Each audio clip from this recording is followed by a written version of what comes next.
Mecha battle starting from Gundam. This video is purely for entertainment and does not infringe on copyrights or laws. The rights to the novel and image belong to the original author. We do not claim ownership. Don't like waiting and want to listen to this fanfic in full now? Subscribe to our Patreon, where you'll find the best fanfics. Chapter 595, Dazuru Zabi's Collapse.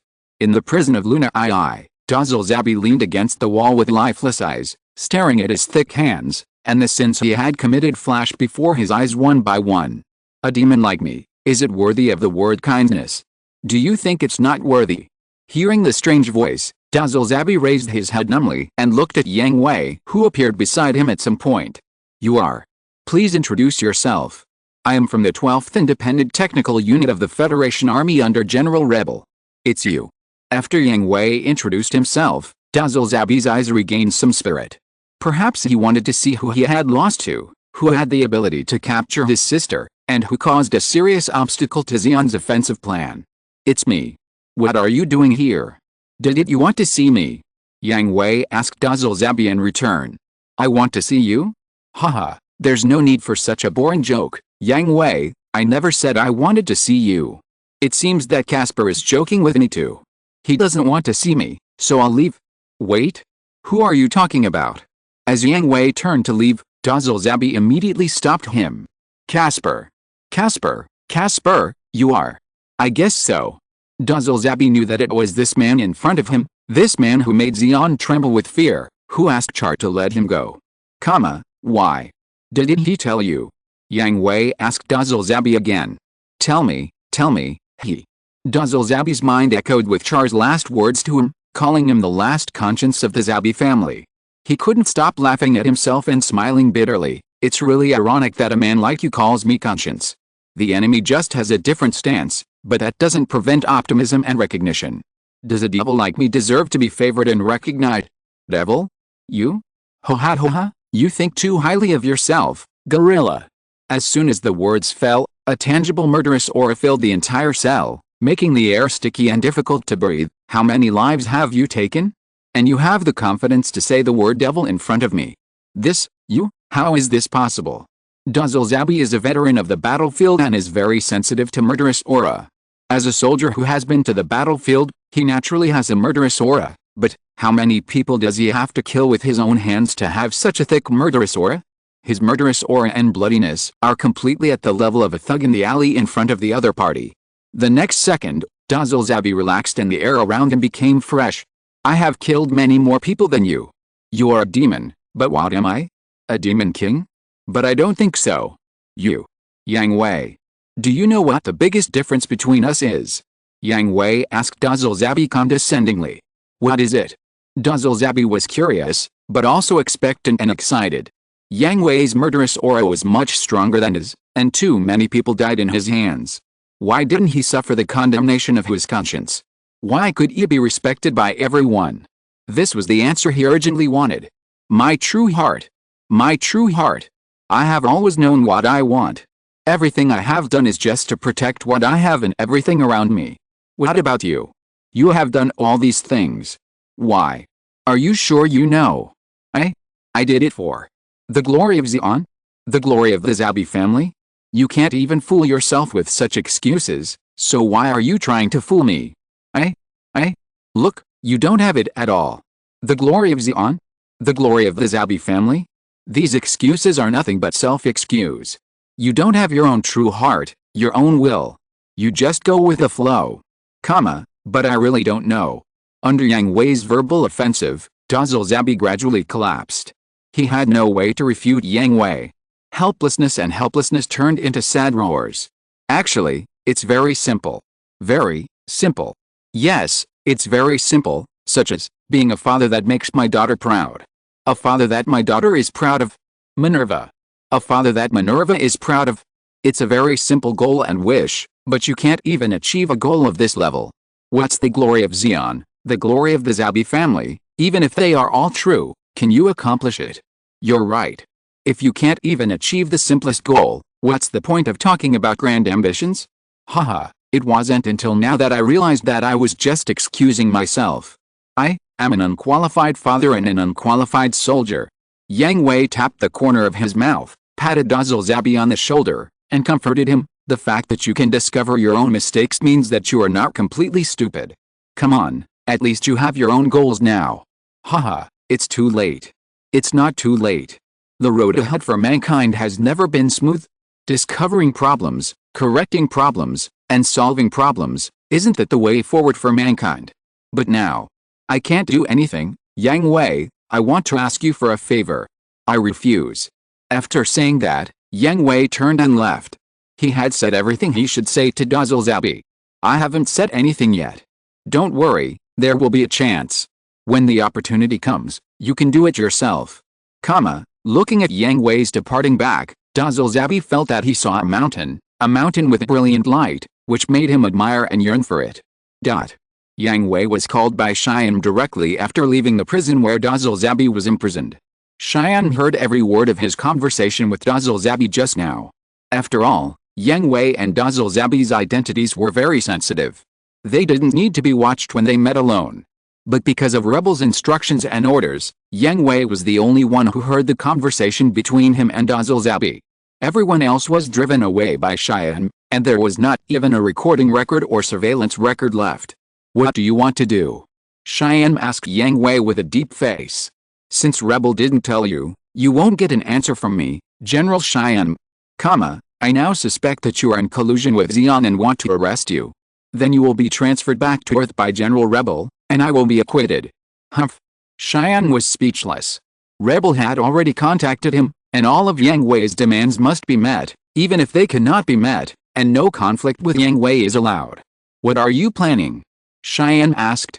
He was indeed a member of Rebel's faction, but as a general for so many years, he also had his own set of principles and his own judgment criteria. You only need to know that what we are doing will not threaten the Federation, but will only make the Federation and the world a better place. That's enough. Where's the evidence? You will see it. That won't convince me. Then go find Rebel. You are Rebel's man, Cheyenne. At this point, Yang Hui no longer used honorifics to Cheyenne, which meant that he put himself above Cheyenne in the conversation. What's your plan? 2 days later, send someone to escort Dazzlezabi to the G Bureau base on Earth, and don't worry about the rest. Considering safety and smoothness, I think it's most appropriate for your troops to escort Dazzlezabi. I can't go. I will go to the Republic of Rhea inside 6 with Casper's troops and stay there for a while. The Federation's ace troops are bodyguards for the enemy country. First of all, the Republic of Zeon that Casper is about to establish is an ally of the Federation and will also be one of the member states of the Earth Federation, not an enemy country. Second, the establishment of the Republic of Zeon is a very critical step in the plan, and no mistakes can be made. So what is your plan? Go ask Rebel. Tisk, Dazzlezabi's identity is too sensitive. I don't trust anyone except you. Don't worry, something will definitely happen. I won't risk my men's lives. No need. The same number of people who go will come back. No one will be abandoned. I understand. I'll tell you when it's arranged. Thank you, Cheyenne. Yang Hui thanked Cheyenne because Cheyenne, who had been kept in the dark, could have completely rejected Yang Hui's request, or even imprisoned Yang Hui. Even if he would be released after a while, it would have disrupted all their plans, but Cheyenne did not do so. Instead, he chose to support Yang Hui. I am a soldier, just following orders. Go ask Rebel again. If you insist a little longer, you might get an answer. Before leaving, Yang Hui reminded Cheyenne. The core of the plan is a triangle. The Promise Fortress represented by Yang Hui, the Federation represented by Rebel and Jep, and the Republic of Zeon represented by Char. The three forces form a stable triangle. But in this triangle, there is also a small triangle, the most complex Federation, which is composed of the Earth Army represented by Rebel, the Space Army represented by Cheyenne, and the Federal Parliament represented by Jep, forming another stable triangle. So in Yang Hui's opinion, it's not that Cheyenne can't know the truth, but Cheyenne is Rebel's man. Rebel must have his own thoughts and concerns for not telling Cheyenne. If he intervenes, it might disrupt Rebel's rhythm. It's better to let Cheyenne mask Rebel himself. Did you finish the talk? Xia asked after seeing Yang Hui come back. Did you finish the talk? Where are you going to send him? You can't go there now, right? Granada. Chapter 596, Restoration of the Xi'an Republic. This is. You're awake, Mr. Dazzle. You are. I am. Dazzle Zabi looked at the unfamiliar environment and the stranger in front of him. The last scene in his memory was that he was being escorted from the temporary prison of Luna II to the battleship bound for Earth. At that time, he was very curious why the other prisoners were on another battleship, but he was escorted to the battleship alone. But as soon as this doubt arose, he fainted and didn't know what happened. Please wait a moment, Mr. Dazzle. The person next to him walked out of the room and came back with someone soon. Dazzle Zabi knew this person, named Cardi Spist. You are. Cardi Spist. It's me, Mr. Dazzle. What's going on? Someone asked me to take care of you for a while. Don't worry, it's safe here. Who? He said he would give it to you after you wake up. Cardis handed a paper letter to Dazzle Zabi and left. 5 days had passed since Dazzle Zabi arrived here and woke up. He still had too many things to deal with and couldn't stay here with Dazzle Zabi all the time. Dazzle Zabi took the letter and stared at Cardi Spist leaving. The people in the room said, just call them if you need anything, and then left. Dazzle Zabi was the only one left in the room. Dazzle Zabi opened the letter in his hand and widened his eyes after reading the first paragraph. I'm Yang Hui. You're safe now. Stay well. I'll arrange for someone to send your wife and daughter to you safely. Don't worry. Yang Hui. I want to see Yang Hui. Someone, come. I want to see Yang Hui. Dazzle Zabi roared, but no one paid attention to him. The words just now were just nonsense. Seeing that no one paid attention to him, Dazzle Zabi turned over and got out of bed, but fell directly to the ground. He had no strength left in his body. He endured the weakness and crawled to the door, slapping the closed door with all his strength. Someone come. I want to see Yang Hui. Let me see Yang Hui. Click at this time, the door opened, and 2 burly men in brown suits blocked the door. The nurse between the two said to Dazzle Zabi, Mr. Dazzle, the third young master is not here. The third young master has told you that if you have any questions, please finish reading the letter first. He's not here. Read the letter. Dazzle Zabi crawled back the same way, picked up the letter that fell on the ground and began to read it. The more he read down, the more exaggerated his expression became, and his mouth opened so wide that his entire fist could fit in. This is impossible. He must be lying to me. Impossible, absolutely impossible. I want to see Yang Hui. Help me contact Yang Hui. Let me. This time, no matter how Dazzle Zabi yelled, no one paid attention to him. Until he was too tired to make any sound, Dazzle Zabi leaned against the door with his eyes blank, and kept muttering, Senna. Minerva. Earth, Gabureau headquarters. Rebel and Garp stood in front of the French window again, with complicated expressions on their faces. It's hard to explain. Garp sighed, feeling that he had aged a dozen years and was about to be buried. What's there to explain when you're already dead? Rebel rolled his eyes at his old friend. First it was Cassilia Zabi, then it was Dazzle Zabi. The Federation Parliament is very dissatisfied with our local area. Who is dissatisfied? Let him come to me. Rebel cursed angrily. What's going on with Cassilia Zabi? Don't those bastards know it themselves? Where's Dazzle Zabi? Don't mention it. It makes me angry. Rebel became even angrier. This trouble was entirely caused by Yang Hui, but he went to attend the founding ceremony of the Republic of Xi'an, leaving them to clean up the mess. Isn't Cruz in the parliament? Ask him. I've asked. He's trying his best to control it. Let's bear it a little longer. Once Yang Hui succeeds, the parliament's attention will be diverted. Well, today, right? Yet, I don't know if it's a blessing or a curse. It's a blessing, not a curse, but a curse that cannot be avoided. Yet, we can't stop it, and we can't stop it. Let's take it one step at a time. Where are you going? Seeing Rebel turn and leave, Jipu asked. On the European front, Cassilia Zabi heard that something happened to Dazzle Zabi, and she started to go crazy. We can't calm her down if we don't go to the front line. Well, the trouble has been thrown to me again. How about we switch? Ahem, take care on your journey. Tisk. In the universe, SID-6 and the L4 space domain, the Republic of Rhea, Char was wearing a gorgeous bright red dress with a Xi'an logo embroidered with the gold thread on his chest. His usually messy hair was meticulously groomed, and a small cape was buttoned on his shoulders. Nervous? No, I'm excited. Enjoy it, we'll be busy later. Are all the things in place? Some of them have been brought to you, and you'll need to figure out the rest on your own. How many? 230 Zaku warriors, 59 Zaku mirages, 2 Jevadan class ships, 4 Jevaban class ships, 26 Museikai class ships. You'll have to figure out the pilots and crew members on your own. So many. Why? Not enough people.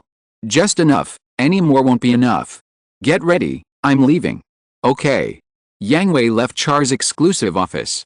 He was about to start his speech on restoring the country, and Yang Hui also had to return to the troops to prepare. The L4 space domain is not far from the Zeon homeland L3, and even closer is the Abava Sky Fortress. Zeon's revenge will come soon. In order to ensure the successful restoration of the Republic of Zeon, all invading enemies must be stopped. What's the situation? Returning to the base of the 12th Independent Technical Unit, Yang Hui immediately asked Baki Lulu. The reconnaissance team has dispersed, and there is no movement yet, but the agent has sent a message that Jiren Zabi has already known about it and is mobilizing a large fleet. It's another tough battle. I'm used to it. That's right. Soon, the Luna and the newly received Kirin class White Fortress. Yes, it's called the White Fortress. When Blade became the captain of the Kirin class, Yang Hui gave the naming rights to its first captain, and Blade decided to call it the White Fortress, were incorporated into the Zeon fleet array, and all the MIS units attacked and guarded the front line.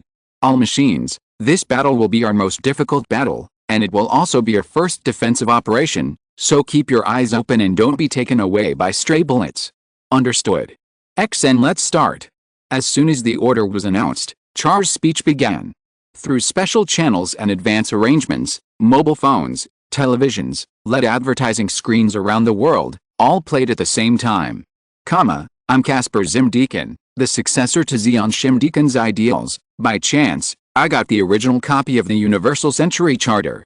Yes, the original that should have been lost 79 years ago, not the replica in front of the Federation headquarters building. Please have a look. The difference from the replica is that at the end of the charter, there is an extra clause compared to the replica.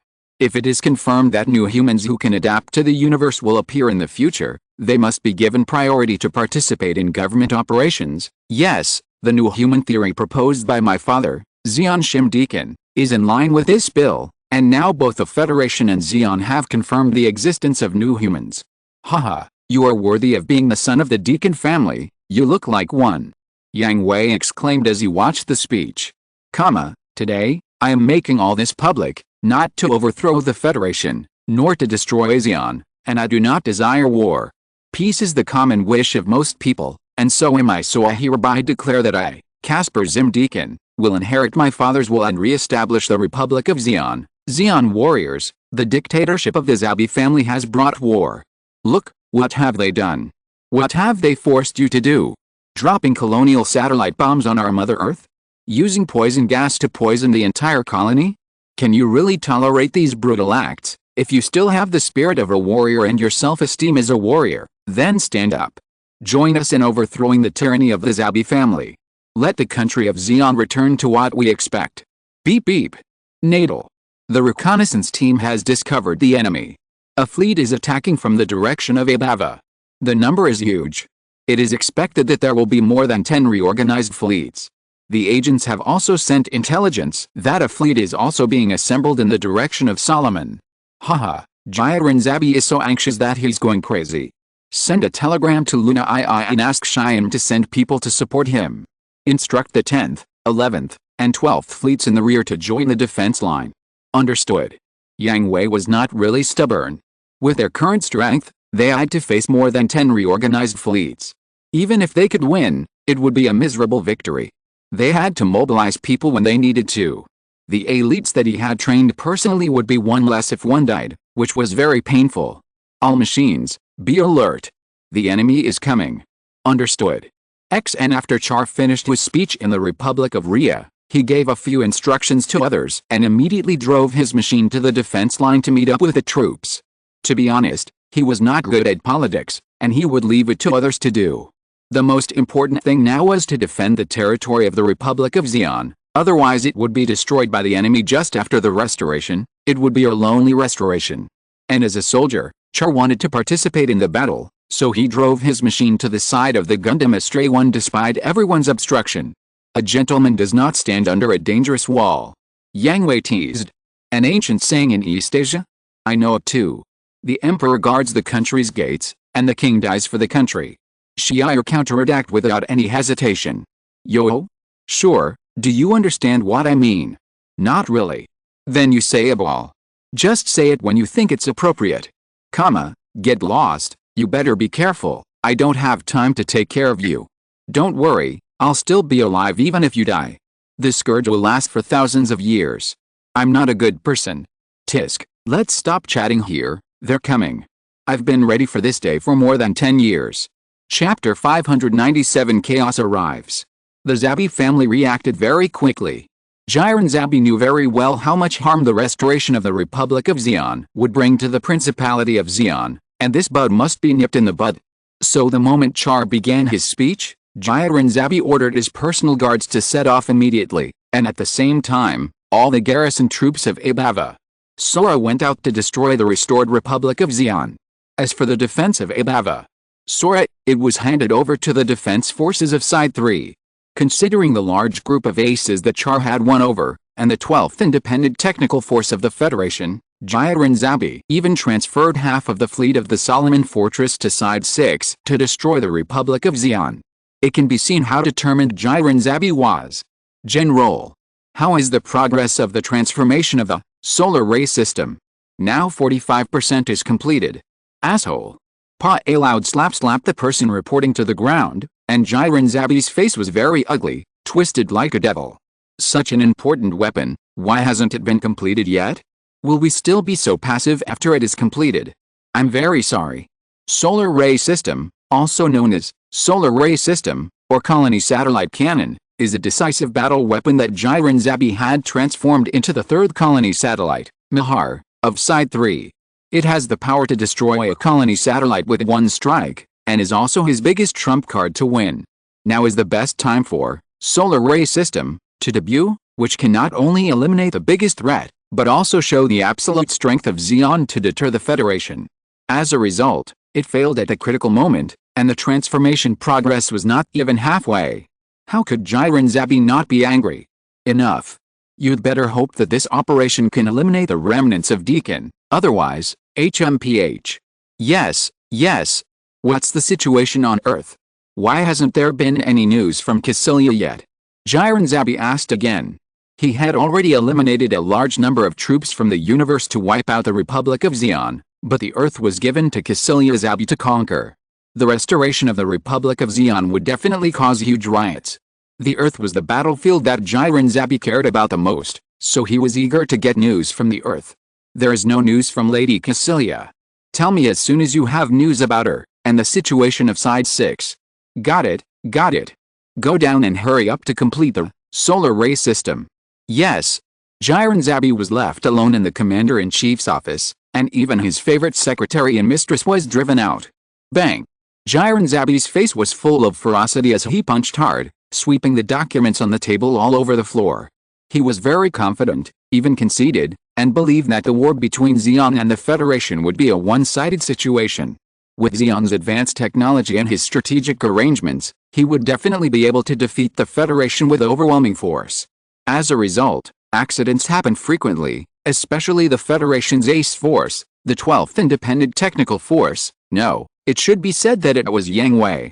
Since he appeared, Xi'an's steps were abruptly stopped, and even beaten back several steps. Then everything began to go beyond Jiren Zabi's control. It's not that he didn't think about killing Yang Hui directly and eliminating this huge threat, but the means in the dark had no effect. Abduction, kidnapping, intimidation, assassination, poisoning, etc. All the ways that could be thought of had been thought of and implemented, but Yang Hui was like a third child. Before Xi'an's people had time to act, they were caught by an unknown organization. In addition to losing manpower, they did not bring back any results, even the most ordinary guard in the 12th Independent Technical Force. On the surface, Jiren Zabi also asked Kycilia Zabi to directly crush this small number of ace troops with a large force, but what he waited for was a series of bad news. Kycilia Zabi lost in the North America theater, allowing the Federation to recapture a large amount of territory, including several large mines.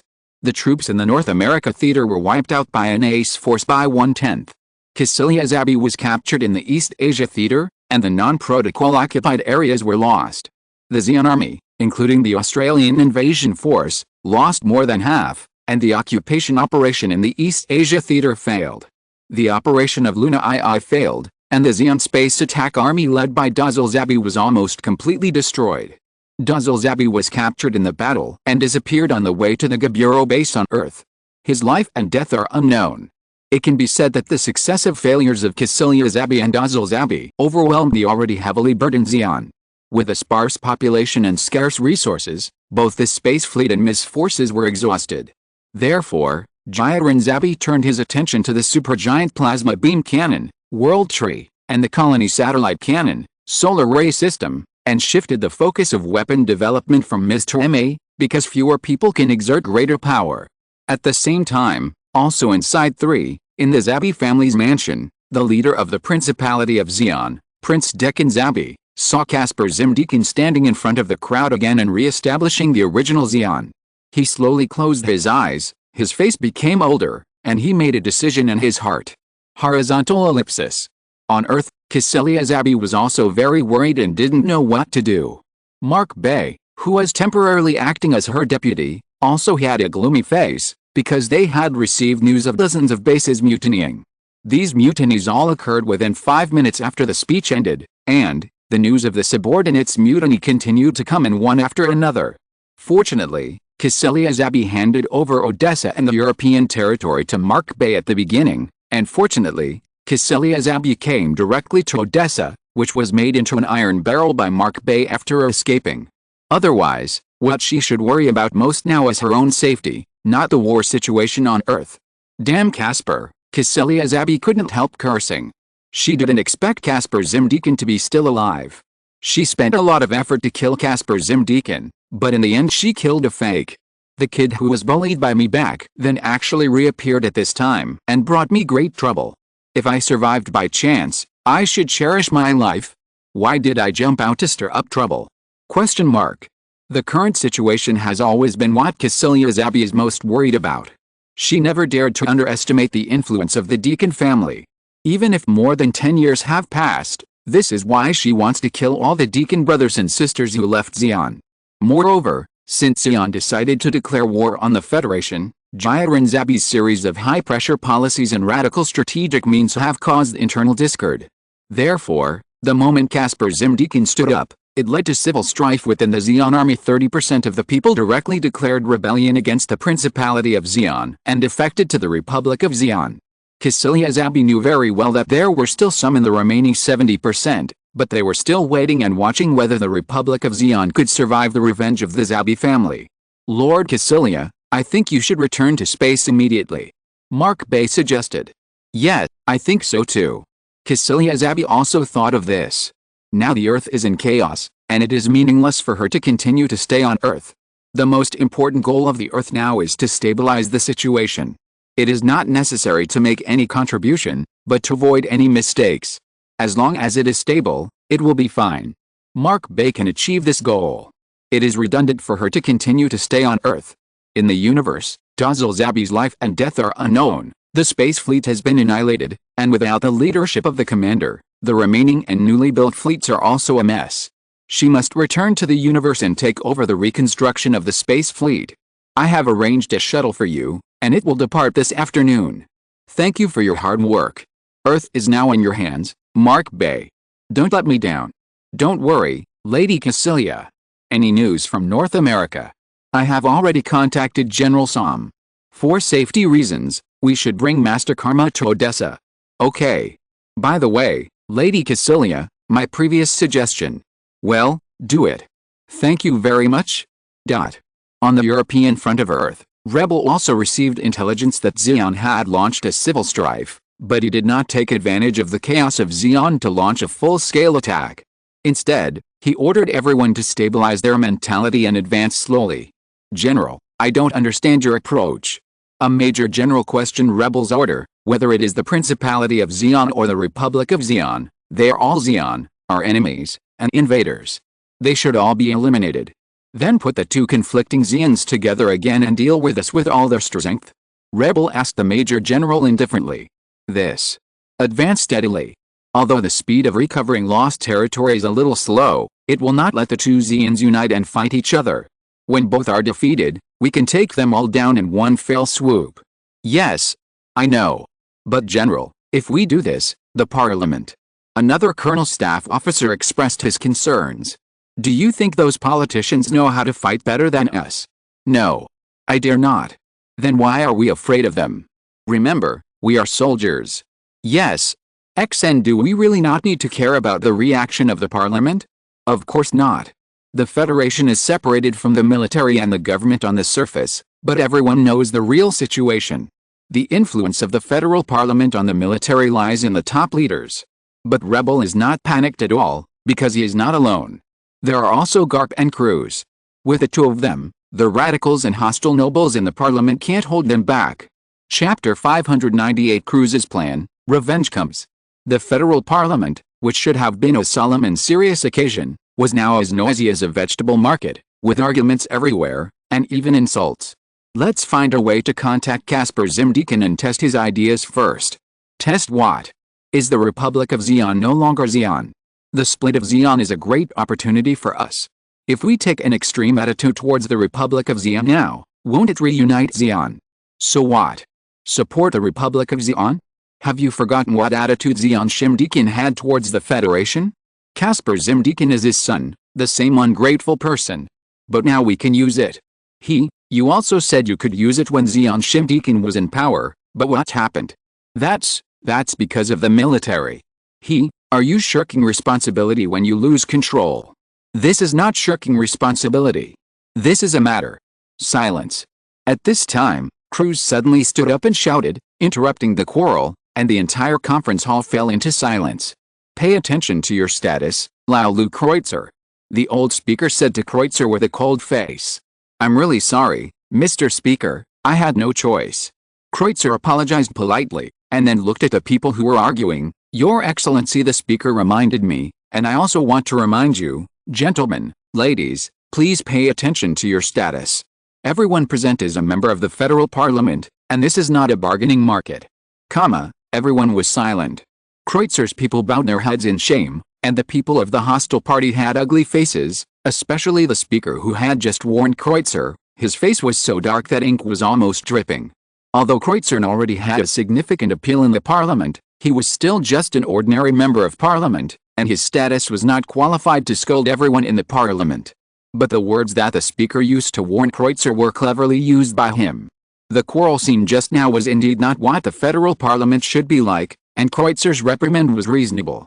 So, Senator Cruz, what do you think about the way the Republic of Zeon and Calbus Zimdekin were handled? Seeing that Cruz had the initiative, the speaker took a step back and asked him what he thought. The factional struggle could be put on hold, and the most important thing now was to deal with the affairs of the Republic of Zeon and Calbus Zimdekin. Mr. Speaker, in fact, the reason why the members of the parliament were arguing just now is nothing more than the worry that the divided Zeon will be reunited, and that Casper Zimdekin will become a betrayer of the Federation like his father. The court issues are just these two issues. Well, now that you know, tell me about your proposal. Mr. Speaker asked, so let me express my opinion. First of all, the Republic of Zeon and the Principality of Zeon cannot be confused at this time. They must be treated differently, and diplomats should be sent to the Republic of Zeon inside 6 to test the attitude and needs of the Republic of Zeon. No. This is nurturing. Please calm down, Senator Barton, please listen to me. Cruz interrupted the member who refuted him. His mood was calm, but he carried an unquestionable order. Whether Casper Zimdekin will betray the Federation or not, the divided Zeon is not allowed to merge. This is the premise. Otherwise, the current good situation will be reversed again, and the Federation will once again fall into an unfavorable situation. So, now we have to stabilize the Republic of Zeon and prevent the two Zeons from joining forces to deal with the Federation together. Then, before the end of the war, we can meet the demands of the Republic of Zeon within a certain range, but at the same time we can also send troops to keep an eye on them, holding the sword in one hand and the cannon in the other. But, Will they allow the Federation's troops to enter the Republic of Xi'an? You know, the previous Republic of Xi'an was. They will agree. No, they have to agree. Compared to us, the Principality of Xi'an is the most anxious. The first thing the Republic of Xi'an has to face is the revenge of the Zabi family, not the Federation.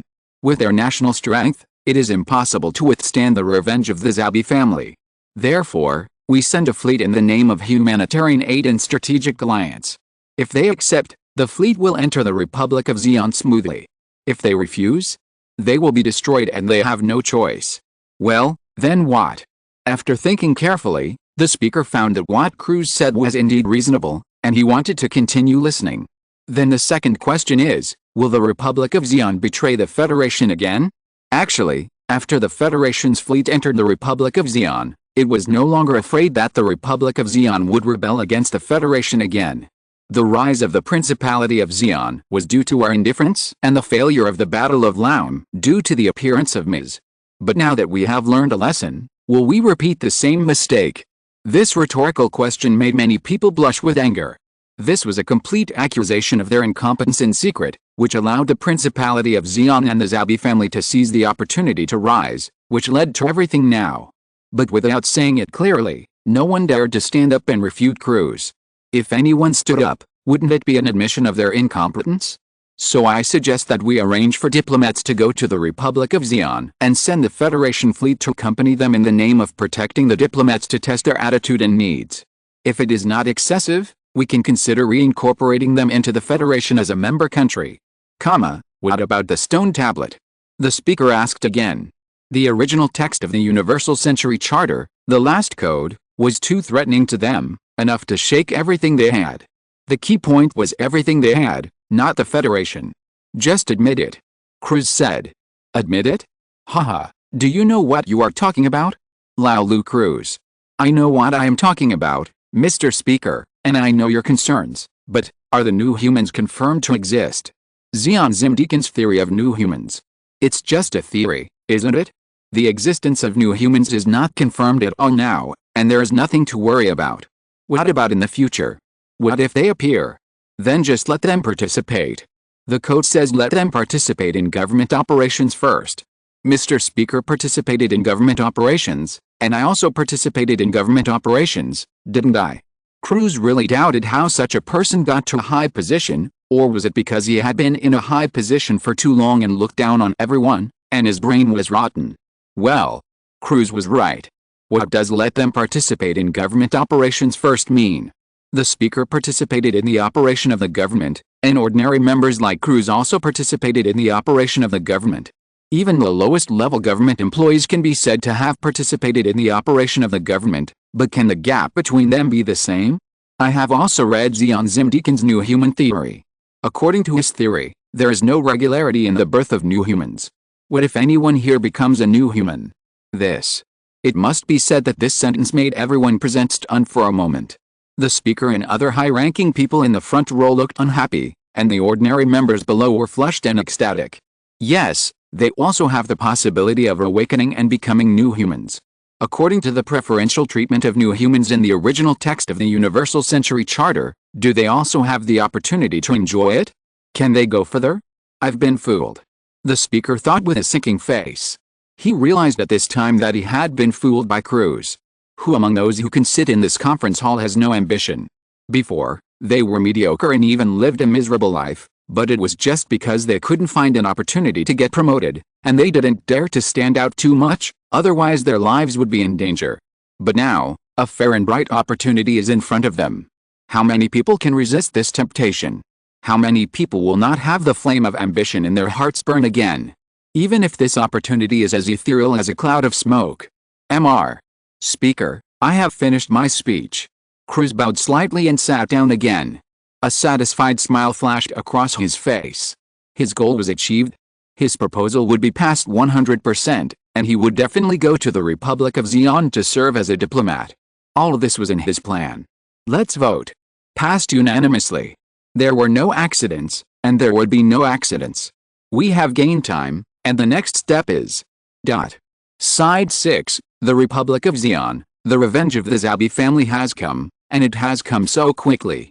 A total of 12 reorganized fleets have been dispatched, and battleships, mobile suits, and fighter planes are attacking like locusts. Boom boom boom. Two meteors intertwined with each other, shuttling back and forth in the chaotic battlefield. Their long tails were like sharp blades, and wherever they passed, they would definitely ignite the fuse and bloom countless fireworks. Haha, Jiren Zabi has revealed all his secrets. Yang Hui teased, while raising his gun to destroy a great demon that approached Char from behind. You're welcome. The next second, Char's Zaku Phantom also raised his gun to point at Yang Hui's Astray Gundam, and the beam shot out, brushing past the side of the Astray Gundam's face and piercing the great demon behind it. You're welcome. Haha, men who are tsundere are disgusting. As soon as the voice fell, the Astray Gundam and Zaku Phantom retreated at the same time, and a thick beam comparable to the main gun of the Luna passed through the middle.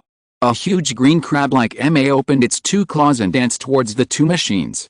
Swish! The beam sword and beam axe were unsheathed at the same time, and the claws broke.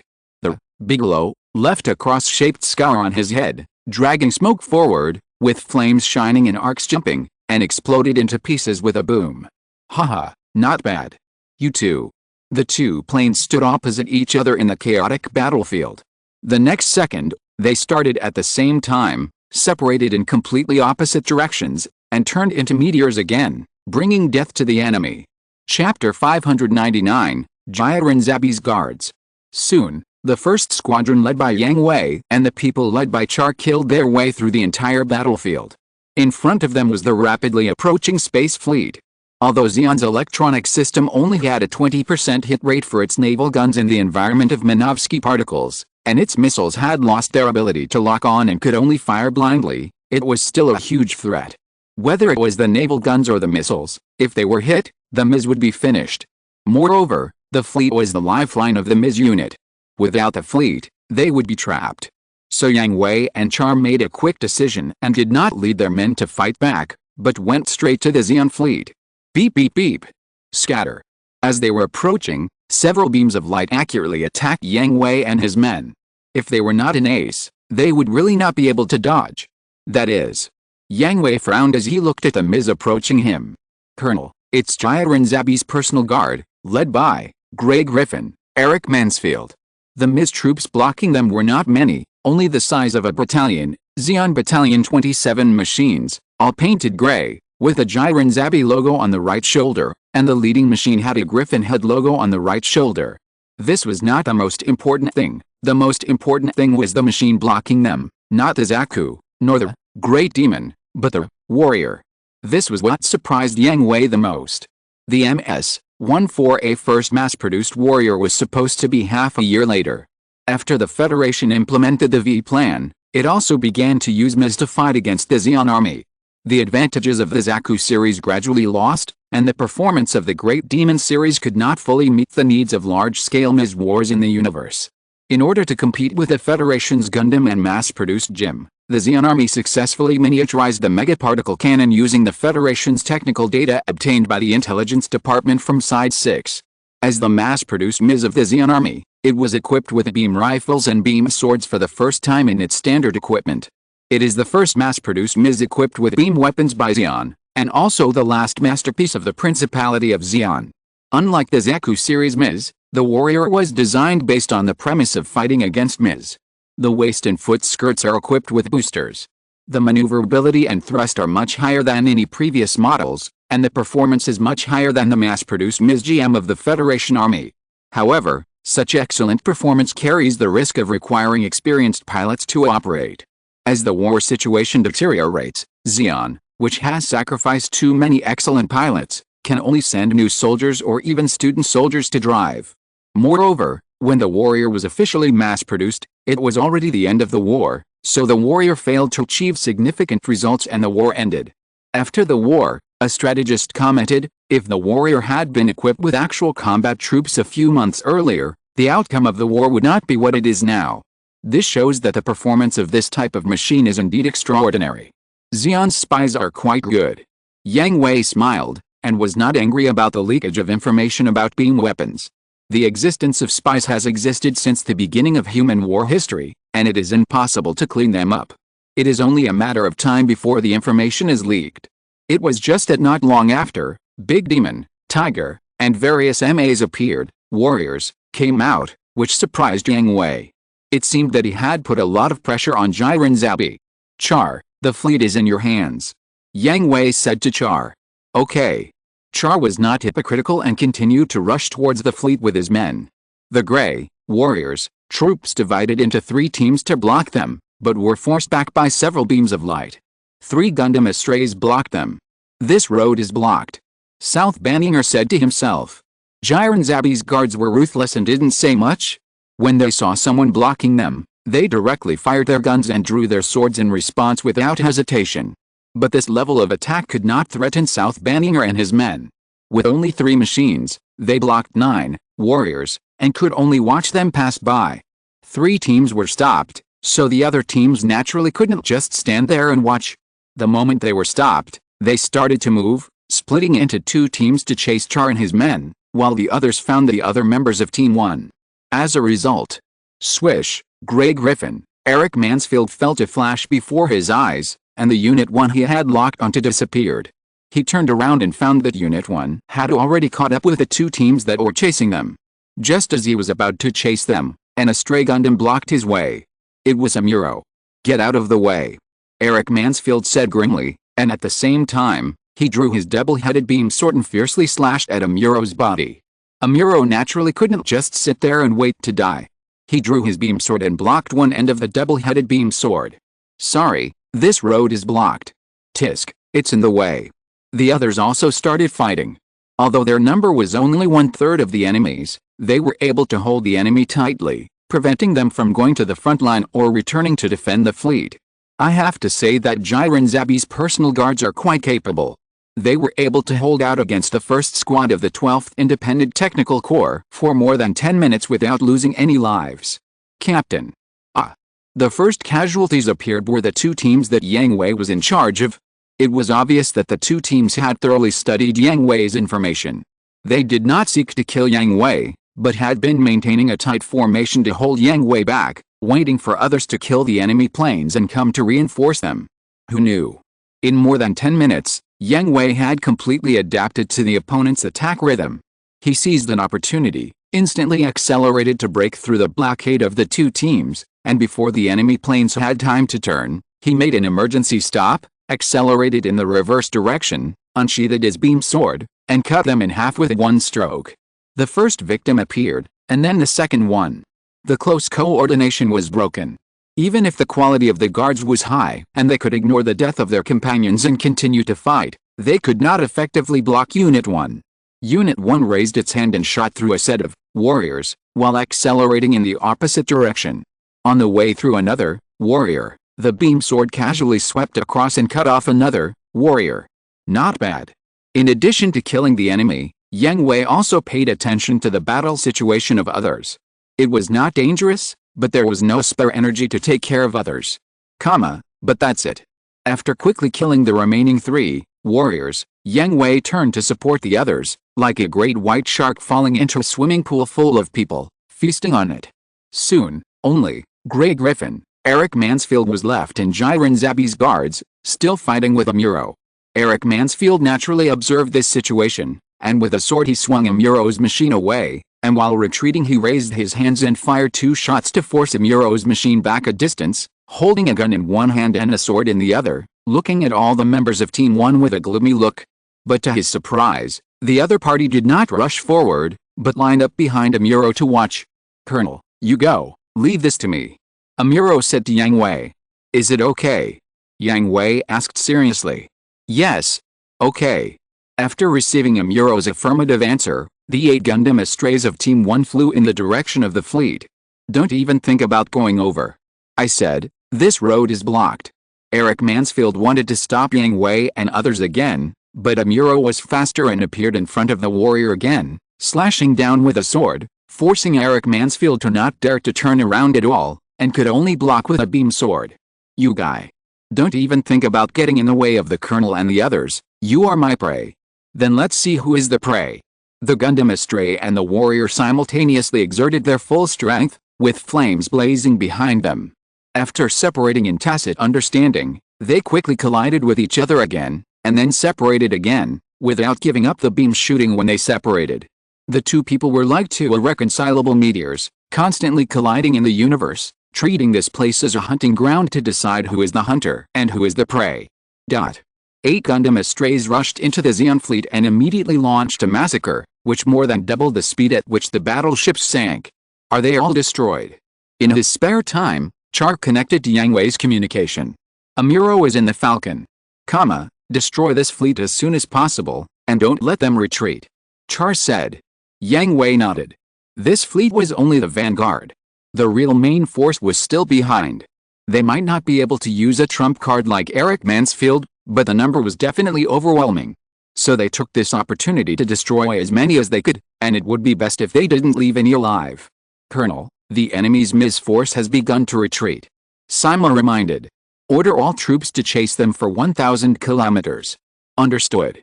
Half an hour passed, and the main force of Zeon had retreated.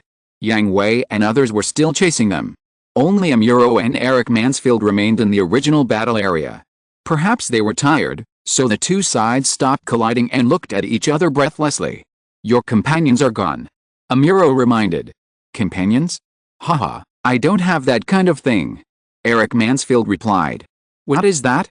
We are all the Commander-in-Chief's pawns. We must complete the Commander-in-Chief's orders at all costs. You are pitiful. Put away your sympathy. As a pilot of the Federation, being able to serve the Commander-in-Chief is the most honorable thing in my life. So you are pitiful. Eric Mansfield didn't plan to continue talking to Amuro. He threw away his beam rifle with an empty magazine and rushed forward with his sword in both hands. The Amuro machine also put away its beam rifle with exhausted ammunition and rushed forward with his sword in both hands. The swords flashed between the two machines.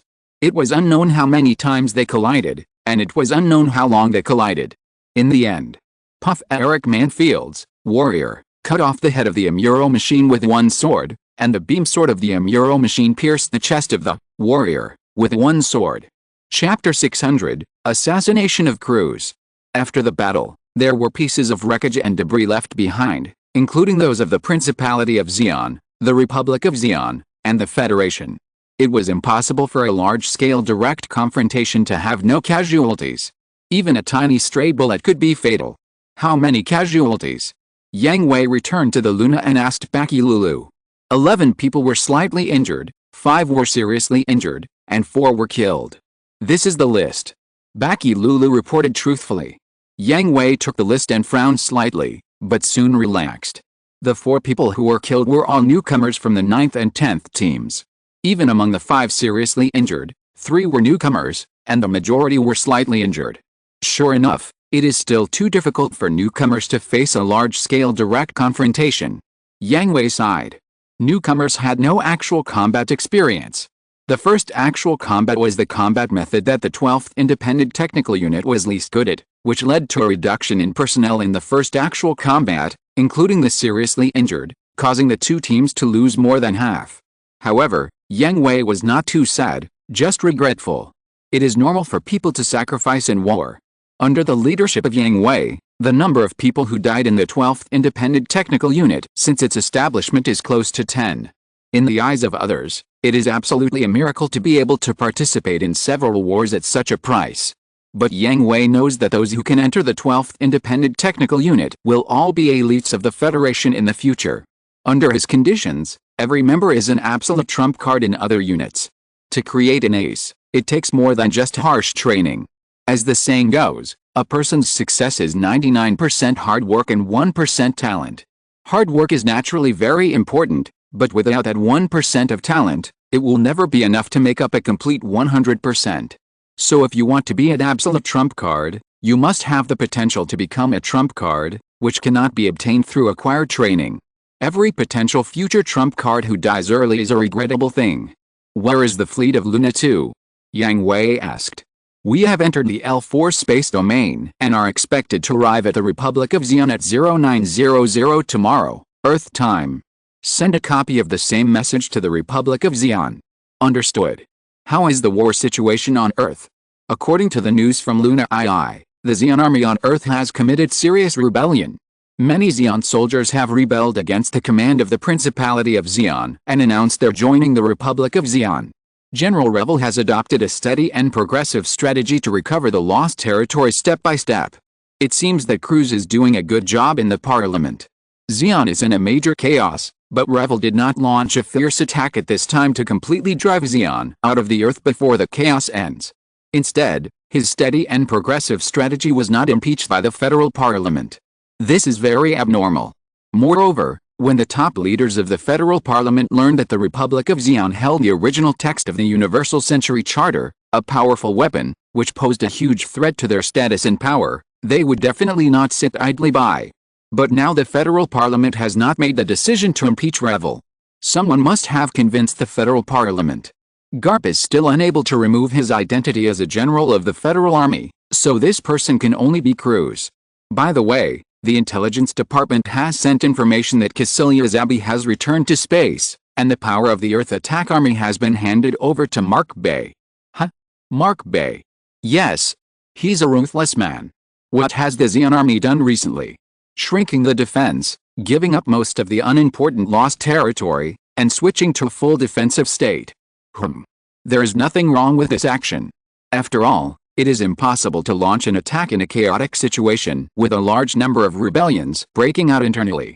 Giving up unimportant territories and shrinking all effective combat power to important strongholds to resist the Federation's attack is the best choice.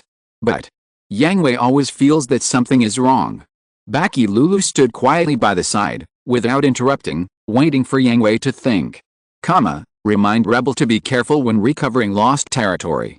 Mark Beck is a ruthless man and will not let them recover lost territory easily. Do you need to pass a message to Cruz? No, let him do it freely. I'll do it right away. Colonel, Captain, General Cheyenne called and ordered us to return to Luna 2 immediately. The defense of the Republic of Zeon will be taken over by the 10th, 11th, and 12th fleets and the subsequent reinforcements of the 15th, 16th, 17th, 18th, and 19th fleets. 8 reorganized fleets. Yang Hui frowned when he heard this. 8 reorganized fleets to assist the Republic of Zeon in defending against the retaliation of the Principality of Zeon. Isn't this number too much? With the current number of the Federation's space fleets, the Federation has sent nearly half of its troops. But soon, Yang Hui was relieved. The Federation's real intention was not to drink. It was called defense, but it was actually surveillance, right? However, Yang Hui didn't care too much.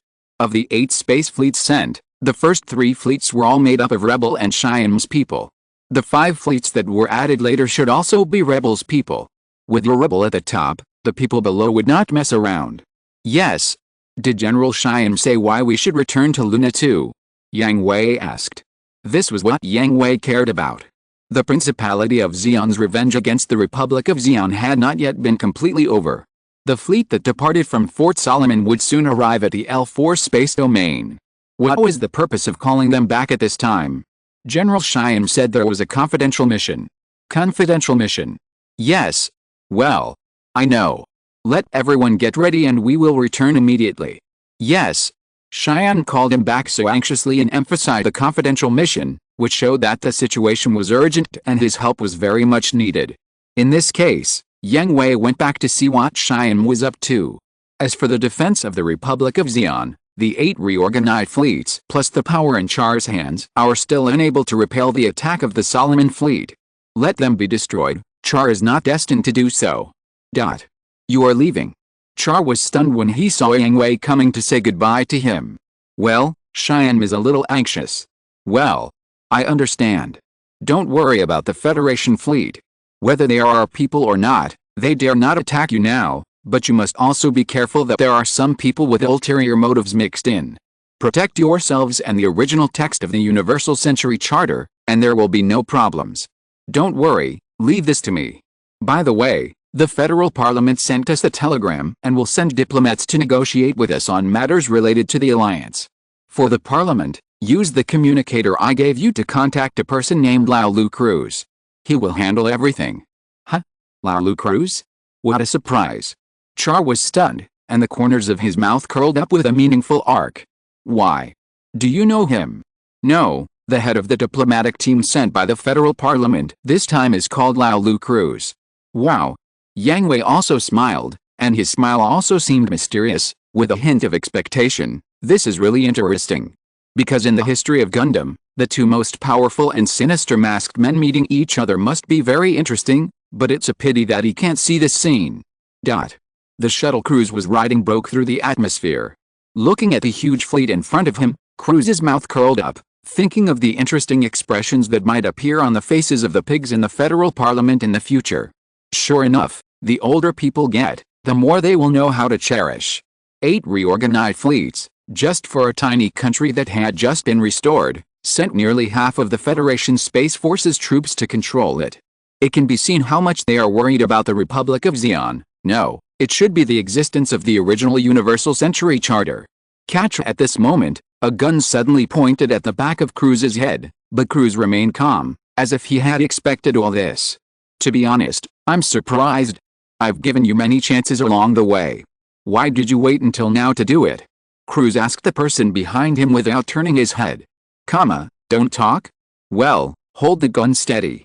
It's very dangerous for a killer to expose his mentality. As he said that, Cruz slowly turned his head and looked at the person behind him with a smile. This person is Cruz's secretary. He has been with him since before Cruz entered the federal parliament. Before choosing him as a secretary, he was fully investigated.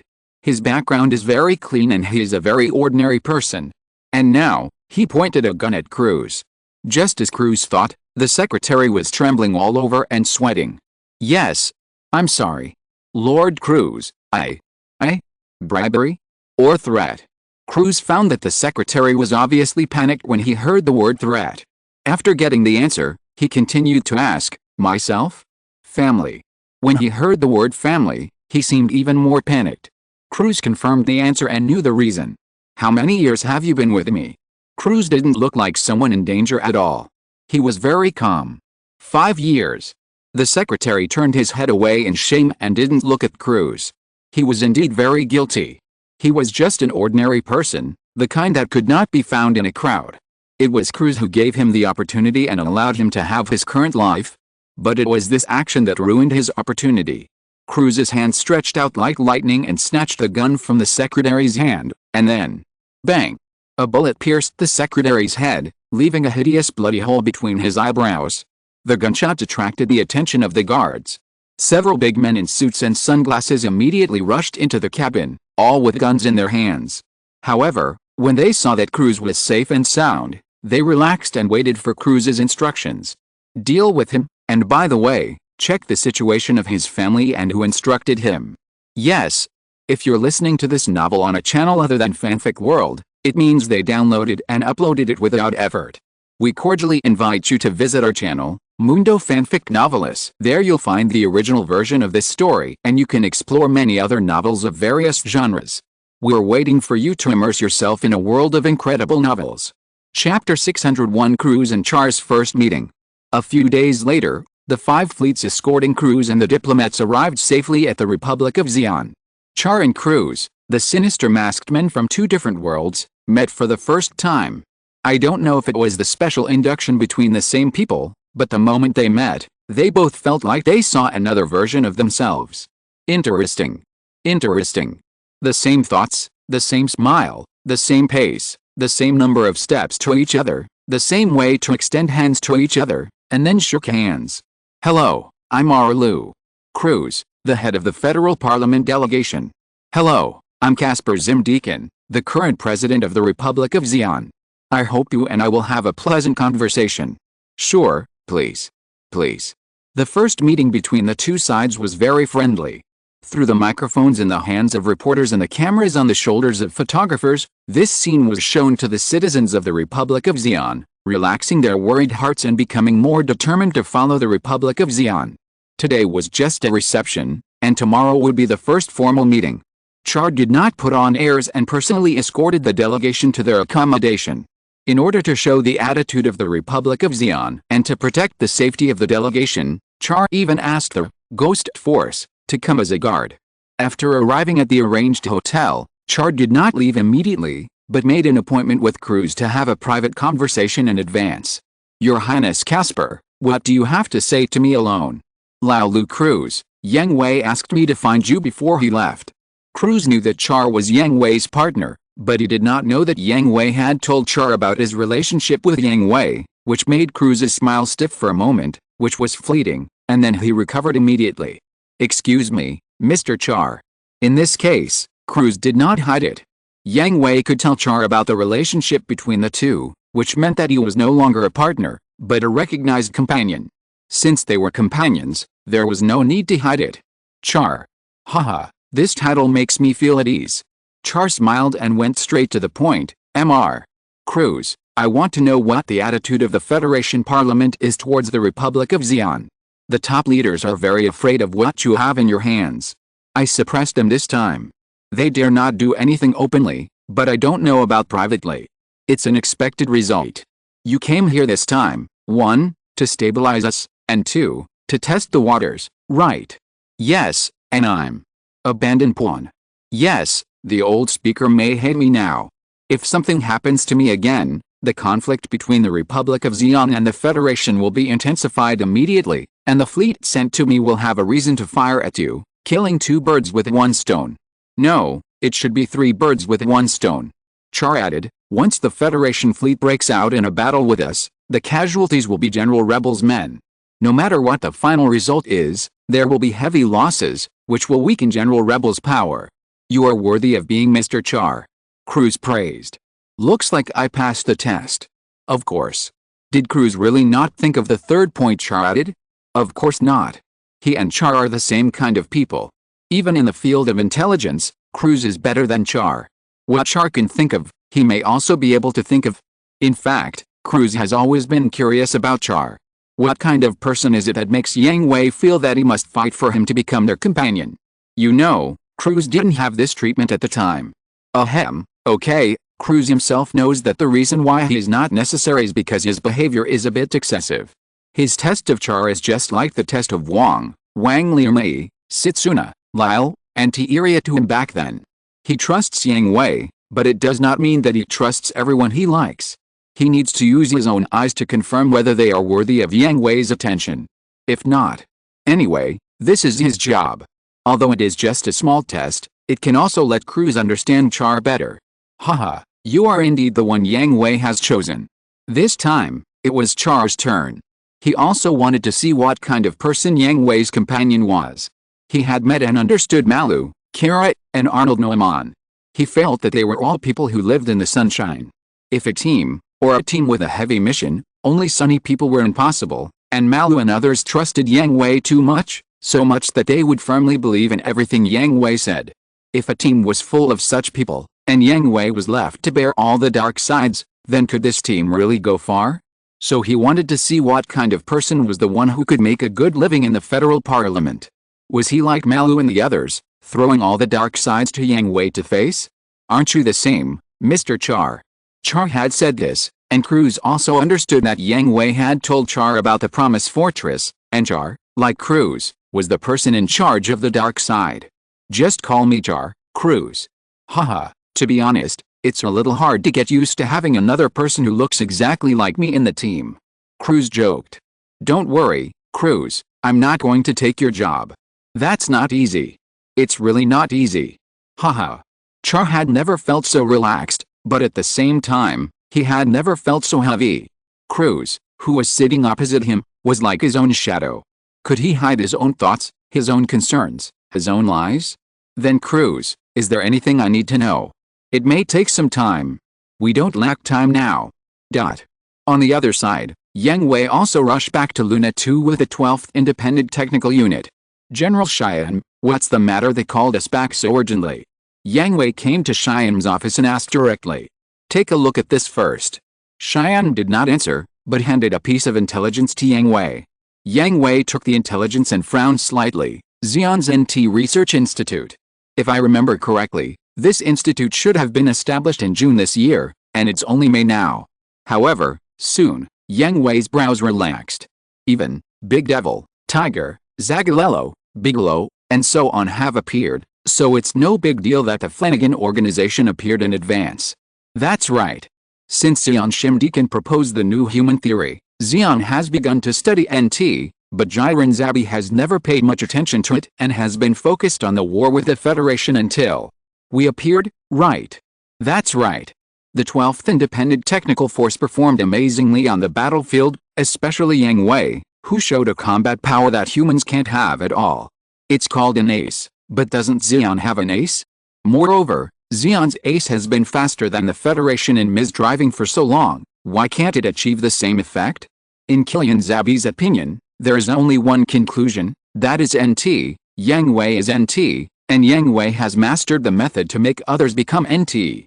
Otherwise, why does Yang Hui have such unreasonable combat power? Why did his subordinates have earth-shaking changes after entering the 12th Independent Technical Unit? Therefore, Zabi also attached importance to the research of NT, hoping to find NT that is the same as Yang Hui, or even surpasses Yang Hui, and hoped to find a way to cultivate NT and reverse the gap between the two sides. Where is the Flanagan organization? Yang Hui asked. This is your next mission. Find it, bring back all the research data, and then destroy it. Then let you continue to use it.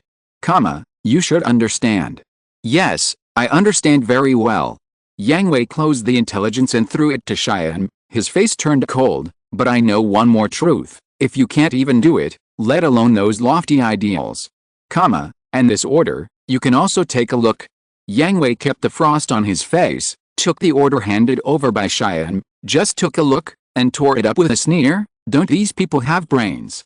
This order was not issued by Rebel, but by one of the departments of the Federal Army Central Research Institute, and it was a department with a very high level of confidentiality, also known as Nameless, a research institute that is not allowed to see the light.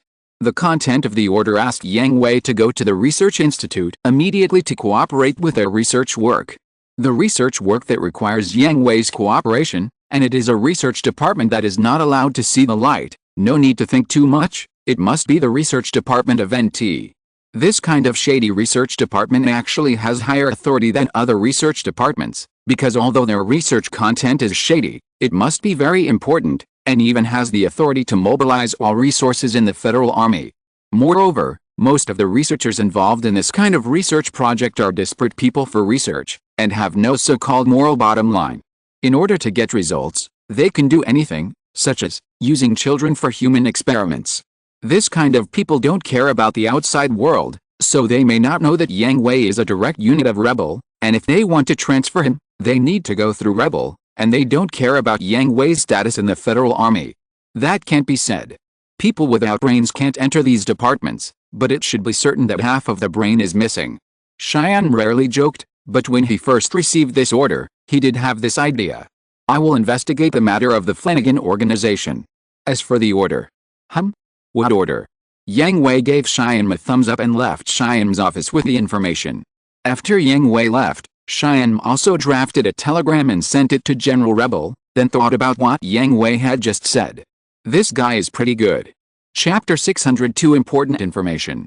When Zabi returned to Side 3, she saw Zabi with a cold face. I'm very sorry, Commander, because of my negligence, I have caused... That's enough, Zabi interrupted Zabi's apology, stood up and walked slowly to her, staring at her condescendingly. Apology is meaningless, the most urgent thing is how to change the current situation. The annihilation of the space fleet, the unknown life and death of Zabi, the restoration of the Republic of Xion, and the internal division of the Principality of Xion have all pushed the Principality of Xion into the abyss of destruction. And now, Zabi doesn't care how much he has lost. He only cares about how to overturn this situation, and this is exactly why he is anxious to call Zabi back to space, and rebuilding the space fleet is bullshit. General, I think we must suspend the retaliation against the Republic of Xion to avoid unnecessary losses and reorganize the space fleet with the remaining fleet as the core. You don't need to worry about these things, General. Zabi, who was interrupted again, raised her head suddenly and looked at Zabi in disbelief. Her suggestion was absolutely correct. The fleet sent by Bavasaur suffered heavy losses, and even Zabi's guards were wiped out. The Federation must have been prepared long ago and set traps for them to step on. If we continue the retaliation at this time, it will only increase casualties and have no meaning at all. Zabi also received intelligence on the way back. The 12th Independent Technical Force took action. Not only that, the new Mizzen battleships of the Republic of Xi'an, Cassilia Zabi didn't need to think too much to know that this was prepared by Yang Hui for them. In this way, the Republic of Xi'an itself is not weak, not to mention joining forces with the Federation. Cassilia Zabi had guessed from the beginning that because Dazzle Zabi's life and death were unknown, Jiren Zabi asked her to return to the universe to command the space fleet and regain Xi'an's greatest advantage. But now, Jiren Zabi asked her not to worry about these things, which made Cassilia Zabi's heart cold. She felt that Jiren Zabi was depriving her of all her rights and taking this opportunity to get rid of her. Cassilia Zabi knew that Jiren Zabi had been looking for an opportunity to attack her and wanted to get rid of her from the core circle of the Principality of Xi'an, but she didn't expect to do it at such a critical moment. But the moment she looked up, Cassilia Zabi was stunned, because what was close at hand was not Jiren Zabi's cold eyes, but a document. Take a look. Jiren Zabi's voice was still cold, piercing Cassilia Zabi's heart. With doubts, Cassilia Zabi took the document and read it carefully. This is it. This is your next mission. But Commander, whether NT really exists has not been fully confirmed. If it fails, then turn failure into success. Jiren Zabi's voice was full of unquestionable. Yes, Commander. Cassilia Zabi knew that there was no room for maneuver in this matter. Although Jiren Zabi lost his personal guards, her subordinates also suffered heavy losses. The trump card in her hand, Chimera Team, stayed on Earth to help Mark Bay stabilize the situation on the Earth front. Another card, Magasia, Squadron, was lost in the confrontation with the 12th Independent Technical Force. Most of the other subordinates were on Earth and did not dare to turn against Jiren Zabi at this time. However, if her plan could succeed, she would have the qualifications to compete with Jiren Zabi. If she could create a second Yang Hui, not only would she not be afraid of Jiren Zabi, but even Yang Hui and the 12th Independent Technical Force he led would not be afraid anymore. And a plan in her heart that had begun to waver became firm again. Lady Cassilia. Just as she was leaving the headquarters, another newly appointed adjutant stopped Cassilia Zabi. What's the matter? His Majesty, please return to the mansion. The adjutant reported in a low voice, and signaled with his eyes to the man in black who was waiting on the side. Father. Cassilia Zabi was stunned for a moment. Since the war between the Federation and the Principality of Xi'an, Dekan Sato Zabi has not asked about anything about the Principality of Xi'an. Like a mascot, he stayed quietly in the mansion to retire, and showed up when needed. Now he suddenly found her, which was intriguing. I know. Cassilia Zabi didn't think too much. Anyway, Dekan Sato Zabi couldn't threaten her, so she just went to take a look. Cassilia Zabi didn't realize that from the window behind her, Jiren Zabi had been watching her every move, including when she got on Dekan Sato Zabi's special car and returned to the Zabi family's mansion. Humph, they're all obstacles. In this case, don't blame me. In the 12th Independent Technical Unit, Yang Hui listened to Baki Lulu's report, regarding the intelligence of the Flanagan organization. The intelligence department has not found more intelligence. Where are our people? Yang Hui asked. There is not much to gain. The location of the Xi'an NT Research Institute is very hidden.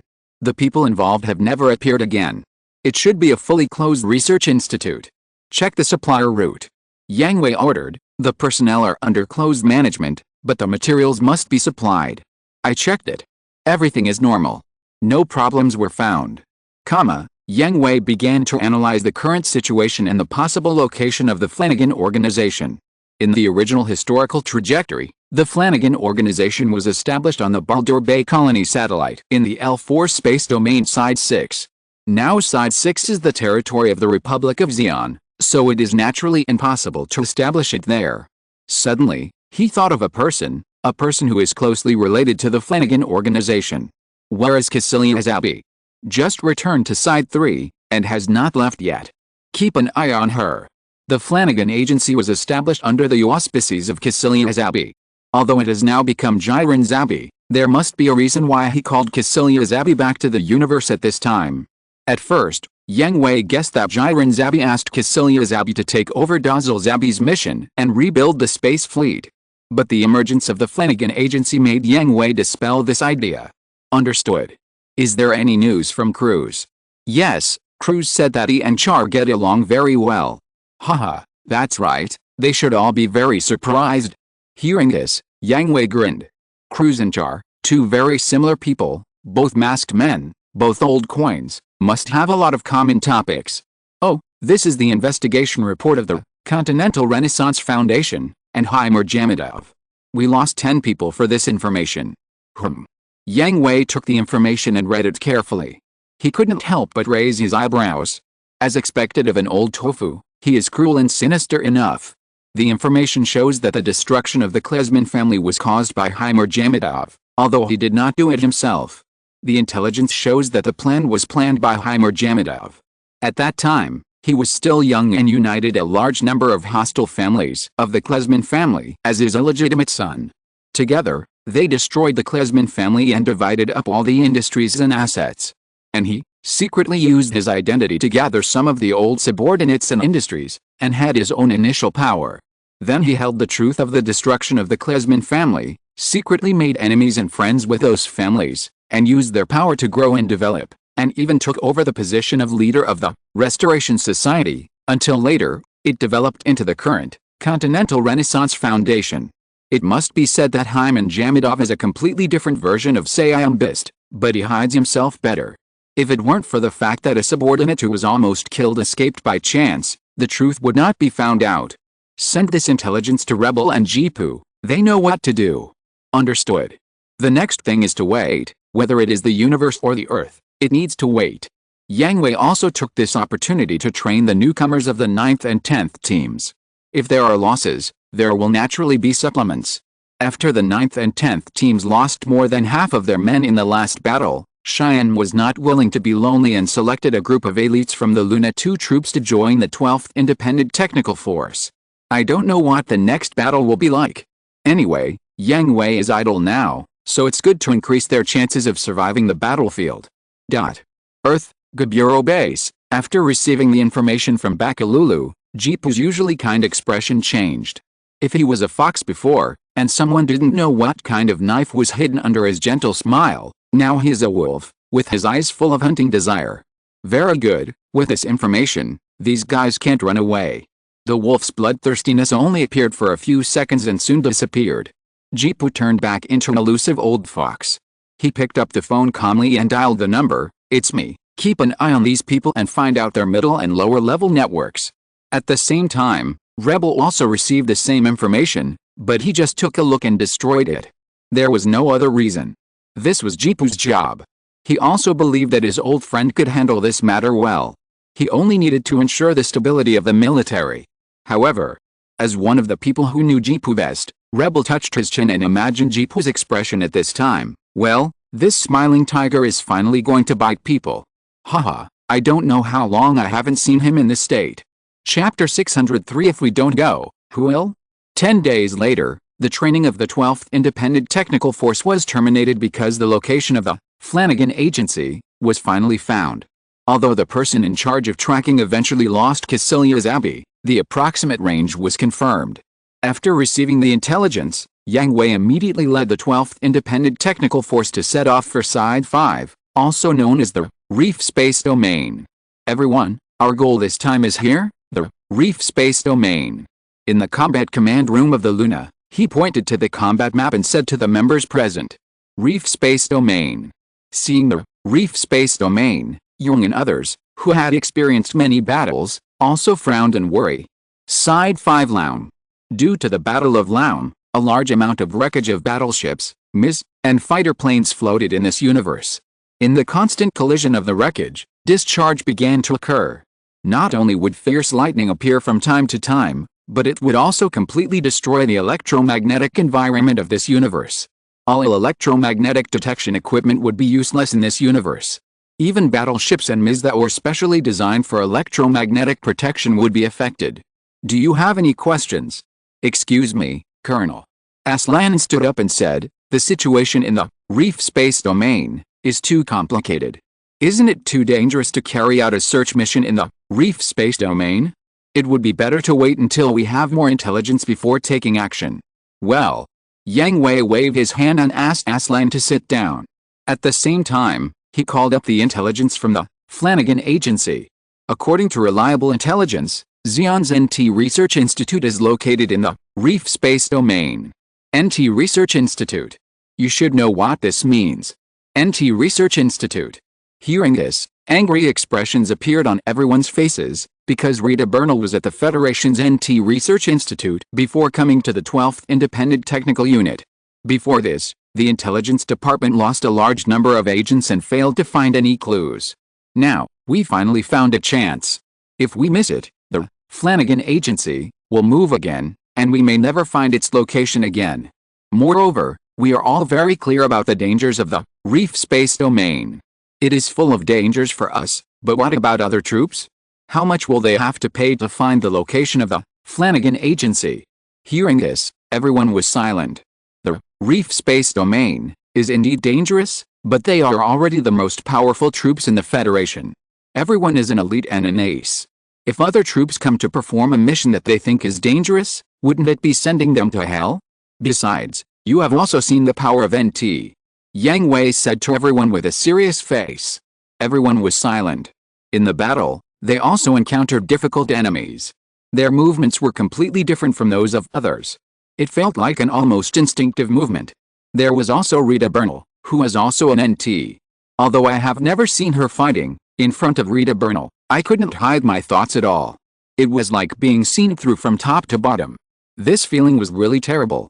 This time, they are very likely to face NT enemies, and ordinary troops are simply not their opponents. So, this mission is very dangerous, but it must be carried out. Do you understand? Understood. XN now start to assign tasks to each team. 10 minutes later, the tasks of each team were issued, and everyone dispersed with a heavy heart. They also need to convey the tasks to the team members below. On the other side, Cassilia Zabi, who had completed her daily inspection, returned to her office and sat down on the chair tiredly, rubbing her nose with both hands, trying to relax herself. Flanagan Institute, NT Research is naturally to conduct various human experiments, especially Dr. Flanagan, the head of the NT Research project, found that in addition to brain waves, the human thinking process also produces another product he calls mental waves. Compared with ordinary people, NT is more sensitive to this kind of mental energy and can produce extremely strong self-mental fluctuations through resonance. After this discovery, Dr. Flanagan also proved that the ability of NT actually exists, and that the existence of this mental wave can be detected by instruments. So, he began the inhumane experiment. The detection process caused the test subjects to have violent emotional fluctuations, mostly painful torture, and then tried to find the source of this mental wave, and artificially created more NT through his hands. The theory was proposed a long time ago, but the actual results were not ideal. So far, countless people have died on the research table, but there are very few successful results. Moreover, most of these successful examples are experimental subjects who were predicted to be NT at the beginning, and ordinary people, without exception, all failed. Cassilia Zabi didn't care how many people died. Even if only one of them succeeded out of 10,000 deaths, it was worth it. What really made her tired was what Dekan Sato Zabi said to her before leaving. Jiren has gone crazy, Cassilia. If you still have some humanity, you should stop him. Cassilia Zabi certainly knew that Jiren Zabi was a madman. He dared to use a colony satellite to blow up the Earth and use G3 gas to poison the entire colony satellite. What else could he not dare to do? But Cassilia Zabi was not worried about this. She had a plan to replace Jiren Zabi and lead the Principality of Xi'an herself, but she just had no suitable opportunity. What really worried Cassilia Zabi was the attitude of Dekan Sato Zabi. Although he did not say it clearly, she could see that Dekan Sato Zabi wanted to surrender to the Federation. Cassilia Zabi could not accept this. She was also a war advocate and believed that the Federation's suppression and exclusion of the Principality of Xi'an was too serious. If Xi'an did not rely on a war to prove its strength to the Federation, how could it gain enough status? As for destroying the Federation, Cassilia Zabi was still very sober. She knew it was impossible from the beginning. The lead of Ms. was indeed a huge advantage. The Battle of Laum also dealt a heavy blow to the Federation's space fleet that had been painstakingly prepared for 10 years. But the Federation's foundation was there. Its human, material and financial resources far exceeded those of Xi'an. It might be caught off guard at the beginning, but after the Federation got serious, it was inevitable that it would catch up with and surpass the Principality of Xi'an. Therefore, Ksenia Zabi did not think that Xi'an would win the final victory from the beginning. She wanted the Federation to realize the strength of Xi'an and gain an equal status with the Federation. Otherwise, even if she rebelled against Jiren and became the master of the Principality of Xi'an, she would only be a dog of the Federation. However, Dekan Sato Zabi told Ksenia Zabi that Xi'an now had no chance of turning the tables. Failure was inevitable, unless Jiren Zabi went crazy again and dragged the Federation and Xi'an to the end together. This was difficult for Ksenia Zabi to accept. She thought that Dekan Sato Zabi was old and had lost his courage, leaving only cowardice and submission. But she had to admit Dekan Sato Zabi's analysis of the relationship between the Federation and Xi'an, especially after the emergence of the 12th Independent Technical Force. Xi'an's blitzkrieg was interrupted halfway, and the situation on both the Earth and space fronts took a sharp turn for the worse. Then, the restoration of the Republic of Xi'an happened, which completely tore Xi'an in half, leaving the crumbling Principality of Xi'an standing directly on the edge of a cliff. Among them, Dekan Sato Zabi told Ksenia Zabi some horrifying intelligence. Jiren Zabi seemed to be secretly transferring the residents of the Shangri-La colony satellite inside one. What was he planning to do? You can guess it at a glance. In addition, the residents of a colony satellite inside 3 were also cleared out, as if to build some secret weapons.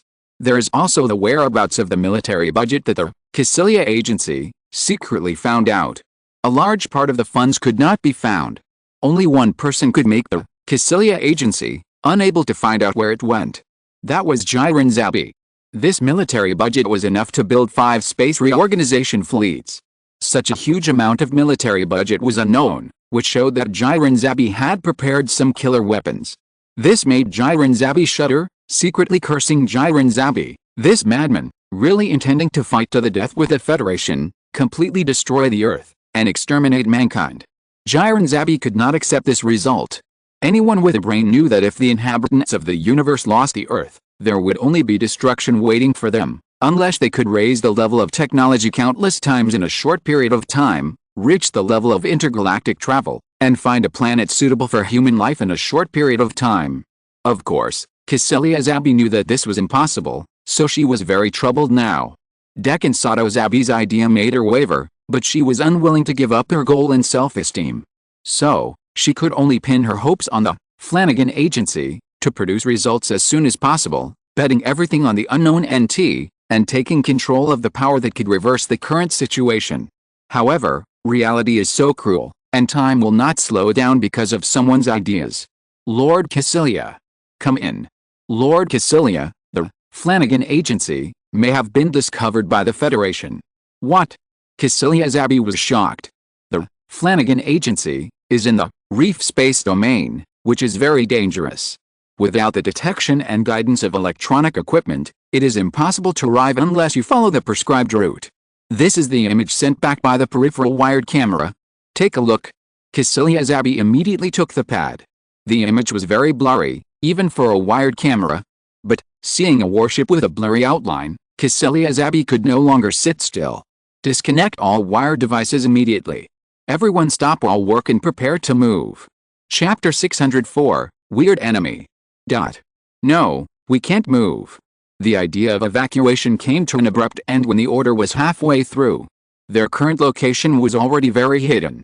The wired camera was located on the periphery of the reef space domain, which was still a long way away from them.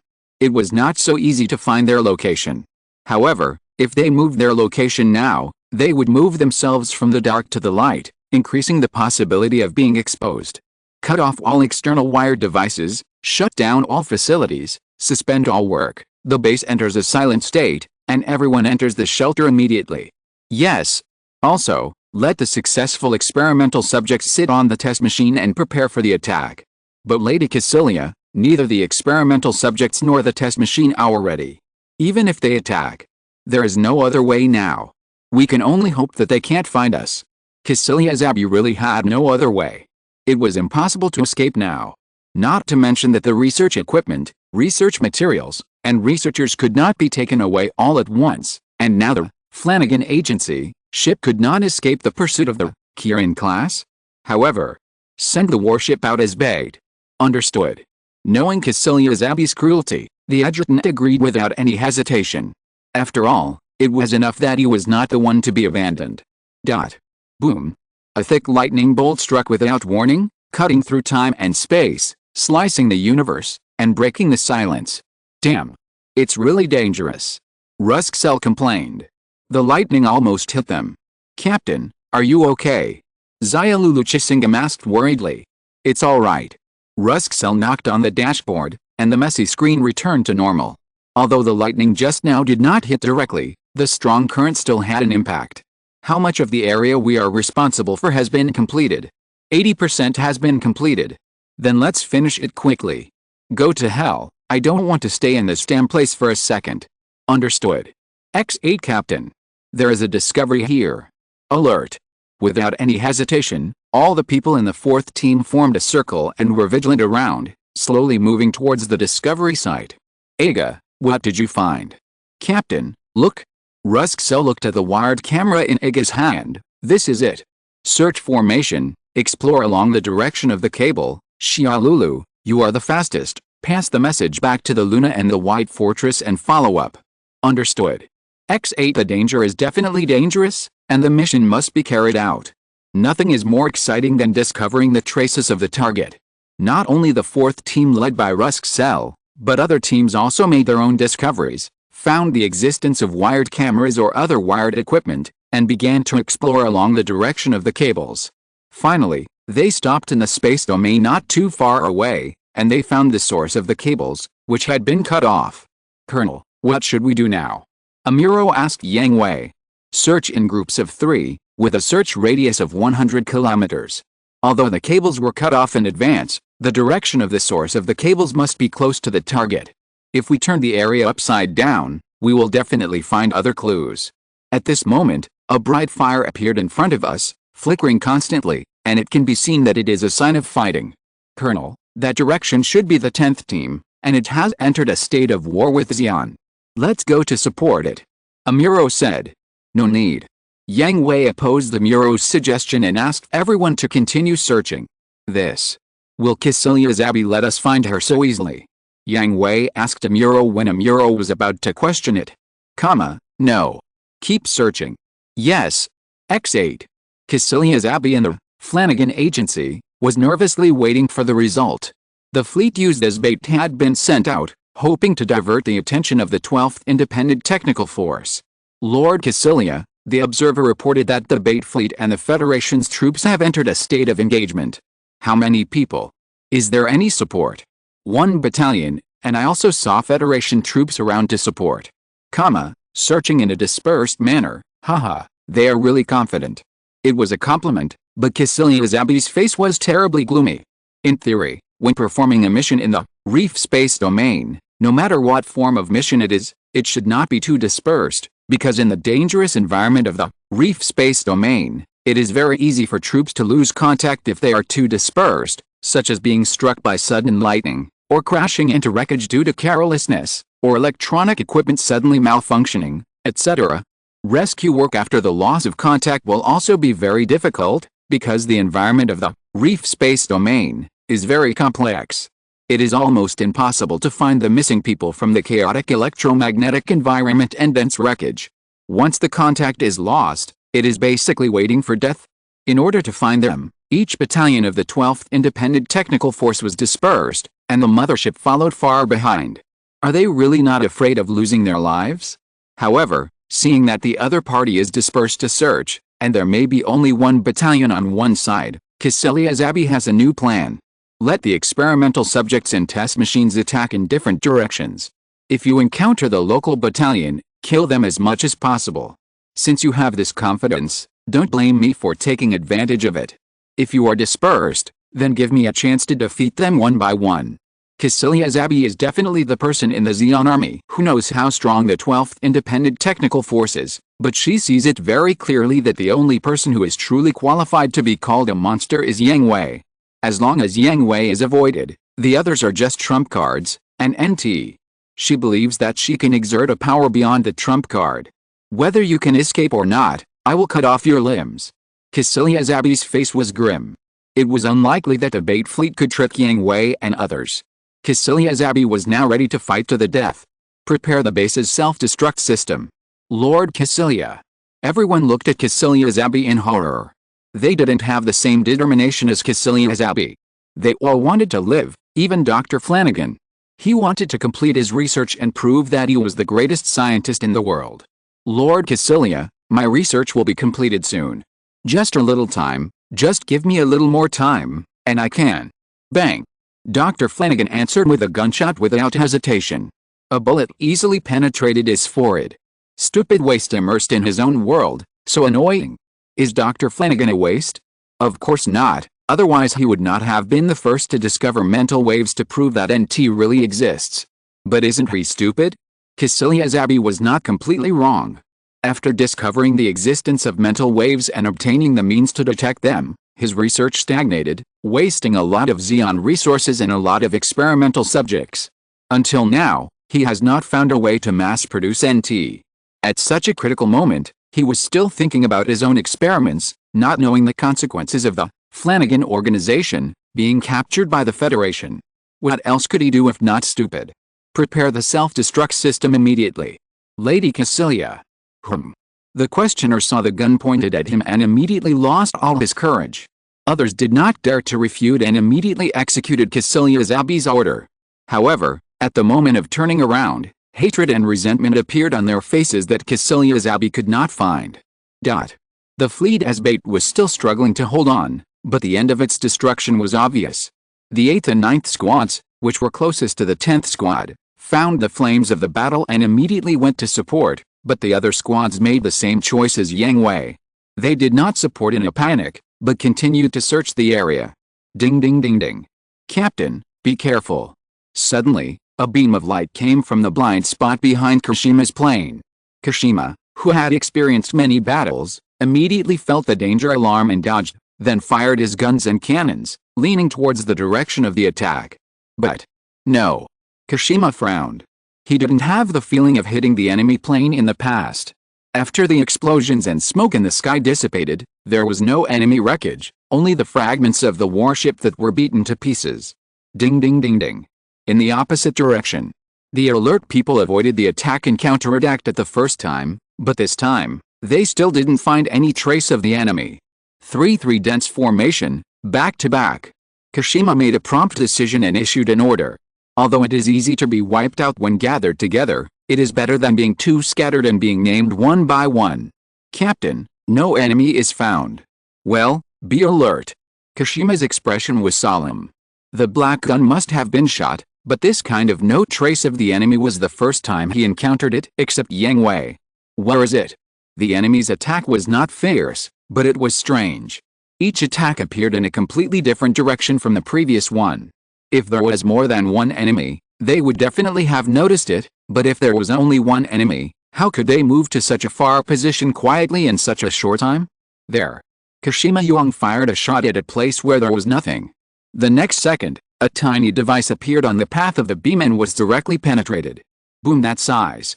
Is it a new type of unmanned weapon? The moment Kashima Yang hit the enemy, everyone saw clearly that the enemy's reminder was very small and there was no way one person could sit on it. 12 o'clock direction, volley. At this moment, Kashima Yang followed his intuition and gave orders. Everyone executed them directly without thinking. For a moment, bullets, beams, missiles, and shells rushed over like flying feathers. Chapter 605, write this down first. Boom boom boom. For a moment, the flash of the explosion was so blinding that people couldn't open their eyes. When the firelight faded and the smoke slowly dispersed, everyone could see the true face of the enemy. That's it. It had a pair of large mechanical claws and a slender single eye that symbolized Bigelow. The difference was that it didn't have a narrow and flat body like a big crab, but was a bit bloated with a round arc. 4 pillars stretched out from its body, and the ends were all connected to a device that was the same as the unmanned weapon that was just destroyed by Kashima Isama, but one of the 4 was missing. If Yang Hui was here, he would recognize it at a glance. This was a combination of Bigelow and Blau Blau, the first type developed using the Sekimu system. That's Sion's new weapon. Disperse. Hearing Kashima Isama's order, everyone immediately dispersed. The crab's sharp mouth suddenly opened, and a thick beam comparable to a naval gun shot out. At the same time, The only 3 remaining unmanned devices separated from the pillars and dispersed in 3 directions, attacking the third team. 3 people in a group, be careful of guided weapons. On Luna 2, Kashima Isama and other team leaders knew some of the research department's research plans, such as the variable frame and transformer that were being studied, and a kind of guided weapon dedicated to NT. What they are facing now is so similar to the guided weapon that the research department is developing. Sure enough, facing this strange combat weapon for the first time, the members of Team 3 were miserable for a while. On the one hand, they had to be careful of the Crab's megaparticle cannon, and on the other hand, they had to guard against the wired control megaparticle cannon. The main reason was that it was difficult to defend against it because it was too small and the surrounding environment was complex. It was difficult to hit, and the angle of attack was tricky and deadly. Damn, is this the power of NT? Gao Long cursed. This was the first time to fight a real NT. Both the environment and the opponent were hell level. Kashima Isama quickly thought about tactics, and soon, after discovering the pattern of enemy aircraft's actions, he thought of a way. Number 4, Number 5, Number 6, keep firing on the main body. Number 7, Number 8, Number 9, hold back the guided weapons of the enemy plane. Understood. X6 with Yuan's order, the team's operation immediately became high speed, and the 3 planes concentrated all their attacks on the main body of the enemy plane, so that it had no chance to release the megaparticle cannon for a while, and could only dodge with the help of the surrounding wreckage. Although the wired control megaparticle cannon wanted to attack the 3 planes that focused on the main body and relieve the main body of the crisis, as long as the action paused for a moment, the attacks of the other 3 planes would arrive. Although they failed to hit directly, they did not give them any chance to attack. Even if they were lucky enough to fire a shot, the 3 planes would use shields to block it for their teammates. What a powerful force. Chaped, who blocked a shot, looked at the almost scrapped shield and cursed. Fortunately, I replaced the shield this time, otherwise I really couldn't block it. Be careful, it's coming again. Don't even think about it. The wire-guided megaparticle cannon seized the opportunity to fire at the 3 machines that attacked the main body again, but Kashima Isama had already predicted its next move and fired at the moment of pause. Swish! The pink beam directly pierced a wire-guided megaparticle cannon. The beam cannon failed to fire and exploded in the universe. At this time, the other 2 wire-guided megaparticle cannons retreated and were taken back to the main body. 6 shots, every 6 shots will return to replenish energy. Kashima Isama immediately sent the information he had just observed to the whole team, and at the same time did not relax his observation. The charging time is 1 minute, and the next recovery is your chance. When the wire-guided megaparticle cannon separated from the main body again and attacked them, Kashima Isama also conveyed the information he had collected to his teammates again and formulated a battle plan. Understood. X8 the same movement rules, and without the interference of a wired control type megaparticle cannon, the third team is more handy. Many of the 3 machines attacking the main body hit the enemy plane, slowing down in thick smoke. Now, at the moment when the wired control type megaparticle cannon was recovered, Kashima Yuang and 2 teammates moved, full power, and the fire pulled out a long ribbon, rushing straight towards the main body. Avoiding the swing of the mechanical arm, the beam sword directly inserted from the position of the one-eyed, piercing the enemy plane. The 2 teammates accompanying were not to be outdone. The beam sword was also unsheathed and the sharp blade sank into the body of the enemy plane. After completing this action, the 3 machines quickly retreated, and the beams like raindrops followed one after another, drowning the enemy plane, until the violent explosion, the fingers pulling the trigger stopped. After the battle was over, several people breathed a sigh of relief. This was the first time that an enemy plane needed the whole team to deal with it, and it was not easy to defeat him. Captain, there must be more than this one. Let's go to support other teams. Gao Long suggested. No need. Kashima Yuang saw that there were flames of battle in 2 other areas around him, but he had no intention of supporting his companions. Since his own team could handle it, others would definitely be able to do it, so he decided, 3 people in a group, expand the search range, the enemy's lair must be nearby. Understood. X8. Xion's NT weapons are indeed powerful, especially when they first encountered them. The strange attack method caught the enemy off guard, but, unfortunately, their luck was not very good. There were a total of 5 test machines, and they encountered the 2nd, 3rd, 4th and 7th teams respectively. The captains were Yang, Kashima Yang, Rusksel and Travis Kakuland. The first two were the strongest two among all the local captains. Rusksel's shooting ability was outstanding, and Travis Kakuland was calm and experienced. They could not get any good results in their hands. And the last one met the first team led by Yang Hui. The result is self-evident. When dealing with floating weapons, Yang Hui is an expert at it. He destroyed all the wired control-type mega-particle cannons in just a few moves. Amuro and South Banning are cut off two mechanical claws. The mega-particle cannon on the HUD was also hit by SEMA and could no longer be used. The engine of the thruster was destroyed by Christina Mackenzie's supporting firepower and is now part of the floating wreckage. Colonel, Chris, Forte, Shirao, the three of you wait here and hand over the prisoners to the Luna. The others will disperse. Fights have occurred in 5 directions. Explore the central area. Understood. X8 Not only the first team, but also the 3 teams that intercepted the bait fleet turned around after completely destroying the enemy. Judging from the location of the battle and the direction of the bait fleet, the central area of each team should be the enemy's base camp, so they all set off to the same location. Soon, they entered the range of each other's optical cameras and formed a circle. The target was very obvious. In front of them was a huge wreckage, not of a battleship, nor of a mobile suit or fighter plane, but of a colony satellite. Is this the colony satellite HAL? Seeing the name written on the outer wall of the wreckage, everyone frowned. Was HAL destroyed during the Battle of Loum? I haven't heard of it. The military doesn't have any records either. Colonel, there is a large thruster at the end of the wreckage, and it is in a usable state. The result was very clear. The colony satellite HAL was not destroyed during the Battle of Loum, but was another crazy preparation by Jiren Zabi. George, Russ, take your people and destroy all the thrusters for me. Yang Hui ordered with a serious expression. Understood.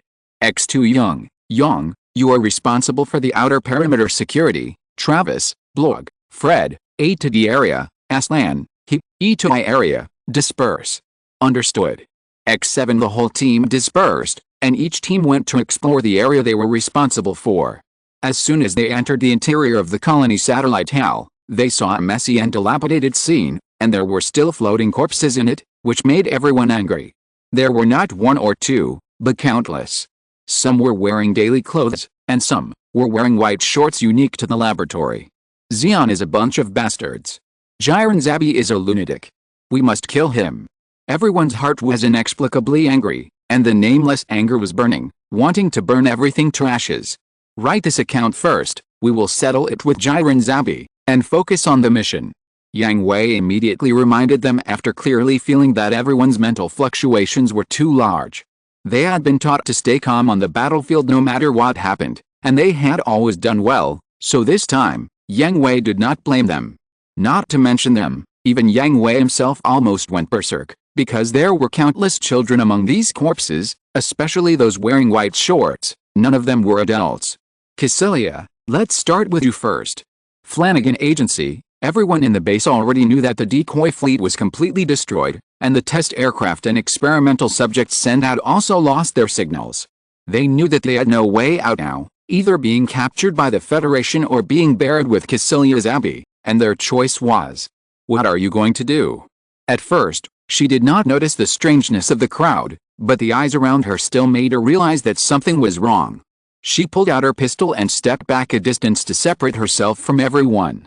Lord Cassilia, we have no chance, surrender. The adjutant stood up and persuaded. Surrender, Lady Cassilia, the Federation will not kill us, we are still valuable. Lady Cassilia, I don't want to die yet. Are you kidding? I, Cassilia Zabi, will never accept the same humiliation.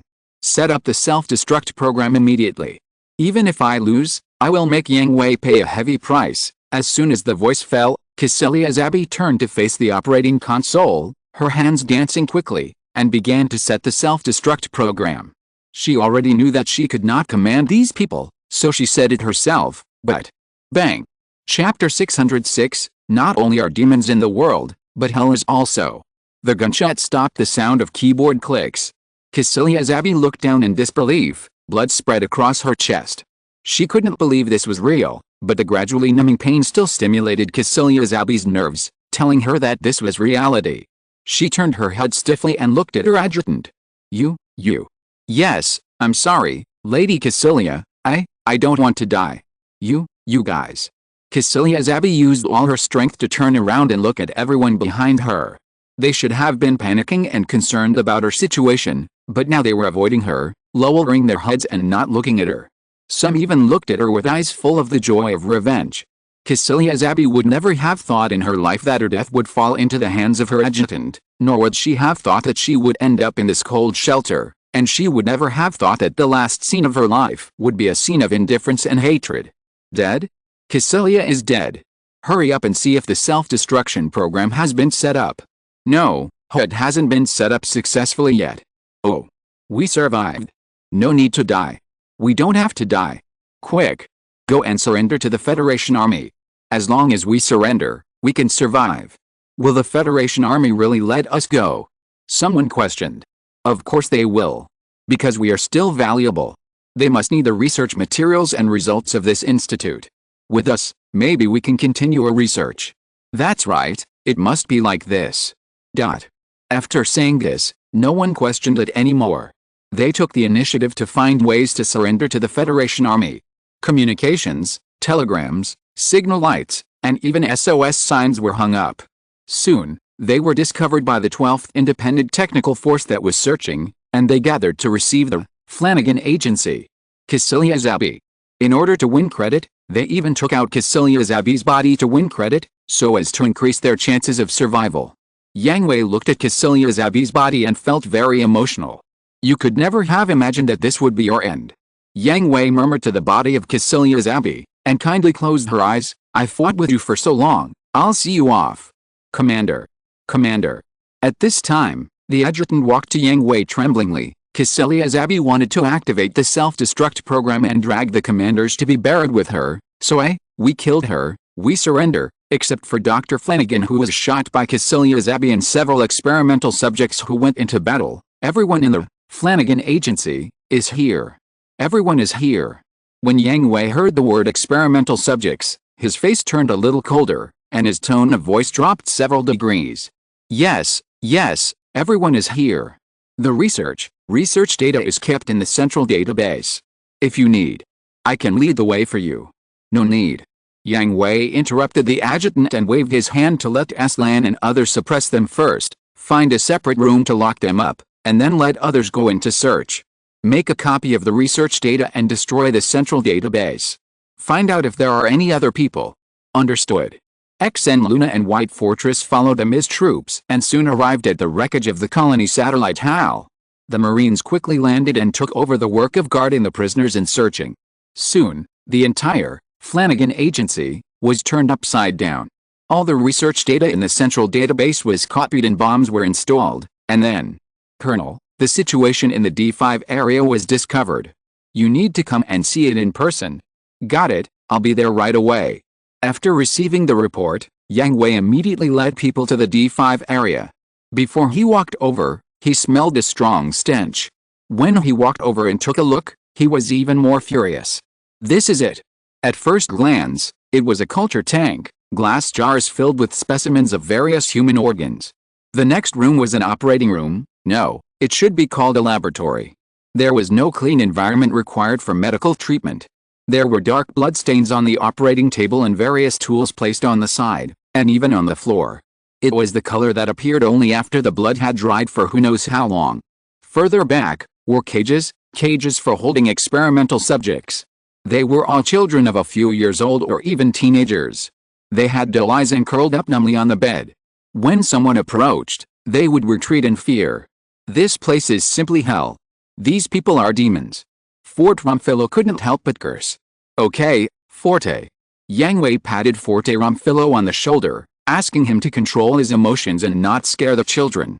Go and call Amuro, Sima, Chris, down. The men step back a little, cover up your guns and other things, and send some food and water down.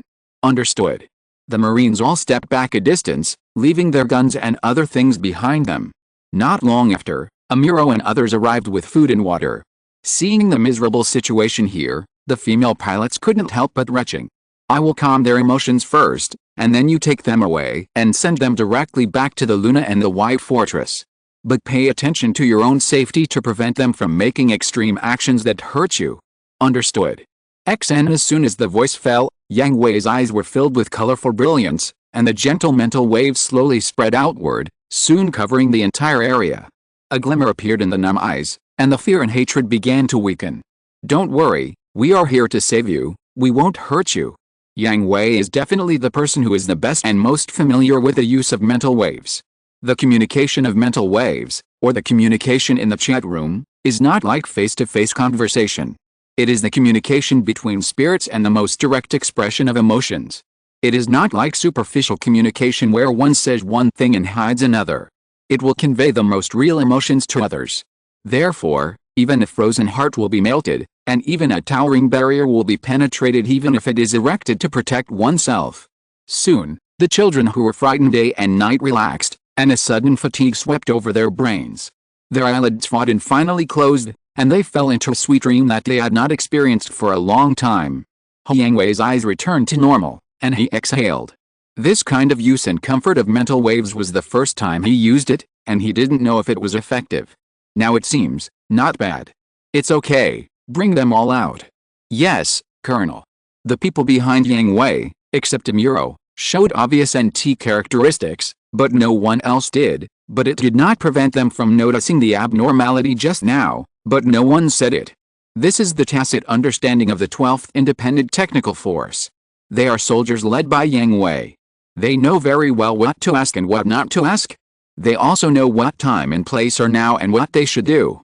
Soon, all the children who were experimental subjects were taken away. After confirming that the institute was an empty shell, Yang Hui sent a questioning look to the captain of the Marine Corps. After receiving it, the captain of the Marine Corps nodded in response. Yang Hui also nodded, and then left with his hands behind his back. Everyone in the 12th Independent Technical Force, including the Marines guarding the prisoners, left together. After locking the door where the prisoners were held, they left together. Then, the Marine Corps transport boat took off, and all the mist took off. With a boom, the place where the Flanagan Agency was located turned into a sea of fire. When the flames went out, the existence of the Flanagan Agency would be erased, along with the prisoners held inside. Yang Hui witnessed all this indifferently. At the beginning, Yang Hui never thought of letting those people go. As for the value they thought of before, this idea is correct, but the premise is that when encountering ordinary federal soldiers, officers may be concerned about their identity and value, and send them back to the Federation to gain merit or please certain superiors. But does Yang Hui need it? No. As for their role in the Federation, and the accountability of the Federation after knowing it, all of them are from the 12th Independent Technical Force. How can the high-level people know? As for the research results of the Flanagan Agency, Yang Hui doesn't care about the research on NT at all. It's just a special bloodline, and the final research results of the Flanagan Agency are nothing more than cloning and strengthening people, or helping people who are already NT to become NT and advance and develop their abilities. These results all require a lot of very cruel experiments, and Yang Hui disdains this. But among the research results of the Flanagan Agency, there is one that Yang Hui cares about very much, and that is the SYNOPSIS system. SYNOPSIS is the abbreviation of Psycho-Communicator, which is a master control system dedicated to NT. It mainly refers to the equipment installed on MIS and MA, which has the functions of control system that can manipulate wired wireless mobile terminals such as the machine body through the brain waves of NT, and sensor that enhances the insight and perception of NT. Later, the function of enhancing human mental stability device was added. In addition, the same system used by ordinary people is called quasi-semium. The psychoframe is a special alloy with brain wave transmission efficiency. The principle is to miniaturize the computer chip to the limit and cast it into the frame of MIS together with metal particles. The driver's consciousness is reflected in the movement of the machine body, and the two are highly linked. The ultimate form of expression is that the driver no longer needs to operate the machine, and can control it almost by thinking alone.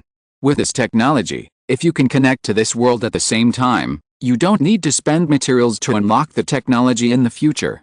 You can directly manufacture the finished product in this world and bring it back to the fortress, or Memphis. Is my idea feasible? Feasible.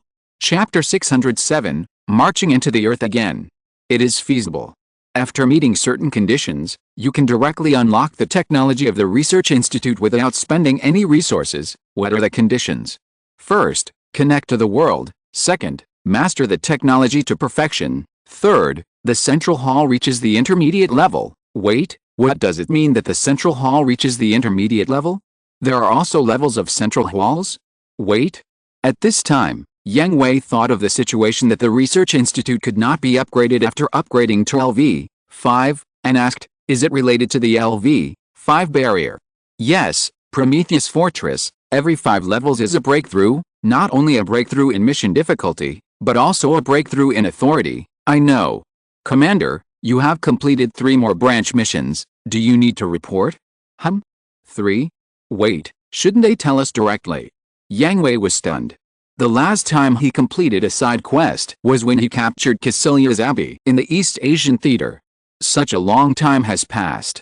During this period, including the acquisition of the original version of the Universal Century Charter, the capture of Dazzle's Abbey, and the restoration of the Republic of Xi'an, there was no prompt to complete the side quest. Yang Hui simply didn't care. Who knows, it's not that it was not completed, but that Mevis didn't remind it. In view of the situation last time, it is judged that the commander does not need real-time reminders. This, is it up to you to decide? Yang Hui raised his eyebrows, and his guess in his heart became clearer and clearer. Mevis is definitely not as simple as a simple intelligent AI. I am the intelligent AI of Promise Fortress, and also the guide and guardian of the commander. My authority will grow with the commander's growth. Yang Hui curled his lips. If Mevis explained it this way at the beginning, Yang Hui could still accept it, but now, go and lie to the devil. However, Yang Hui did not point it out. He could guess Mephis' answer anyway. Moreover, as the level of the central hall became higher and higher, he had more and more authority, and all the truth would be in front of him. Okay, I know. Tell me about the completion of the side quests. After roughly guessing which 3 were completed, Yang Hui wanted to hear the rewards for completing the side quests. This was the most important thing. Completing different types of side quests can roughly figure out the completion rules and reward patterns of the side quests. Congratulations, Commander, for completing the 3 side quests. Obtain the World Core item, capture Dazzle's Abbey, and Dakin's Revenge. Obtain the World Core item. The original text of the Universal Century Charter is the starting point of all disputes in the Gundam UC world, and it is also the absolute core of changing the world. If you obtain it, you will control half of the world, and you will be rewarded with 2 construction opportunities, 2 reinforcement opportunities, 3 material gift packs, extra large, and a world deviation of 100. P.S. This task is the only side quest in the multiverse. Once completed, it cannot be completed again, and the core items will disappear in each multiverse. Capture Dazzle's Abbey. Every member of the Zabi family is a core figure in the world. Capturing and killing them can greatly change the course of the world. Rewards. 1 opportunity to strengthen, 4 medium-sized material packs. Dakin's Revenge. Killing is always the lowest form of revenge. True revenge is to make the enemy see the things they least want to see, take away everything they have, and make the enemy look up to you as a loser. The restoration of the Republic of Xi'an and Dakin's undead reality have dealt a heavy blow to Xi'an. They are what the Zabi family fears and least wants to see. Rewards. 1 construction opportunity, 1 reinforcement opportunity, 5 large material packs.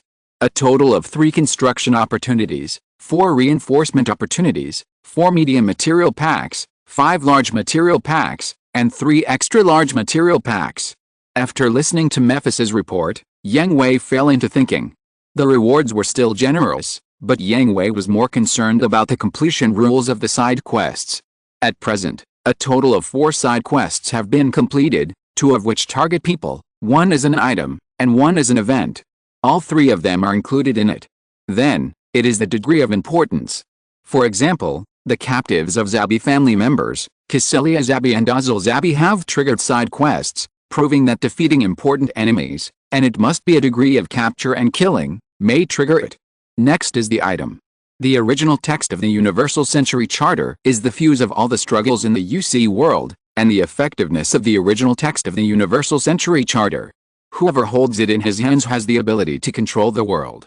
Say I am Bist established a huge Bist family with the help of the original text of the Universal Century Charter.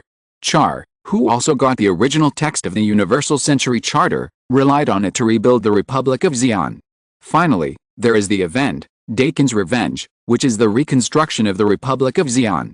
In fact, after Yang Hui came to this world, he had executed many major events, such as the early completion of the V Plan, which allowed the Federation to have its own MIS troops too early, and defeated Xi'an's offensive plan one after another, and crippled Xi'an half a year in advance.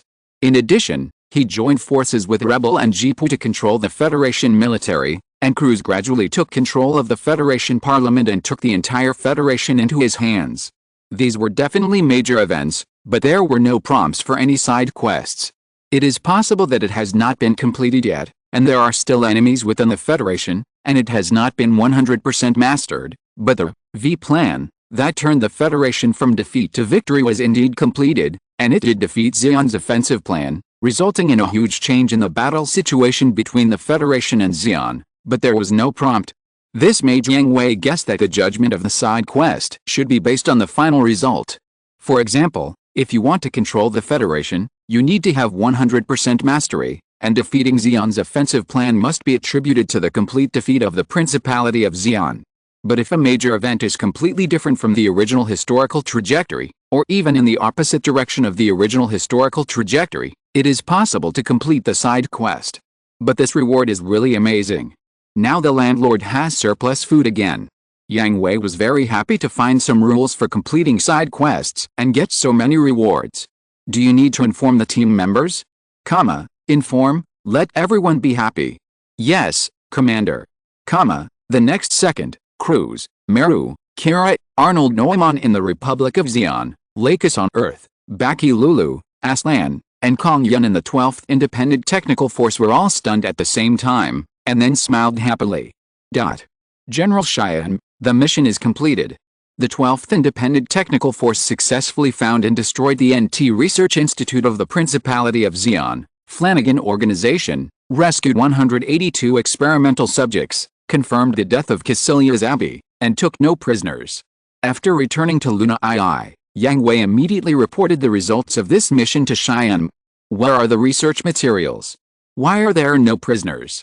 Cheyenne asked. Report, during the suppression process, Cassilia Zabi knew that she had no way to escape, and planned to perish together with the enemy, so she activated the self-destruction program. Well, I know, thank you for your hard work, Colonel Yang Hui. Cheyenne knew that this was an excuse.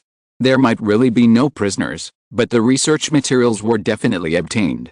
However, he was also following the procedures and doing a face-saving project. In his opinion, prisoners were meaningless. One less prisoner means one less mouth to feed. Then I'll take my leave. Wait, Colonel Yang Hui, General Rebel has issued the latest order to you. You will land on Earth in 3 days to assist the Earth Front and launch a full-scale attack on the occupied areas of the Principality of Xi'an. Huh? Yang Hui was stunned for a moment, and saw Cheyenne put a letter of order in front of him. After taking the letter of order and opening it, Yang Hui raised his eyebrows and gave Cheyenne a look. After receiving the reply, he sat on the sofa casually, without respect and seriousness. Are you serious, Rebel? You're launching a full-scale counterattack so soon? Yes, during the time you were on this mission, the diplomatic mission of the Federal Parliament reached a preliminary consensus with the Republic of Xi'an, and the Federation and the Republic of Xi'an formed a strategic alliance. Caspar Zimdekin even personally led his men to land on Earth to receive the Xi'an troops who defected to the Republic of Xi'an. Wow? That's quite efficient. To be honest, I'm also surprised, but when I think of your existence, it all makes sense. Haha. Yang Hui understood what Cheyenne meant, but did not explain. He just smiled and perfunctorily passed it off. General Rebel believes that without the constraints of the Republic of Xi'an, and with mobile suits being deployed to all units, the Earthfront has the ability to completely defeat the Principality of Xi'an. Well, last time I asked you to remind Rebel to be careful of Mark Bay, did that work? No. Cheyenne shook his head. Mark Bay has adopted a defensive posture of retreating completely, and he didn't move no matter how we lured him. That's not right. Mark Bay's not a stupid person. He must understand the principle that if you defend too long, you will lose. He must have some trump card. Yang Hui reminded. Well, General Rebel also thinks so, and he has fought with Mark Bay during this period, and he also thinks he is a difficult enemy, But he has not found anything even after increasing the reconnaissance efforts, and he has not even prepared the HLV to take off. Be careful, he is Cassilia Zabi's trusted subordinate, and he is also a ruthless person, and he may prepare unconventional means. Yang Hui did not directly remind Cheyenne about the threats of nuclear bombs, biological weapons, etc. After all, he was named and it was difficult for him to explain. You mean? You better pay attention. This time we found the Flanagan Agency in the reef space, which is the abandoned colony satellite HAL, and a large thruster has been installed at the end. Bang! Cheyenne slammed his fist on the table and cursed, Jillian Zabi is a madman. If you're listening to this novel on a channel other than Fanfic World, it means they downloaded and uploaded it without effort. We cordially invite you to visit our channel, Mundo Fanfic Novelis. There you'll find the original version of this story and you can explore many other novels of various genres. We're waiting for you to immerse yourself in a world of incredible novels. Chapter 608 New Big Toy. After all, it's the end of the road. Jiren Zabi won't just accept defeat. Yang Hui said disdainfully. He really disdained Jiren Zabi's behavior. Jiren Zabi's idea is very simple. He's going to die, so why bother about the treaty? It can not only form a deterrent, but also drag the enemy to be buried together in the end, killing two birds with one stone. Humph. Madman. His condition is much more serious than a madman, almost like a psychopath. It's not important. What's important is how to deal with it. Cheyenne was fidgeting when he thought of the disaster that the Federation would face when it was about to defeat Xi'an. Intelligence. Yang Hui also slumped on the sofa and said, to be honest, if Jiren Zabi went crazy and dropped several or dozens of colony satellite bombs on the Earth, Yang Hui really didn't know how to deal with it. Even if he started building Genesis and Requiem from now on, it would be too late. The best way, and also the most dangerous way, is to collect enough intelligence to find out what cards Jiren Zabi has prepared, and then have the ace troops sneak in secretly and sabotage in advance. It is not necessary to destroy all of them, but the number must be controlled within one or two, otherwise, with the current strength of the Federation fleet, it cannot be stopped. Moreover, the colonial satellite bomb is the only one Yang Hui can mention, and there will definitely be one more. Flashlight. Ugh. Solar ray system. In addition to the colonial satellite bomb, the UC world has another strategic weapon, which is powerful enough to destroy a colony satellite and a city with one shot. If the rays of solar ray system were not blocked and could not directly attack the Earth, the Federation might have to pay a greater price to win, and more people would die on the Earth. Well, I will notify the head of the intelligence department and ask him to investigate this matter strictly. You will need to take action at that time. Cheyenne used a tone of request. Only Yang Hui's 12th Independent Technical Unit can perform such a dangerous task of going deep into the capital of the Principality of Xi'an to carry out sabotage operations behind enemy lines. I will also send someone to investigate, but there is one person who may be able to be used. Yang Hui said. Who? Dekan Sato Zabi. Him? Impossible? He is the prince of the Principality of Xi'an. He is also a father, and the person who knows Jiren Zabi best. What Cheyenne didn't know was that after Dazil Zabi disappeared and Char restored the Republic of Xi'an, Dekan Sato Zabi sent someone to contact Yang Hui's intelligence organization, hoping that he could act as a matchmaker and contact Revel to discuss the surrender of the Principality of Xi'an. But Yang Hui had been dragging his feet and didn't pass on the message for him. First, now was not the best time for Xi'an to surrender. Second, Jiren Zabi hadn't revealed his trump card yet, so Yang Hui didn't dare to act rashly.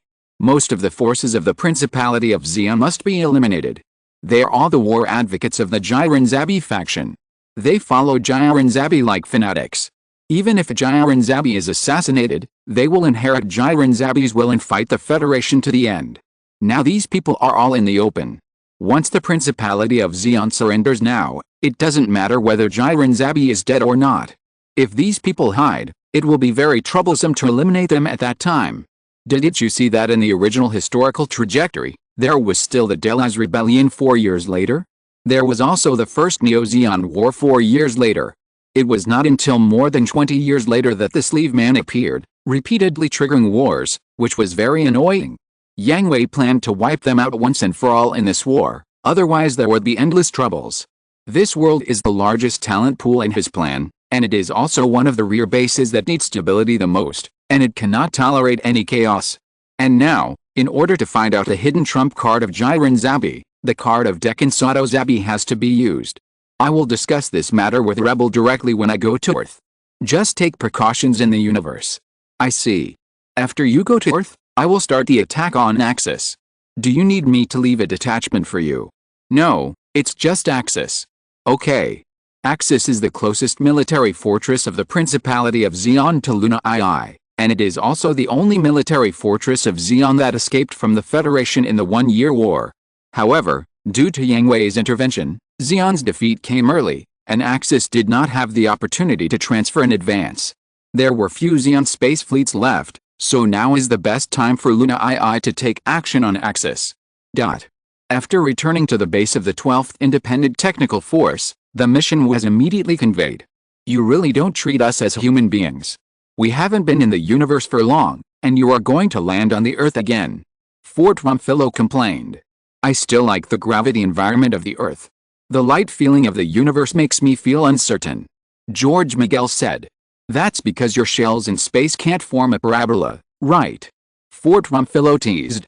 George Miguel's best skill is long-range firepower strikes, especially when the enemy and us can't see each other. The enemy will be attacked by a rain of shells and buried in the sea of fire in the fog. You don't know this, right? Russ Kessel put his arm around Fort Rumphillo's shoulder and smiled. George has changed to a new big baby, the 300mm, heroic, super electromagnetic cannon. Theoretically, it can directly penetrate a mountain. What kind of parabola is needed? Really? Fort Rumphillo was surprised. In the last battle in the Republic of Xi'an, George Miguel still used a 230mm cannon. In the Battle of Reef Space Domain, everyone was basically separated, and he didn't pay attention. Really? George Miguel nodded proudly. This is such a big treasure, a new product from the research department. Well, a test machine, let me use it and collect data at the same time. What a good luck. Is there anything else? Fort Rumphillo asked. He was very interested in the new weapons developed by the research department.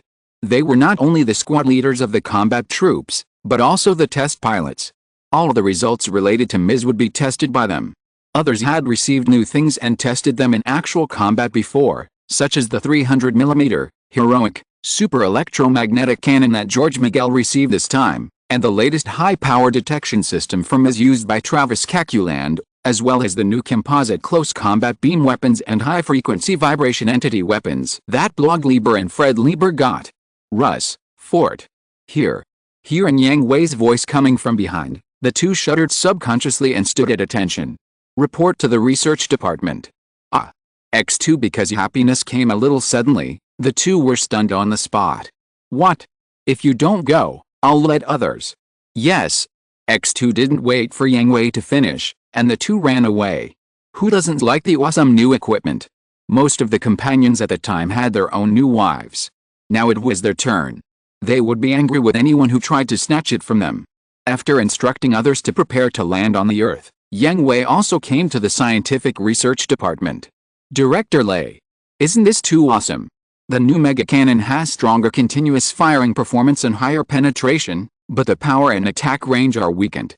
As soon as they arrived, they heard Tim Lei introducing their new equipment to Ruskcell and FT Rumphillo, which frequently caused the two to exclaim, just like a child who got a new toy.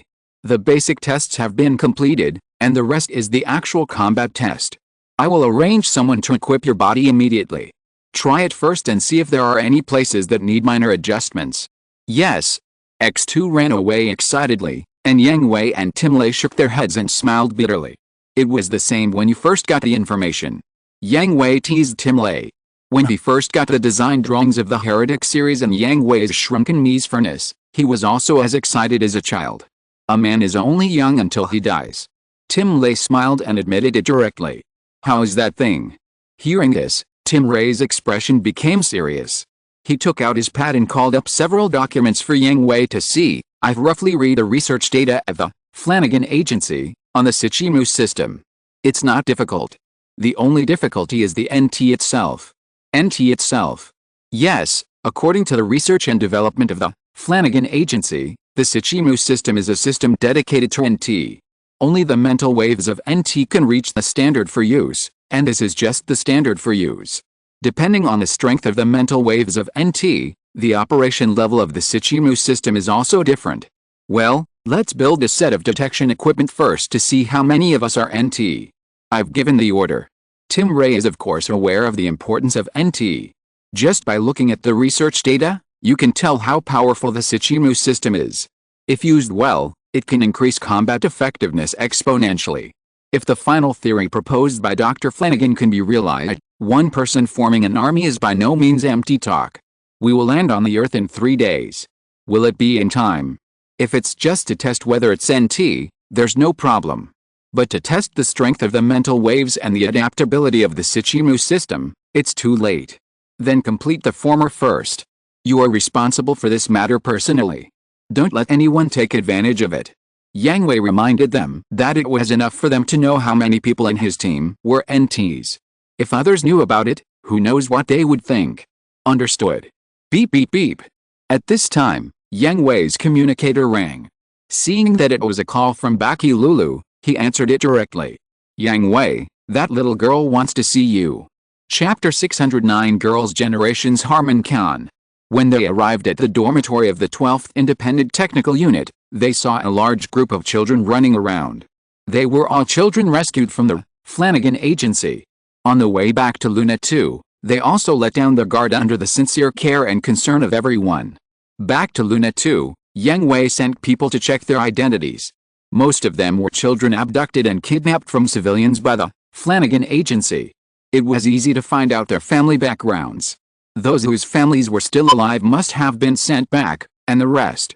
Most of them were orphans and homeless. Originally, Yang Hui planned to send these children to Earth and send them to live in the orphanage under the Bist family, but there was a child named Rita Bernal in the 12th Independent Technical Unit. The children who stayed behind saw that Rita Bernal was studying in the 12th Independent Technical Unit, and after studying, she also helped others do various work within her ability, and then began to learn from her. Yang Hui had told them that he would send them to an orphanage on Earth to let them start a new life. After all, the 12th Independent Technical Force was a combat unit, not a nursery. Rita Bernal was left behind because of her special nature, which was already an exception among exceptions. It was obviously against the rules and inappropriate to leave so many children behind. As a result, without exception, all of them refused, and their attitudes were very firm. Perhaps because they had experienced grief and torture, their hearts were not friendly to the world.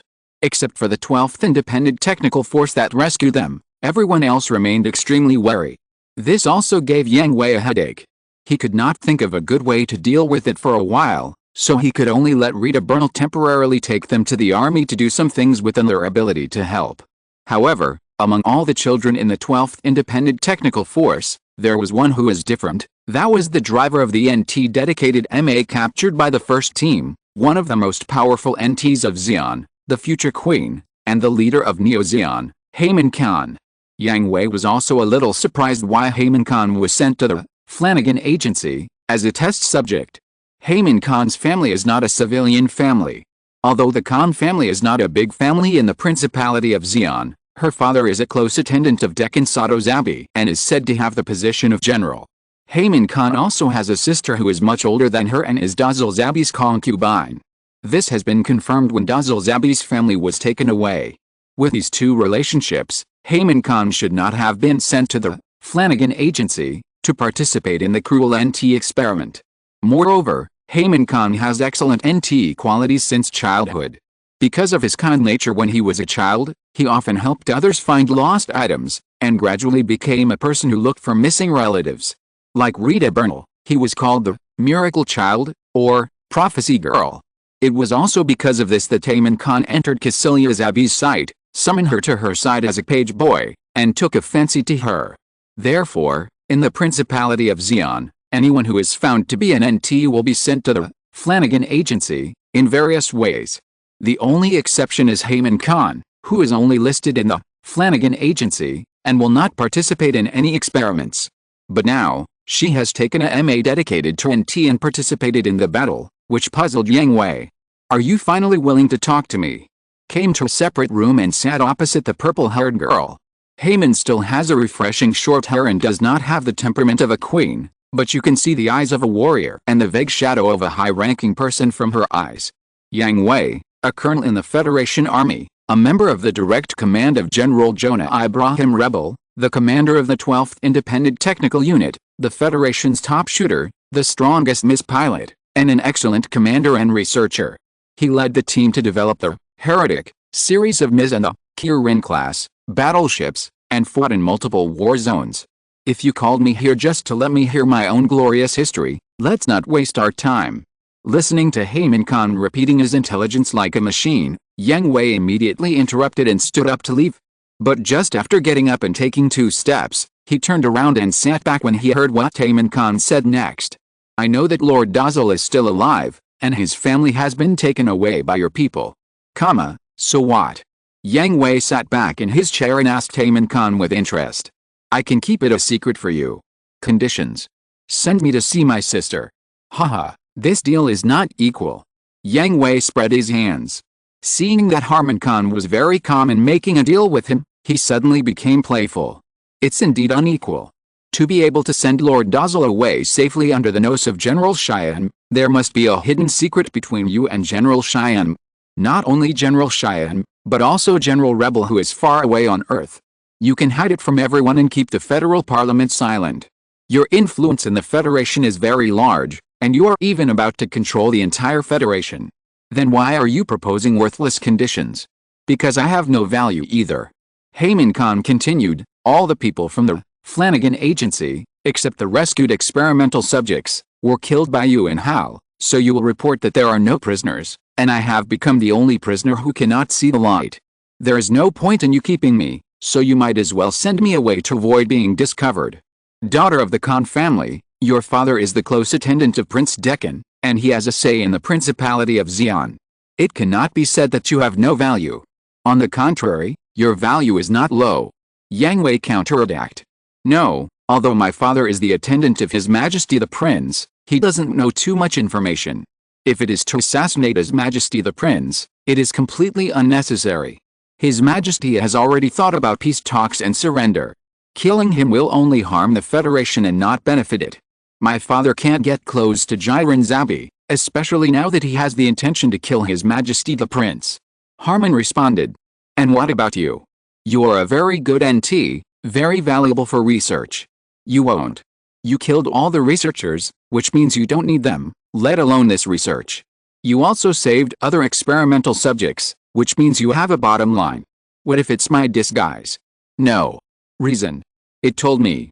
Haman Khan pointed to his head, you are a person with a bottom line, and you hate experiments without a bottom line. Haha, it's really an unpleasant ability. Yang Hui smiled casually. He just wanted to play with Haman Khan and see how much power she has in the future. As a result, he forgot that he couldn't lie in front of the NT. Besides, in terms of research value, you are more valuable than me, aren't you? Found it. Dr. Flanagan discovered it, mental waves. Your mental waves are stronger than anyone I've ever seen, and they are very special. Haman Khan said calmly. Haha, interesting, should I say it's worthy of you? Yang Hui smiled with interest, got up and left directly, without giving Haman Khan a final answer. However, it can be regarded as an answer, everything is in the mental waves, it can be regarded as an agreement, but it is not an agreement. Xi'an Republic? If I can work under that adult, I would be more than happy. After Yang Hui left, Haman Khan's eyes, which remained calm, showed a light called expectation. Yang Hui returned to his room, took out the quantum communicator, and dialed Char's number directly. What's going on? On Earth? Yes. I'll be coming down soon. It seems that Rebel is planning to have the final battle. Yes, it's time to end this boring war. In your eyes, this war is boring. One person fights for his own ambition, and a group of people fight for their own status. Is this kind of war interesting? So, there are still interesting wars.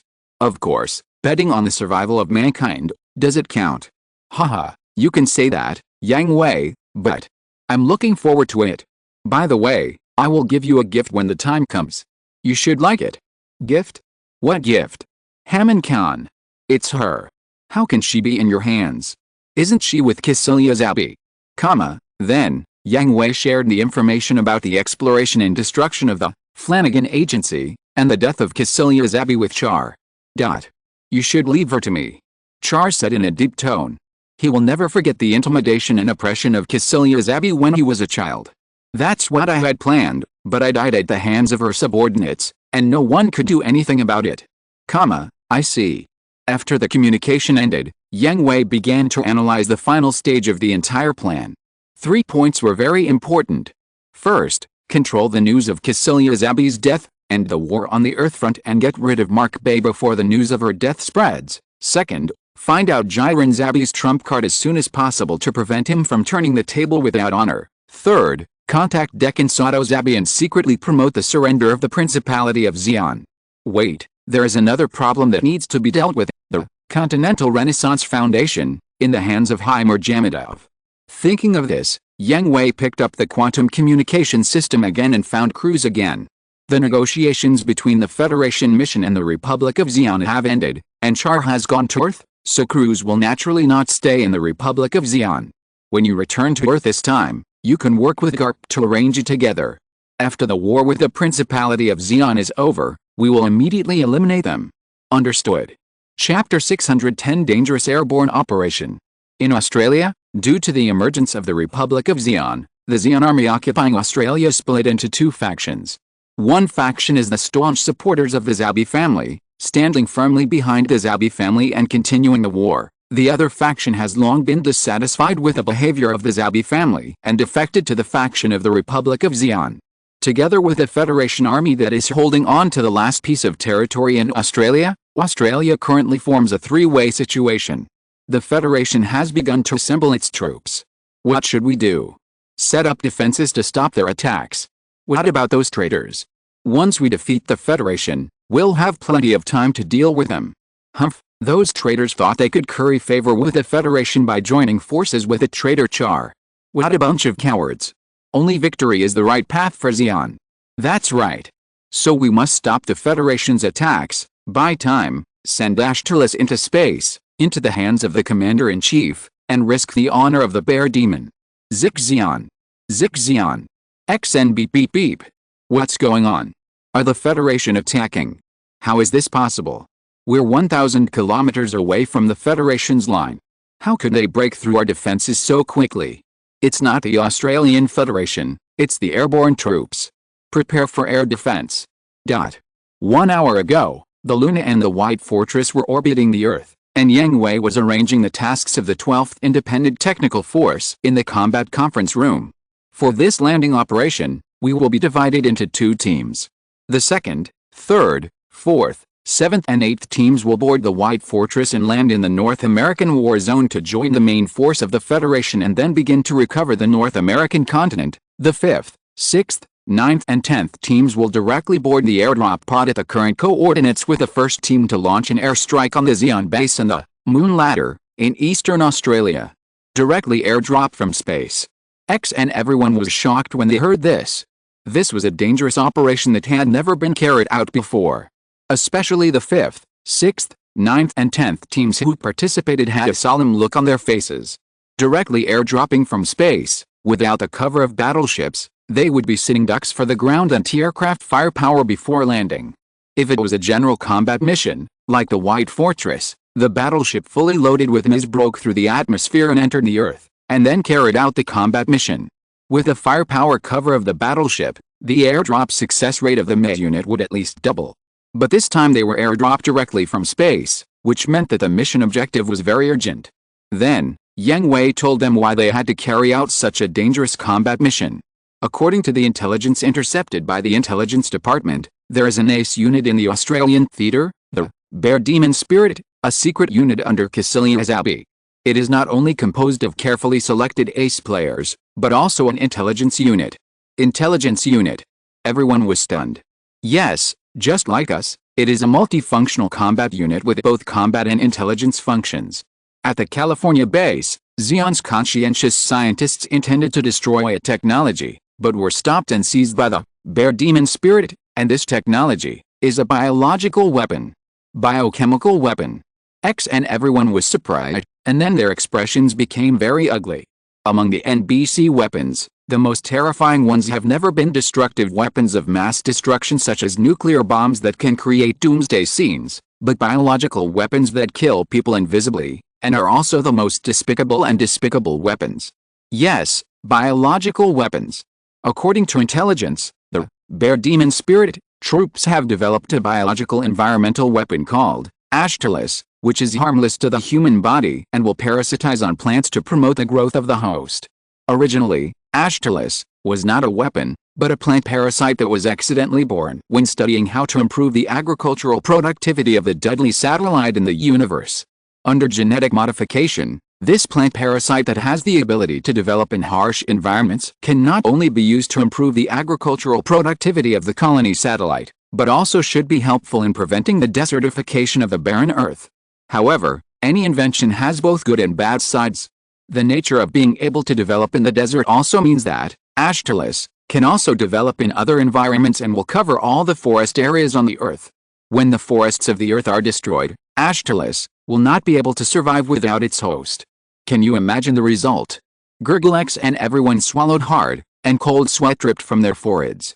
The forest environment was completely destroyed, and Ashtalis also lost its host. In the end, only the exhausted Ashtalis will quickly die in time, and then the environment of the Earth will be completely destroyed, and the Earth will no longer be a planet suitable for human survival. Cassilia Zabi is dead, but Jillian Zabi is still alive. Once this weapon falls into Jillian Zabi's hands, the Earth will face another crisis of destruction. So our mission is to eliminate Ashtalis and Bear Demon Spirit while they are still in Australia, including all research materials and all people of Bear Demon Spirit. No one will be left alive. Understood. XN received such important information, and everyone didn't care whether the mission was dangerous or not. They now had only one idea, that is, they must complete this mission perfectly. Once they failed, no one could afford the consequences. Brad, the commander in charge of the North American theater, is Major General Gao Yun, who will provide you with all kinds of support, but you don't need to obey anyone's orders. You are solely responsible for combat missions and tactical command. Yes, Colonel. I'll look forward to your results. George, Travis, Aslan, and he will stay. The rest of you can leave. Understood. X and the others dispersed, and the 4 people who stayed listened attentively to what Yang Hui said next. The airborne operation is divided into 2 stages. Travis, Aslan, you are equipped with air combat backpacks as the 1st Airborne troops. My requirement is to seize air superiority within 5 minutes and clear the landing area. Yang Hui opened the battle map and assigned each of them their respective tasks. Understood. X2, the 5th, 10th and 1st squads are equipped with special backpacks for land warfare. As the 2nd batch of airborne troops, they will be 5 minutes apart from the 6th and 9th squads. George, the mission of the 5th squad is to destroy all HLVs as soon as possible. His squad will be responsible for providing cover for you. Understood. Travis, Aslan, everyone, after completing the airborne landing, start to wipe out the air forces of the Principality of Xi'an. George, after completing the mission, disperse to wipe out the ground forces. This time I don't want to leave a single living person in this base. Understood. X4 dismiss, go and prepare. After the combat meeting, Yang Hui did not stay in the combat meeting room, but followed them to the bustling hangar. Boys, the mission has been assigned. The 1st, 5th and 10th squads will get special backpacks for land combat, and the 6th and 9th squads will get air combat backpacks. What about the airdrop bay? Go check it again. The refitting of Unit 13 is complete. Lieutenant Bannimer, debug the system. Where's the equipment for Unit 21? Transport it here quickly. Here it is, transport it down quickly. We are also responsible for the next one. Is the magnetic coating equipment used up? We can do the coating here. Idiot. Don't connect the pipes randomly. Do you want to kill your own people? Newcomer, stay aside and don't waste our time. With the growth of the 12th Independent Technical Unit, it is impossible for only the Mecha unit responsible for combat to be expanded. The Maintenance Squad, Crew, Logistics Department, and Scientific Research Department must have also increased manpower. The newcomers in the maintenance class had never experienced such a tight schedule. They were confused for a moment and were thrown aside by the old men. At first, they were very unconvinced and thought that they were being bullied. As a result, When they saw that the old men had completed their frequently wrong work in less than half the time, they immediately chose to shut up and stood behind them as students to observe and learn. Yang Hui got on the number 1 machine with the equipment replaced and began to check the condition of the machine. "Colonel, are there any more problems?" asked the maintenance squad leader. "No problem, all systems are normal." "Okay, I wish you good luck in military affairs." "Well, number 1 machine, attack." The prepared machines walked onto the ejection deck one by one and left the Luna. According to the instructions, they went to their respective airborne bays. Each airborne bay carried 3 machines. When it was full, the airborne bay was closed. The dark environment not only did not make them nervous, but they closed their eyes calmly and enjoyed the last rest time. All the drop chambers were full, and Baki Lulu's voice sounded in the channel. "All aircraft have been collected, and the airborne operation is ready. There are 3 minutes before the first airborne landing. Please prepare the 6th and 9th teams. 3, 2, 1, airborne chamber is released, and the airborne landing begins." As the order was issued, the airborne chambers hanging on the brackets were detached one after another, and the nozzles on the top of the 6 airborne chambers ignited and fell rapidly towards the earth. Please prepare the 1st, 5th, and 10th teams. 3, 2, 1, airborne chamber is released, and the airborne landing begins. Time goes back to the present, and the 6 red-hot airborne chambers broke through the barrier of the atmosphere and entered the sky of the Earth. Pneumatic control, start. Falcon 1 notify all aircraft, check ammunition loading, and test communications. Falcon 2. Falcon 3 OK. Falcon 4. Communications on all aircraft are normal. Second outer armor is peeled off, breaking through the troposphere, slowing down to 0.9 Mach, cooling stopped, attitude is good, get on board, clear the way for the colonel and the others. Understood. The last armor of XN was peeled off, and the airdrop chamber opened. The moment the sunlight was seen, the eyes of the Gundam Astray lit up, and the wings folded on its back stretched out, and the falling bird turned into a soaring eagle. Chapter 611, Divine Soldiers from Heaven. 4 o'clock, 12 o'clock, Lujin, Reconnaissance Plane 2. Following Travis Caculan's instructions, the Gundam Astray closest to the enemy plane turned around and fired without hesitation. 7 o'clock, Patrol Plane Squadron. 3 Gundam Astrays separated from the main force and headed towards the 7 o'clock direction, firing beam rifles continuously, and several balls of fire soon broke out in the clouds. Altitude 10,300, Aslan. Understood. Squadron 9, spread out in 3s, and destroy all enemy planes above 5,000 altitude. Understood. X-8 Squadron 6, destroy the ground anti-aircraft firepower. Understood. X-8 The first batch of airborne squadrons, the 6th and 9th squadrons, dispersed immediately after leaving the airborne chamber. The 9th squadron cleared the enemy planes in the nearby airspace, and the 5th squadron immediately began to destroy the ground anti-aircraft firepower. Mizzen tanks may not be completely cleared, but fixed anti-aircraft positions and surface-to-air missile launchers are the biggest threat. 5 minutes later, the second batch of airborne pods entered the blue sky, peeling off the outer armor layer by layer. Landing location, coordinate tracking and fixation. Okay, let's go. Understood. The XN airborne pod was completely opened, and the 1st, 5th, and 10th teams fell from the air to the ground, as if the fireworks exploding in the air and on the ground were welcoming their arrival. Altitude 5,000, 4,000, 3,000, thrusters ignited. Boom! The Astray Gundam that fell from the sky was simultaneously ignited by flames behind it, and the speed of its fall suddenly slowed down. It carefully dodged the artillery fire on the ground and slowly landed on the ground. Set up positions, George. Understood. X2 Team 1 was divided into 3 teams and dispersed, wandering among the enemy array. Team 10 surrounded Team 5 in a circle, surrounded Team 5 in the middle, opened the backpacks on their backs, and placed them in front of them to isolate them from local artillery fire. At the same time, George Miguel of Team 5 led 3 heavy firepower hands to set up the super electromagnetic cannons on their shoulders, filling the energy. The blue arcs jumped, and the brilliance became more and more shining. Bang!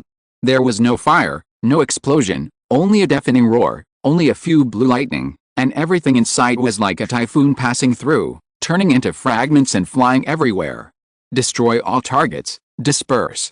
Team 10 put away the shield standing in front of them, Team 5 took over the fire suppression, and then quickly dispersed, searching for the fish that had escaped the net while quickly clearing the enemy planes around. Numerous enemy planes blocked their way, and beams of light flew everywhere like flowers scattered by fairies, destroying everything along the way. Beep, beep, beep. The alarm sounded, and a big demon suddenly rushed out of the smoke and dust, and came to the top of George Miguel's machine. Its only remaining arm held a huge sword high up, and fell with the force of splitting Huishin. But George Miguel didn't even look at it, and continued to move forward as if he didn't notice it. Swish! A beam of light attacked from the side, accurately breaking the big demon's arm with one shot. George Miguel's machine passed in front of it safely, but the Astray Gundam following closely behind took out a beam sword and cut the big demon in half. Until the flames exploded, the fragments and smoke were unable to catch up with the pace of the 3 Astray Gundams leaving. Damn it! How could it be them? The commander of the Bear Demon Spirit unit was looking at the divine soldiers descending from the sky on the screen. His back teeth were almost broken. After all his calculations, he still ignored the attack from above. No, it should be said that there would be a meteorite falling on his head. The frontline layout was perfect, and it was impossible to stop the massive attack of the Federation, but it was absolutely possible to support until the HLV took off and Ashtalis was successfully sent to the universe. The air defense was also perfect. Even if the Federation sent a large number of media to airdrop, it would be useless. They could only offer a fireworks celebration of blood and hatred for his success. There were also the traitors of the Republic of Xi'an who were watching covetously. Char had not yet arrived in Australia to officially receive them, so they did not dare to make any moves. There was no need to worry at all. But all his arrangements and all his plans were in vain in front of the 12th Independent Technical Unit, and they were all short-lived and stunning. "Sir, what should we do now?" the subordinates asked in panic. The HLV carrying Ashtalis had been destroyed. Their mission had already failed halfway. Facing the 12th Independent Technical Force, which was like a killing god, they seemed to be standing on a high wall. One step forward would lead to an abyss, and one step back would lead to a cliff. "No, don't panic." The commander of the Bear Demon Spirit unit pretended to be calm, but in fact his clothes were soaked with cold sweat. "Yes, we haven't failed yet, we are still alive, and Ashtalis' information is still in our minds. Yes, we haven't failed yet. We can still." Boom boom boom boom. What happened? Ah! The ground suddenly shook violently, becoming more and more violent. Suddenly, the ceiling collapsed, and the rubble and gravel like a skylight canopy buried them all. At the disappeared ceiling, Yang Hui's number 1 unit passed by without even looking at it, and casually threw a grenade he had just picked up. Boom! The Bear Demon Spirit unit, which had a glimmer of hope, was ravaged by the explosion and engulfed by flames. "Colonel, the Air Force has been cleared and the airport has been destroyed," Aslan reported to Yang Hui. "The 6th and 9th squads will go to raid the defense line of the Principality of Xi'an and tear them apart." "Understood. Colonel, the HLV and the launch site have been completely destroyed. The hangar and the ammunition depot have all been destroyed. Your people will move with me to the Xi'an line. George, take your people to stay and clean up the remaining enemies, make sure there are no survivors, and then find an opportunity to provide long-range artillery support." "Understood. XN." At the frontline command of the Australian Federation Army, Colonel Stanley Hawkins, the commander-in-chief of the Australian theatre, looked at the battle map with an ugly face. According to the intelligence provided by the allies of the Republic of Xi'an, the remnants of the Principality of Xi'an and the Bear Demon Spirit troops were holding a very dangerous weapon and were planning to go to space. After receiving this intelligence, he immediately organized 3 main forces to launch an attack from 3 directions, but unfortunately, the remnants of the Xi'an on the opposite line of defense had a very strong resistance consciousness, and even used the disparate fighting method to repel their attacks again and again. "Colonel Hawkins, let's attack," the serious blond man in a white driving suit suggested. This was not the first time he suggested this, but every time he was rejected by Stanley Hawkins. "No, in a large-scale army group battle, even if you go, it will only be icing on the cake and will not play a big role. I will order the Central, Red Marmot, troops to tear open a hole for you. The task of the White Wild Dog team is to pass through this hole and launch a strong attack on the Moon Ladder, behind the Principality of Xi'an. Stanley Hawkins still maintained a clear mind at this time. He knew that it was impossible for a large army to break through the defense line of Xi'an. He could only pin all his hopes on his ace team, the White Wild Dog team. The one who just spoke was the captain of the White Wild Dog team, Pierce P. Rail. Yes, I understand. Go get ready. Understood. Colonel Hawkins, friendly signals have appeared behind the Principality of Xi'an. What? X2 Stanley Hawkins and Pierce P. Rail were shocked at the same time. Stanley Hawkins hurriedly asked, where are the friendly forces coming from? Whose troops are they? Yes. It's the signal from the 12th Independent Technical Force. The radar shows. So fast. What? The two looked at the radar system at the same time. The screen showed that there were indeed more than a dozen friendly signals behind the Principality of Xi'an's line, and the speed of approaching was very fast. This is not the speed that MIS can have. As for fighter planes, this speed is the Air Force. The White Wild Dog team will attack immediately. Let the reserve team also press forward, and the whole army will attack to cooperate with the 12th Independent Technical Force to destroy the Principality of Xi'an's defense line. Stanley Hawkins made a prompt decision and ordered a full-scale decisive battle with the Principality of Xi'an. Yes. Pierce P. Rail quickly ran back to his body and boarded the plane, and issued an attack order to his teammates. Is it finally our turn? Maximilian Michael, who was responsible for livening up the atmosphere in the team, chuckled. Captain, what happened? Gao Liang, who was more serious and silent, asked. The situation has changed. The 12th Independent Technical Unit has arrived and is charging from behind the enemy's line. Colonel Hawkins has ordered a full-scale decisive battle to defeat the enemy's line in one fell swoop. What? The 12th Independent Technical Unit. X3 Maximilian Michael, Gao Liang, and Anita Julian, who is in charge of the enemy detection system and intelligence support, exclaimed at the same time. Really? That ace unit is coming. And from behind the enemy. It seems that the battle in Australia is over. They are coming from behind. The moon ladder should have been destroyed, and the enemy in front of us is the last one. Anita Julian is not only a lively and enthusiastic woman, but also an underground sonar operator with extraordinary hearing, and also has excellent battlefield analysis capabilities. Hush, they are indeed the ace troops, but how did they break through the enemy's defense? Maximilian Michael wondered. Their main force had been beaten back many times, and there were no small paths in other directions to go around, otherwise the White Wild Dog team would not have been waiting at the headquarters. The 12th Independent Technical Force had concluded 2 large-scale battles in the universe before, so they should have been airdropped directly from the universe. Really? So exciting. Maximilian Michael was shocked. How dangerous is it to be airdropped directly from the universe? To put it bluntly, half of the body is in hell. Okay, Michael, after the battle is over, you can ask them directly if you have a chance. Now focus on the battle in front of you. Let's learn about it. I'm also curious. Is the legendary ace troops really as powerful as the rumors say? As soon as the voice fell, not only Maximilian Michael, but even Pierce P. Rail and Anita Julian were very curious, and their eyes were full of competitive light.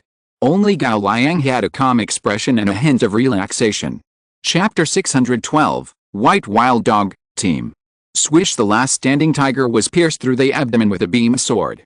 The moment the tiger fell to the ground with a hideous hole in its abdomen, it announced the end of the Australian war zone and the complete victory of the Federation. Haha, they are all monsters. Maximilian Michael put away his usual playful expression, and frustration and fear were written on his face. This was not only his own voice, but the Federation Army present had the same idea. The Astray Gundams of the 12th Independent Technical Force stood in a row on the mountain of corpses and sea of blood, stepping on the corpses of the enemy. The background of fire and smoke made the front shrouded in shadows. Only the green eyes were shining, and extremely cruel and gloomy, like the eyes of the god of death, watching them. Every unit has an ace unit, and every unit has an ace. The 12th Independent Technical Force is known as the strongest ace unit of the Federation Army, and the MIS pilots of the 12th Independent Technical Force are known as the strongest MIS pilots in the entire army. All aces sneered at the rumors they heard, unless they had seen it with their own eyes. They were all aces, so why were they the strongest? Why not compete face to face? The same was true for the White Wild Dogs, the Federal Ace Squad in the Australian theater. But now, Only by seeing the battle of the 12th Independent Technical Unit with your own eyes could you know what kind of gap there is between aces. Whether it was individual strength or team cooperation, their confidence was crushed and trampled on the ground. Unit 1 jumped off the wreckage of the enemy and came to the front of the Federal line. Yang Hui opened the public channel and said to the Federal Army present, "I am Yang Hui, the commander of the 12th Independent Technical Force. I want to meet Colonel Stanley Hawkins, the commander-in-chief of the Australian theater. I am Stanley Hawkins, Colonel Yang Hui, thank you for your support." At this time, Stanley Hawkins, the commander-in-chief, also came to the front line in a military jeep and talked to Yang Hui. "Please move to our military base." "Understood, Colonel Hawkins. The Moon Ladder in the rear has been completely destroyed by our unit, and the Bear Demon unit has been successfully eliminated. Please send troops to take over." "Understood, I'll arrange it immediately." After the simple handover, the 12th Independent Technical Force randomly circled an area at the Australian Federal Base as their temporary base. When the Luna arrives, they will head to the next battlefield. "Nice to meet you, Colonel Yang Hui. I've heard of you for a long time." "You're welcome, Colonel Hawkins. Thank you for your hard work in the Australian Theatre of Operations for such a long time. I'm just doing my best." Yet, the business flattery ended here and the conversation got down to business. The Moon Ladder has been completely destroyed, and the Bear Demon troops have ensured that no one survives. You can rest assured that Ashtalis will not be leaked.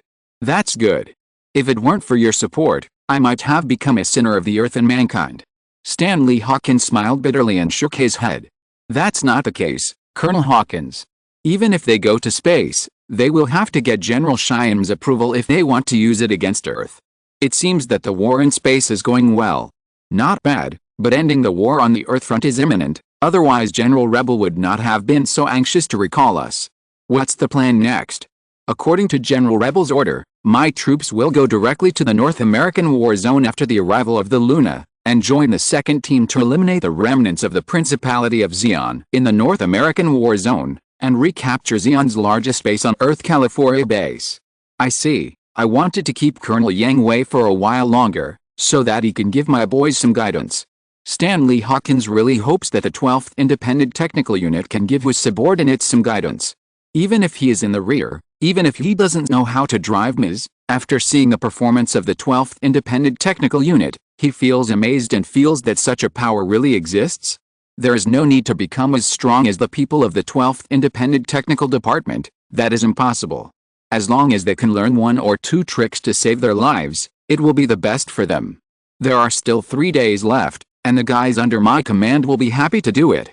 Then please also take care of the supplies for my department and the supplies for the Luna in the next few days." "No problem."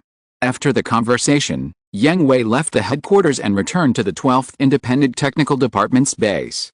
However, as soon as he arrived at the gate of the base, his expression became strange. "What is this?" Yang Hui found it funny to see that there were many people lying on the wall, all looking into the base curiously. "Colonel, you are back. They are all friendly troops in the Australian theater. They said they wanted to see if our Miss pilots have 3 heads and 6 arms." The guard on duty reported awkwardly. "They are all friendly troops. As long as they don't step into the camp and are not allowed to take photos or videos, they won't care about anything else." "I know."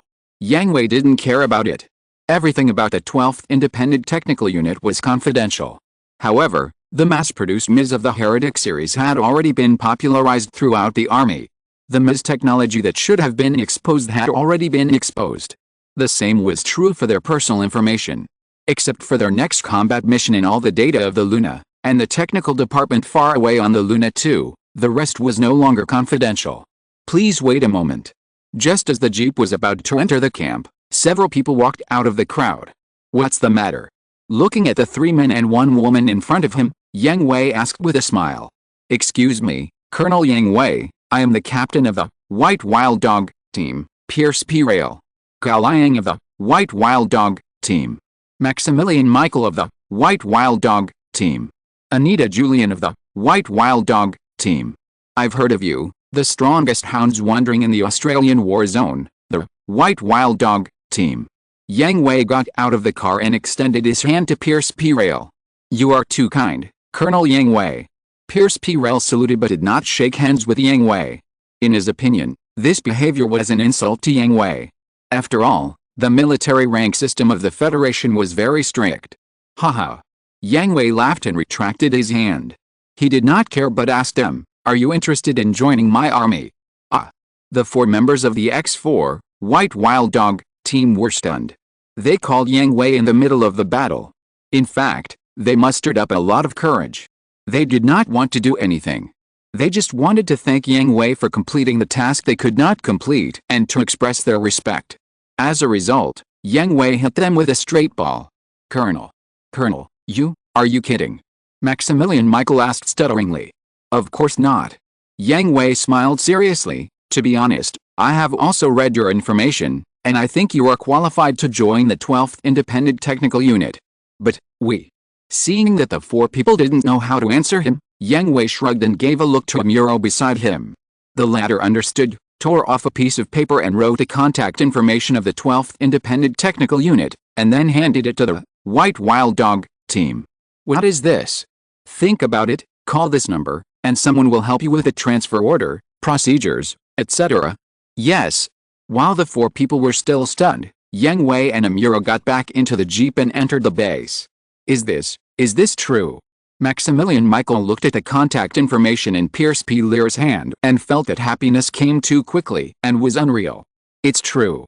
Pierce P. Lear immediately put the contact information in his arms, gave his teammates a look, and took them away quickly. At first, they didn't understand Pierce P. Rail's behavior, but after feeling the malicious eyes around them, the 3 of them quickened their pace to catch up, because Yang Hui's sudden invitation made them forget that there were people from the Australian theater everywhere around them. How could they not be jealous when they were personally invited by Yang Hui, the chief officer of the 12th Independent Technical Unit, and were given contact information? Fortunately, the White Wild Dogs team has always had a good reputation in the Australian theater, and Stanley Hawkins still manages his subordinates very strictly. Others are just jealous, and there are no conflicts or contradictions. On the other hand, Pierce P. Rail, as the person involved, returned to the headquarters as soon as possible and found Stanley Hawkins with his teammates. "Are you serious?" Stanley Hawkins was also stunned. "Yes, this is the contact information."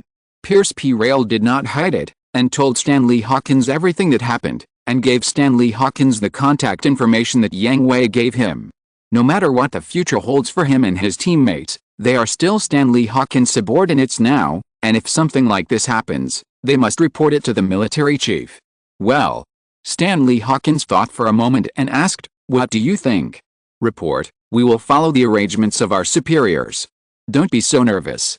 Stanley Hawkins waved his hand to let the 4 people relax. "I want to hear your own ideas. Do you want to go?" Pierce P. Rail clenched his teeth, and after struggling for a long time, he glanced at his teammates. After receiving their affirmative eyes, he replied, "I want to go." "Well, I know, Colonel. No need to explain, Pierce, we have known each other for so long, I know who you are. Although I am a little reluctant, the battle in the Australian theater is over. You are aces and soldiers. There, you will have better room to play and grow to a higher position. To say that you are reluctant, that is for sure. Although the 12th Independent Technical Force has so many aces, in other troops, 1 or 2 aces are super treasures. Who doesn't want to have an ace under his command? Who is willing to give away their treasure?" But Stanley Hawkins also knew that if Yang Hui really wanted to transfer the White Wild Dogs, he couldn't stop him. And he also considered the future of the White Wild Dogs. He didn't know whether he would be transferred to other war zones after the battle in the Australian theater was over, but a trump card like the White Wild Dogs should not remain silent in his hands. "Go, I will talk to Colonel Yang Hui about this matter in person." "Yes, sir. Go back and have a good rest. There are still 3 days before the 12th Independent Technical Force leaves. Colonel Yang Hui and I have an appointment to have some exchanges. You can also contact them during this period and think about it carefully." "Yes, sir." Chapter 613, As long as you like it, dig it up, big or small. "Colonel, isn't the unit full?" Amuro asked Yang Hui at the 12th Independent Technical Unit's base. "Their combat organization is already full. If they need more people, they should apply for expansion. It's just 4 people. 1 person for each of the 3 teams." The girl can be given to Nadal or Brad. But, if I remember correctly, the White Wild Dog team should be the trump card in Colonel Hawkins's hand, right? He shouldn't let them go. Then why not poach them together? Huh? Amuro was dumbfounded. Yang Hui's operation was so cool and amazing. Not only did he want to poach the trump card of the Australian theater, but he also wanted to poach the commander-in-chief of the Australian theater? Haha. Yang Hui didn't explain much and let Amuro figure it out himself. To be honest, Amuro was a problem child in the original plot, right? He did a lot of things that violated military discipline. But under his guidance, how did he become a good student? Amuro was taught by Yang Hui. Whether it was misdriving techniques, tactics and strategies, or knowledge of mechanical physics and technology, Amuro learned very quickly. However, there was one thing he could not learn, that was Yang Hui's style of doing things. I don't know if it was because he joined the army early and someone guided him correctly, but now he is a typical good soldier who abides by the law. He is not smooth at all and follows the rules and regulations completely. The next day, Stanley Hawkins came to Yang Hui's office and talked to him alone. Colonel Yang Hui, Pierce has told me about the White Wild Dogs. If they are willing, I will agree to their transfer order. Thank you very much, Colonel Hawkins.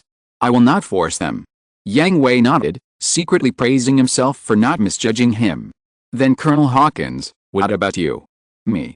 Stanley Hawkins was stunned and did not understand what Yang Hui meant. The battle in the Australian theater is over.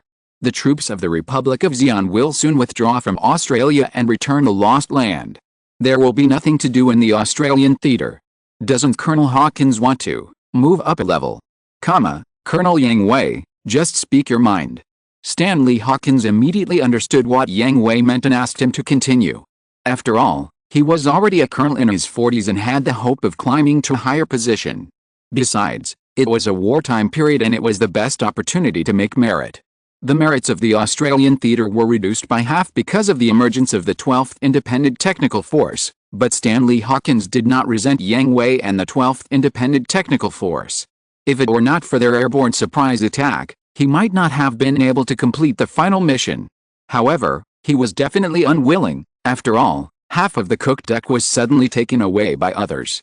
Moreover, if the battle in the Australian theater was over, he would have lost a lot of opportunities to make merit if he continued to stay in the Australian theater. Stanley Hawkins has always been a neutral faction in the Federal Army. No, it should be called the honest faction. He does not participate in any faction or any fights, but only fulfills his duties wholeheartedly. Therefore, it is very difficult for him to move up a level. After all, no one wants such a person to join a hostile faction or form his own faction. Because Stanley Hawkins did not know the inside story of the relationship between Yang Hui and Rebill, he regarded Yang Hui as General Rebill's faction, which is also the largest faction in the Federal Army. Stanley Hawkins is very far-sighted. He can see that the reformists led by Rebill have already occupied a comprehensive advantage. It is only a matter of time to completely defeat the conservatives. Moreover, he himself has no ill feelings towards Rebill and even respects him very much. But at this time, even if he wants to stand in line, he has no chance. Now, in his opinion, Yang Hui put a choice question in front of him, which is to recruit him to join the reformists led by Rebill. Stanley Hawkins was happy because this was a rare opportunity. Joining a faction also depends on the way. If you join casually, you will eventually be just an unknown member of the faction. But in his eyes, Yang Hui, as Revel's absolute confidant, personally invited him, which was completely different. But he did not agree immediately. There is a price to pay for every gain. He wanted to know what he had to pay. On the current Earth front, there are still remnants of Xi'an in the North America, Europe and South Africa theaters on the land battlefield. General Revel is in charge of the European theater, so there will definitely be no problems. The person in charge of the South African theater is General Vic Hancock, and it is only a matter of time to clear the troops of the Principality of Xi'an. And the last North America theater is Major General John Goyun. After saying this, Stanley Hawkins understood that Yang Hui planned to send him to the North America theater to replace John Goyun and be responsible for the combat command of the North America theater. Stanley Hawkins must have heard of John Goyun's name, and he also knew that although he was a major general, he was only a technical major general and made great contributions to supporting Revel and Yang Hui's development plan. But that's all. John Gaoan didn't perform very well in combat command, so the North American theater he was in charge of had always been the weakest theater on the Earth front. So Colonel Yang Hui, what do I need to do? Stanley Hawkins asked seriously. He had no doubt that Yang Hui had the ability to send him to the North American theater to take over John Gaoan's job. As long as he agreed, his promotion to Brigadier General would be a foregone conclusion, considering his contributions in the North American theater. Moreover, he was only in his 40s, so there was still more room for him in the future. But pie in the sky doesn't fall. He got the benefits, so what price did he have to pay? Just do your job well. I hope that the North American theater will be the first of the remaining 3 theaters to end the battle. As long as we take back the California base, Zeon on Earth will have no chance of turning the tables. Just that? Stanley Hawkins asked in disbelief. That's all. Colonel Yang Hui, Stanley Hawkins was about to say something, but Yang Hui raised his hand to interrupt him. You don't need to do anything else, Colonel Hawkins. Your ability is obvious to all. Whether it's me or General Ribeir, or even the soldiers of the Federal Army, we all hope to end this ridiculous war as soon as possible. Although Stanley Hawkins didn't completely believe Yang Hui's sincerity, he still put on his military cap, stood up and saluted. The other party was so serious, Yang Hui naturally had to respond seriously, put on his military cap, stood up straight and saluted. I will complete my duties. I will send a telegram to General Ribeir, and you can leave as soon as the transfer order arrives. Okay. The two sat down again, and Stanley Hawkins talked to Yang Hui about the exchange and learning between the two troops. Although he would be transferred soon, the Federal Army and the Australian theater would always be his subordinates. Even if he left, he hoped to fight for more for them. No problem, Colonel Hawkins, you can select 5 battalions of people to enter our base for observation and study. At the same time, you can also carry out various exchange activities in your camp every afternoon. No problem, I will arrange it immediately. Let's start this afternoon. How about it? Okay. Then I'll leave first. No need to see you off. Stanley Hawkins left, and Yang Hui gathered everyone together. The 12th Independent Technical Force was airborne alone. Except for the 5 teams in the front-line combat, there were no logistics departments, maintenance teams, or guards. They were all borrowed from the Australian theater. I reached an agreement with Colonel Hawkins. Before the Luna arrives, the Australian theater will select 5 battalions of people to enter our base for observation and study. Do you know what to do? I know. And the neatly lined people laughed maliciously. Observation and study, of course, you have to join in to learn the essence. Also, starting from this afternoon, you will also go to their bases in batches to exchange and learn, and teach the ordinary troops who failed to be selected. Report. After waiting for 2 or 3 seconds, seeing that Yang Hui did not continue to speak, Ft. Romfillo reported. Speak. What are we going to teach? Ft. Romfillo asked. It's okay to train them, just follow their rules, but teaching. Sorry, this is beyond my scope of business. Teach them how to survive on the battlefield, and you can also teach them some of your unique skills. Anyway, it's based on their ability. Understood. XN disband, and you can discuss who will go this afternoon. After Yang Hui left, everyone gathered together. The 4 team leaders in South Banninger walked to the front to replace Yang Hui. Yang Hui was the leader of the first team, but he was also the chief officer of the 12th Independent Technical Unit. He didn't need to participate in the discussion of such a small matter. South Banninger was the deputy leader, so he just took over. The Luna will arrive the day after tomorrow. We have 2 afternoons. How about splitting it in half? South Banninger suggested. Okay, Team 1 will split it in half. Today, my team, Aslan's team and half of your team will go. Tomorrow, the remaining half of the team plus George and his team will go. What do you think? What is the purpose of the colonel agreeing to this exchange and study? Kong Yun asked. What else could it be? To increase the survival rate of friendly forces and improve their capabilities. George Miguel spread his hands and said. Having followed Yang Hui for so long, he still knows his style and habits very well. One more thing. Aslan added, the observation and study groups of the 5 battalions. Haha, that's right. The 5 people smiled at each other. This is Yang Hui's style, be sharp-eyed, report directly when you find a good seedling, and leave the rest to the colonel to solve. Chapter 614, The observation and study team arrives. The 12th Independent Technical Unit. The 5 battalions selected by Stanley Hawkins came to the 12th Independent Technical Unit's base, looking at the Gundam Astray being prepared, with great expectations in their hearts.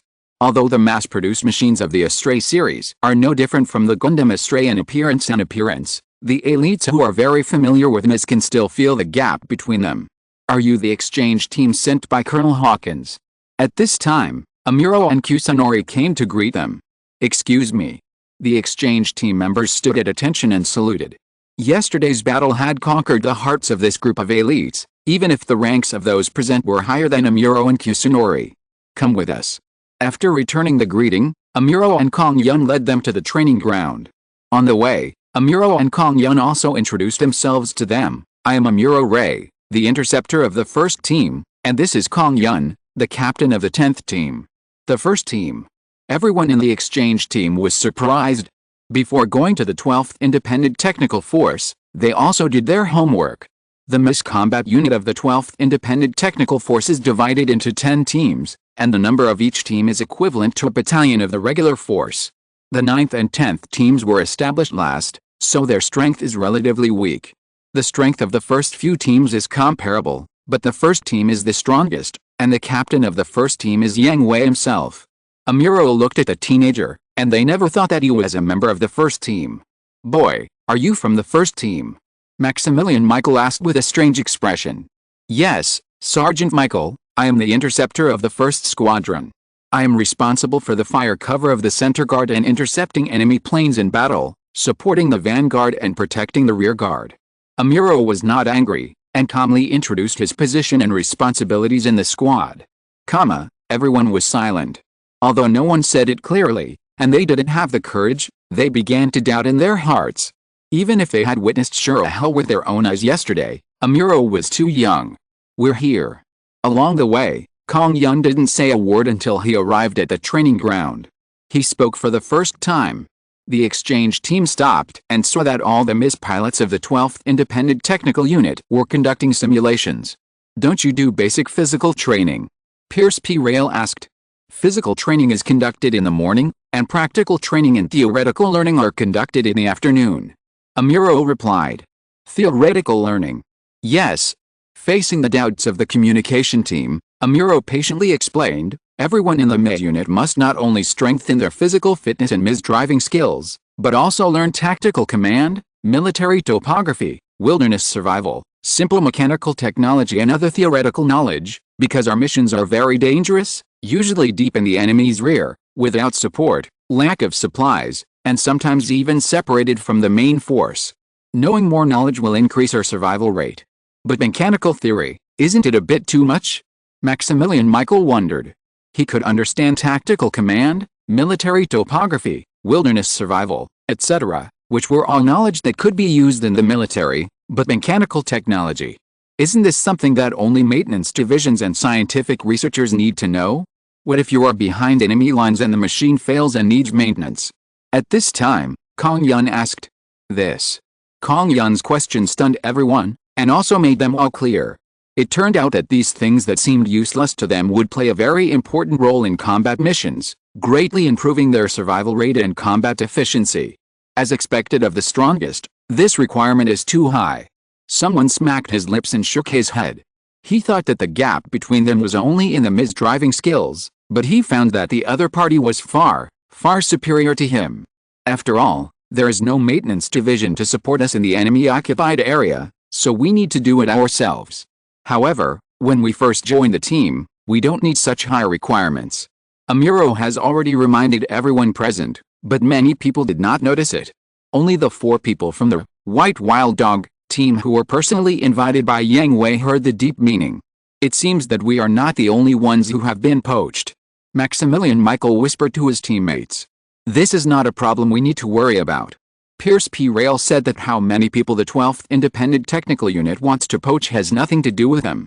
The purpose of their trip is to learn more about the 12th Independent Technical Unit and then make the final decision. Yes, I know. Maximilian Michael was bored and waved his hand casually. He was used to it. Excuse me, are there only MIS troops here? Anita Julian raised her hand and asked. She was not in Miss Pilot. She wanted to know more about the SIC of the 12th Independent Technical Force. Yes, because we are airdropped directly from space, there are only Miss troops on this trip. The Luna will arrive in Australia in 2 days. Luna. Is it the Federation's newest main battleship, Kirin class, number 1 ship Luna? When mentioning Luna, everyone's eyes were twinkling with little stars. Ms. is always the first choice for a wife. The second only to Ms. is the giant space battleship. No man can refuse it. Yes. Great. And excuse me, after the Luna arrives, can I learn from Captain Bujalulu? Anita Julian asked excitedly. Do you know Captain Bujalulu? Amuro asked in surprise. Of course I know. Captain Natal Bakarulu, the first female lieutenant colonel captain of the Federation Army, is also the first captain of the Kirin class battleship. In the battle of the 12th Independent Technical Force, she commanded the Luna and created countless terrifying records. She is my idol. Oh. Amuro's mouth twitched. He didn't expect that Bakarulu had a fanatical fan in the Federation Army. I don't know about this. So far, the only person that Captain Bakarulu has instructed is Major Brad. He was the deputy captain of the Luna before he served as the captain of the second ship, the White Fortress. And we still have a mission to perform, so. Anita Julian understood what Amuro meant. He was not rejecting her, but reminding her that if she wanted to learn from Bakarulu, it depended on Bakarulu's own intention, and it also depended on her own choice. At this moment, everyone's eyes were attracted by the noise on the side, and they all looked over. George, you don't follow martial ethics. FT. Ramphilo jumped out of the simulation cabin and pointed at George Miguel, who also stood up from the simulation cabin and cursed. Training is actual combat, the colonel taught me. George Miguel shrugged and teased. Damn it. If you have the ability, just fight it out. What's the point of firing a cannon 1,000 kilometers away? Who told you that you can't catch up with us? Tisk, 10 against 4, it's useless even if you win. At least I can kill you with one accurate shot. Asshole. Amuro, you're back. Just in time. Come on, let's get revenge together. Thank you for finally noticing me, don't embarrass yourself, okay? Amuro covered his face and said depressedly. It doesn't matter at ordinary times, everyone is familiar with FT. Ramphilo's personality and style, but there are outsiders here, especially some of them may join them. Fort Ramphilo also noticed the existence of the exchange team. His old face turned red. He awkwardly got into the simulation cabin and started training again. This guy? George Miguel shook his head and laughed. He had been taught a lesson so many times, but why didn't he learn his lesson? Welcome, I am the captain of the 5th team, George Miguel. Hello, what was that just now? Fort Ramphilo, the 3rd assaulter of the 1st team, don't be surprised, he is more childish. Oh, it's okay. Amuro, what are the arrangements next? George Miguel asked. The theoretical class this afternoon was cancelled. The colonel asked us to take them to experience our training mode. Amuro reported. Is that so? Hearing this, George Miguel raised his lips and walked to the empty simulation cabin and patted it. Find an empty seat by yourself. Who'll come first? I'll go. X3 Pierce Prell, Gao Liang and Maximilian Michael were the first to come out and occupy a position. They were originally here to familiarize themselves with the 12th Independent Technical Unit. They would not miss such an opportunity. The others were still hesitant, fearing embarrassment and not wanting to be the first to take action, but when they saw the White Wild Dogs team take the lead, they could no longer stand still and quickly snatched up all the remaining simulation cabins. George Miguel nodded to Amuro and Kong Yun and connected the communication of the simulation cabin. Everyone, let's get started. Have you done the basic training procedures? Yes. Report the highest level you have passed. LV, 3 LV, 4 LV, 5. Hearing this data, George Miguel and others couldn't help but shake their heads. The best one was Pierce P. Rell, who passed LV, 6, and the passing line of the 12th Independent Technical Unit was LV, 7. Without reaching this level, let alone personal strength, even the coordination of the team can't keep up. Now, starting from the highest level you have passed, there is no upper limit. Please do your best to break through yourself. Let's start. Everyone was still in shock, but when they saw that the screen of the simulation cabin had lit up, They all regained their minds and focused on the current training program. Although they knew the gap between themselves and the 12th Independent Technical Unit, they also wanted to leave a good first impression. Then, tisk, it's terrible. Maybe it was because of nervousness. It was fine at the beginning, and they took it step by step until they started to feel pressure in the middle of a level. After passing the current level with difficulty, the pressure increased dramatically, and they began to panic. If you're listening to this novel on a channel other than Fanfic World, it means they downloaded and uploaded it without effort. We cordially invite you to visit our channel, Mundo Fanfic Novelis. There you'll find the original version of this story, and you can explore many other novels of various genres. We're waiting for you to immerse yourself in a world of incredible novels. Chapter 615, The Foundation is the Foundation of the Skyscraper. Who on earth designed this program? It's so crazy. Maximilian Michael knelt on the ground and complained, sweat dripping down his cheeks and gathering on the ground like a mirror. The designer of this program is the Colonel. George Miguel knew that Maximilian Michael was not insulting Yang Hui, so he was not angry, and he felt the same way. The basic training program of the Federation Army was the basic training that Yang Hui brought from the Gundam seed world. It was very boring at the beginning, and it became very cruel and perverted as the level increased. Oh, sorry, I didn't mean that. Maximilian Michael apologized awkwardly. He really didn't know that this program was designed by Yang Hui. It's okay. George Miguel waved his hand to tell him not to be nervous. In fact, we feel the same as you. Can you tell me how many levels you can complete? Pierce P. Rail, who was also sweating profusely, asked. My limit is LV 8, and most of the other captains are at this level. The stronger ones, such as Young, Aslan and he, can barely complete LV 9. What about Colonel Yang Hui? Pierce P. Rail asked. If the captains under Yang Hui can complete LV 9, then he himself is called the strongest Miss Pilot, so doesn't that mean the Colonel is the only one who can complete LV 10? His X and everyone took a deep breath. They have all experienced LV 10. The difficulty, it's not enough to describe it as perverted. It's simply crazy. They never thought of letting people pass. It's just messing with people's mentality. But now they know that it's not that they are too weak, but that someone is really crazy. I have a question. Gao Liang asked, is this kind of basic training really meaningful? Not only Gao Liang, but also the members of the observation group present, and all those who have received training in this system, all have this idea. Basic training allows trainees to master basic mobile operations. The difficulty behind is meaningless and just messes with people's mentality. At the beginning, we had the same view as you. George Miguel said to everyone. Anyway, it was rest time now, and the group of people would probably need more than 10 minutes to recover. But after following the Colonel in battle for so long, I finally understood the meaning of the phrase foundation is the foundation of a skyscraper. What does it mean? Pierce P. Rail asked. Let me show you some records. It's not so intuitive to say it with my mouth. As he said that, George Miguel played a battle record of Yang Hui on the big screen for everyone to watch, and the speed was slowed down by 10 times.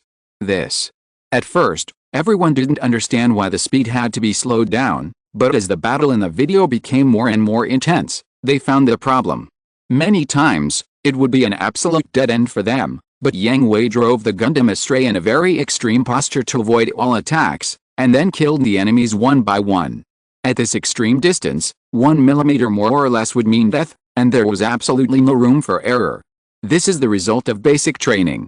George Miguel opened several video records, which were basic training records for each level. The Colonel's combat record is the material we have been studying and the goal we are working hard for. Treat every inch of the armor of the machine as your own skin. The hands of the machine are the hands of the pilot, and the legs of the machine are the legs of the pilot. Master it completely. This is the meaning of high difficulty basic training. Before watching this combat record, everyone would sneer at this statement, but now, the bloody facts are in front of them.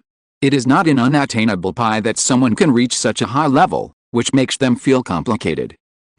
What are we going to do next? Pierce P. Lear asked. In 10 minutes, you will be divided into several groups to conduct simulated battles with us. He and I will not play. Is this contempt? Pierce P. Lear asked. Yes or no, it is fought, not said. As captains, George Miguel and Kong Yunhee are not looking down on them by not playing? Yes, but not because they have the confidence and the qualifications to be confident. If the two of them came on the stage and led their own team to fight against the people in the observation group, it would really be bullying them. At the same time, this is also a test for the team members. When they are free, they learn various tactical commands and combat knowledge. But in actual combat, with Yang Hui, Captains Bucky, Lulu and Blade, and the captains, they only need to obey orders. Now, Yang Hui is not here, the two captains are not here, and the captains are not here. Everything depends on them. Whether they can transform the knowledge they have learned in daily life into practical application depends on their performance this time. Good. Although the people in the observation group were very upset that they were underestimated, they did not show off their strength, because it was meaningless. Until the gap between them and the opponent was not on the best state, the result of showing off would only be more embarrassing. 10 minutes passed quickly. After the people in the observation group adjusted their status and completed the division by themselves, the first group of people sat in the simulation cabin and started a simulated battle with George Miguel's fifth team. It was at this time that Yang Hui came over. Colonel XN. When the audience saw Yang Hui, they saluted immediately. At ease. Yang Hui returned the greeting and asked everyone to relax. The people of the 12th Independent Technical Unit were used to Yang Hui in private, but the people in the observation group were not. They were all very nervous and restrained. Watch it carefully. Yang Hui didn't say much, pointing to the big screen and asking them to watch the simulated battle carefully. The audience is also different. One kind of audience only watches with their eyes. After watching and being excited, they are gone. The other kind of audience needs to use their brains. When watching, they constantly analyze and think, and use the failures of others to grow themselves. After receiving the instructions, the audience also focused on the big screen and watched the simulated battle of the two teams carefully. The venue was randomly moved to the forest venue. Both sides used mass-produced MIs equipped with land-specific equipment, which also added a little difficulty to the members of the fifth team. Because of the all-round decline in performance, the members of the fifth team were not used to it at first, so they did not move immediately, but stayed in place to adapt to the mass-produced MIs. At the beginning, the observation group was shocked, because the sudden change of the machine must have required a process of adaptation, but the 9 people in the fifth team only took 1 or 2 minutes to adapt to the low performance of the mass-produced MIs, and then moved quickly. However, Yang Hui was dissatisfied with this adaptability that shocked others. Too slow, 2 minutes and 14 seconds, it's enough for the enemy to prepare an ambush, George. Yes. After the end, strengthen the adaptability training of different machines. Understood. This requirement is not only for the fifth team, but also for all MIS pilots of the 12th Independent Technical Unit. After all, on the battlefield, it is very likely that a machine will be damaged and cannot be used. In order to restore combat effectiveness, there is no spare machine around, but there are other machines to use. What should I do? Spend time to adapt on the spot? Of course not, so familiarize and adapt to the operating system and performance of various machines in advance, train before the battle, and use them on the battlefield. The people in the observation group were ashamed and lamented that the requirements of the 12th Independent Technical Unit were really terribly high. There were many people who were looking forward to joining this legendary unit, but now, most of them backed off and decided to just be ordinary people. Not long after, the two sides met each other. The members of the 5th Squad fired the first shot and accurately hit the enemy plane hiding in the dense forest. Because of the load capacity of the body, the action has slowed down, but the formation and coordination are not bad. Yang Hui commented. The other side chose the wrong way to fight. They should not choose to fight head-on. The forest area has too much advantage for us. Amuro, if it were you, what would you choose? Yang Hui asked. With twice the number, I would divide half of the people to make a feint attack, and the remaining half of the people sneaked on both wings to besiege the 5th Squad. A good choice. They suffered from carelessness. The people in the observation group were indeed careless. They thought that they had more people than the 5th Squad, so they directly opened the formation and chose to fight head-on. This choice was not wrong if it was a regular enemy, but it was the most wrong choice when facing the people of the 12th Independent Technical Unit. First, the number of people in the 5th team is indeed small, but each of them is an ace. The difference in numbers between the two sides has not reached the effect of qualitative change, and a head-on battle will not have much effect. Second, Every member of the 12th Independent Technical Unit is an expert in jungle warfare and guerrilla warfare, and is best at carrying out hunting operations in an environment full of bunkers. If it were me, 2/3 of the people would block their attack in the front, and set up artillery positions in the back to carry out long-range fire strikes. George Miguel said, "This is also the tactic he is best at." What about you? The team lures and sets up an ambush circle. The strategies of the three people are different, but they are all what they are good at, and they are all effective and feasible, at least much better than the current head-on decisive battle. Yang Hui looked at the other players waiting to go on the field, smiled meaningfully, and then looked at the observation group on the other side and nodded. The people present were not fools, and they understood what Yang Hui meant. On the side of the 12th Independent Technical Unit, Yang Hui was reminding them to be serious and be careful of overturning. On the side of the observation group, they told them that they could all use the tactics proposed by the three people just now. Soon, the members of the first observation group were defeated by the fifth team. The result was determined when the members of the observation group chose to face off.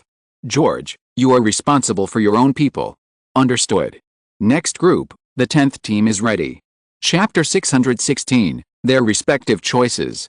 The simulated battle was over, and the observation group stood aside with a look of frustration. They used the tips of Amuro, George Miguel and Kong Yun, and added a lot of their own ideas. The tactics they used were as insidious as possible, and they had no martial ethics at all, but they were still defeated. The best result was that the second team took away 2 people from the 10th team, but they also paid a huge price when taking them away, because after the 2 people who were defeated saw their own fate, they activated the self-destruction program of their bodies before they were defeated, and died together with several enemy planes. It's terrible. How did they do it? The people who were taken away by the self-destruction asked with lingering fear, because the activation of the self-destruction program did not hesitate at all. As soon as they seized the opportunity to point the gun at the 2 people, the self-destruction program was directly activated and came towards them. Even a 1-second hesitation was enough for them to stop the other party's self-destruction. Although it was just a simulated battle, the unhesitating action was definitely not a self-destruction chosen, because there would be no deaths in the simulated battle. The people participating in the simulated battle could not see it, but the audience outside could see it clearly. That kind of decisiveness and ruthlessness were completely subconscious actions. This was a habit engraved in their bones. They believed that even if it was not a simulated battle but an actual battle, they would make the same choice. Because everything about the 12th Independent Technical Unit is confidential. Yang Hui said calmly. Just because of this. Enough. Too terrible. This is no longer a matter of consciousness and will. This practice is enough to be called faith, just like religious fanatics, who are willing to die for their beliefs.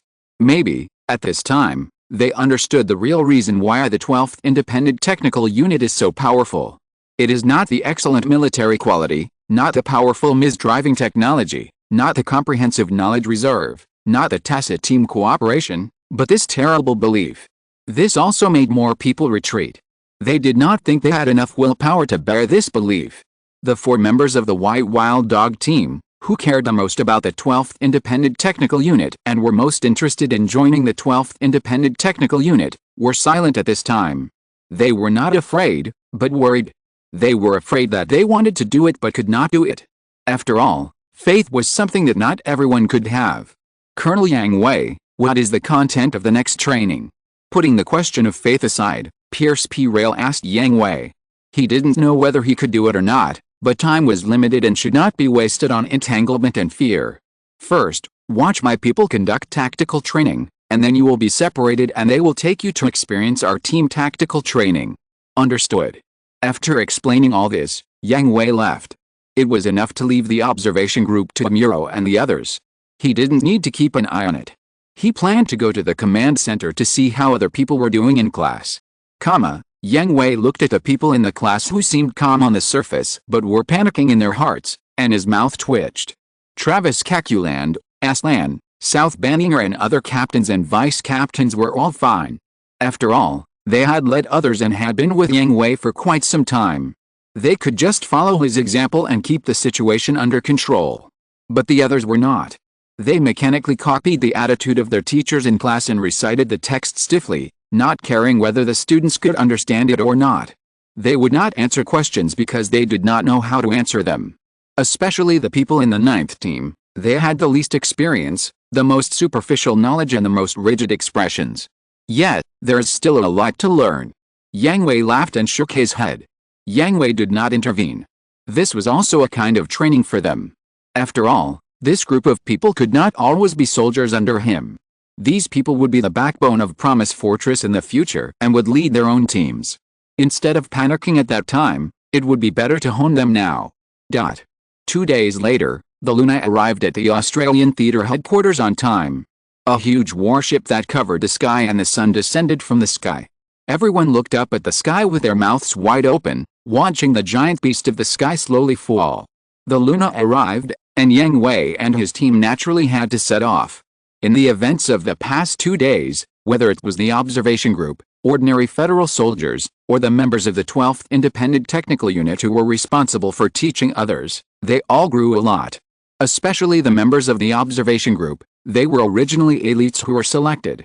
They may not be strong, but their own understanding and growth potential are still very good. And these people, many people were favored, and George Miguel and others also invited them, but not everyone's ambition has the matching will and tenacity. After a day and a half of living in dire straits, most people backed down and chose to refuse. However, George Miguel and others did not say anything about this. If they refused, they refused. Everyone has their own ambitions. Everyone has their own choices. They will only regret, not be disappointed, and will not mock each other. But not everyone refused. In addition to 2 or 3 people who were ambitious enough and had enough courage and will, the 4 members of the White Wild Dog team who were invited by Yang Hui in person at the beginning also chose to accept Yang Hui's invitation and join the 12th Independent Technical Force.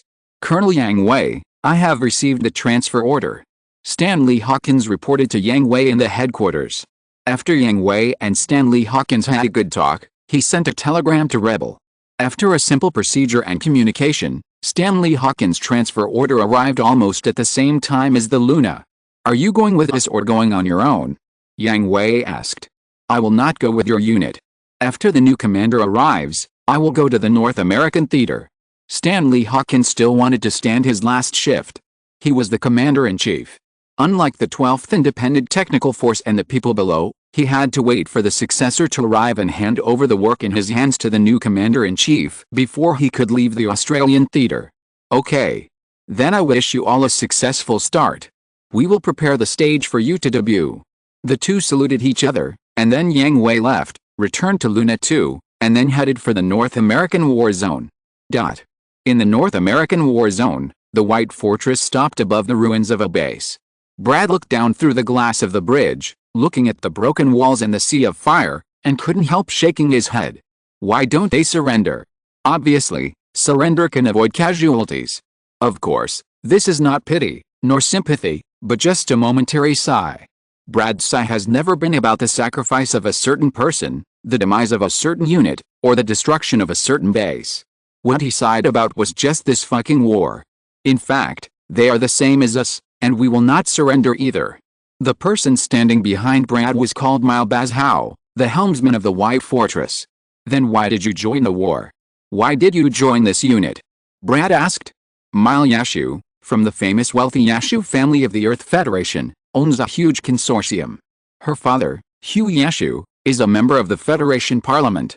Before the start of the one-year war, he tried his best to adjust the relationship between the Earth Federation and Xi'an. Want to control your own destiny? Mile Yashu said self-deprecatingly. Born in a wealthy family, Mile Yashu has the fate of all wealthy women and is used as a tool by the family for marriage. Mile Yashu has dreamed of becoming an astronaut since she was a child, but when she was very young, her family betrothed her to Cameron Bloom, the young master of the Bloom family of Side 6. In order to fight against fate, to control her own life, and to realize her ideals, Mile Yashu went to Side 2 with her family at the age of 10, and then traveled back and forth between the Yashu family on Earth. In order to improve herself, Mile Yashu has been acting as her father's secretary since her student days to assist him in his work. At the same time, she also obtained a yacht-level space glider license and once had the experience of rushing into the atmosphere. Originally, Mile Bazhao had never thought that she would join the Federation Army and enter the vortex of war. But when the war broke out, She escaped because she went back to her hometown alone for the annual leave, but all her family members inside too were killed. This made her understand the truth: no one can survive in war. Even if she made the Bazhou family cancel her engagement with her efforts, her fate was still in the hands of others. So, she took the initiative to join the Federation Army, used some connections, and entered the 12th Independent Technical Force. You are amazing. Brad praised after a moment of silence. Because Mile Bazhou's goal was not a false official answer, it was just for herself from beginning to end, and Brad. To be honest, he was confused about his own path. At the beginning, he was just a passionate young man, for the Federation and for peace. But now, after going through so much, he felt that his previous ideas were empty talk, and he didn't know what he was fighting for. You too. Me? Haha, I'm not so good. At least you're still holding on, aren't you? Beep, beep. Captain Brad, Major, you're called. The battlefield has been cleaned up, requesting further instructions. At this time, the SIC reported. Order the 2nd Squadron to move northwest after completing the supply, destroy all observation posts along the way, and stand by 500 kilometers outside the Phoenix base. Understood. The White Fortress moves due west, aiming for Tiburon Island. Cooperate with the 3rd and 4th Squadrons to occupy it, and wait for the Luna to join us. Understood. Chapter 617, Breaking Through Phoenix Fortress. When the Luna arrived at the North American theater, it did not immediately report to John Gaoyan at the frontline headquarters, but only conducted a simple video communication. Major General Gaoyan, the 1st Squadron of the 12th Independent Technical Force, has completed the mission in the Australian theater and has been ordered to come to support the North American theater. Thank you for your hard work, Colonel Yang Hui. John Gaoyan had a very good impression of Yang Hui, because before Yang Hui appeared, John Gaoyan had proposed to increase the research and development of MS, but was rejected by the military commission one by one. After experiencing the painful lessons of Dr. Minovsky's death and the Iron Cavalry Squadron being bloodbathed by Xion's Zakui, he still believed in giant warships and cannons. It was not until Yang Hui rescued Rebel, and then he began to develop MS with the support of Rebel and GOP, and personally led people to fight on the battlefield. The people of the military commission acknowledged the existence of MS, and then, united with Rebel and GOP, finally completely brought down the military commission that John Gaoyan hated very much. My department will continue to clean up the outer bases of the Principality of Xion, so please be prepared, General Gaoyun. I understand, I'll make arrangements. John Gaoyun heard that what Yang Hui asked him to prepare for was not combat deployment, but to prepare for work handover. He had already received Rebel's order, and someone would soon take over his job, and he would return to the Gabureau base to continue to preside over the research and development work of the Central Research Institute. After the communication ended, Brad reported to Yang Hui, Colonel, in the past few days, our troops have destroyed a total of 41 observation posts of the Principality of Xion, eliminated 31 patrol teams, destroyed 4 large bases in Austin, Del Rio, Juarez, and Rio Rancho, 3 military airports in Allen, Hobbs, and Chihuahua, and 2 large material warehouses in Cedar Mountain and Las Vegas. The teams are now heading towards the Phoenix Fortress and are expected to arrive at the designated location at 2300 tonight. Well, where's the equipment? Special backpacks for land combat for all members.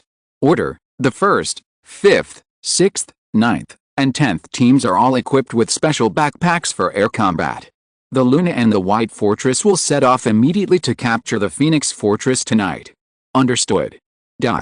With the cover of night, the Luna and the White Fortress arrived above the Phoenix base unimpeded. At the beginning, the Principality of Xion also sent a large number of reconnaissance teams to conduct perimeter reconnaissance, but, every time they set out, they would lose contact not long after. The commander of Phoenix Fortress realized that the 12th Independent Technical Unit, which they regarded as a demon, was around them. Sending reconnaissance teams to attack would only result in a meal. So, they adopted a completely retreating tactic and built Phoenix Fortress into an iron barrel that not even a fly could get in or out.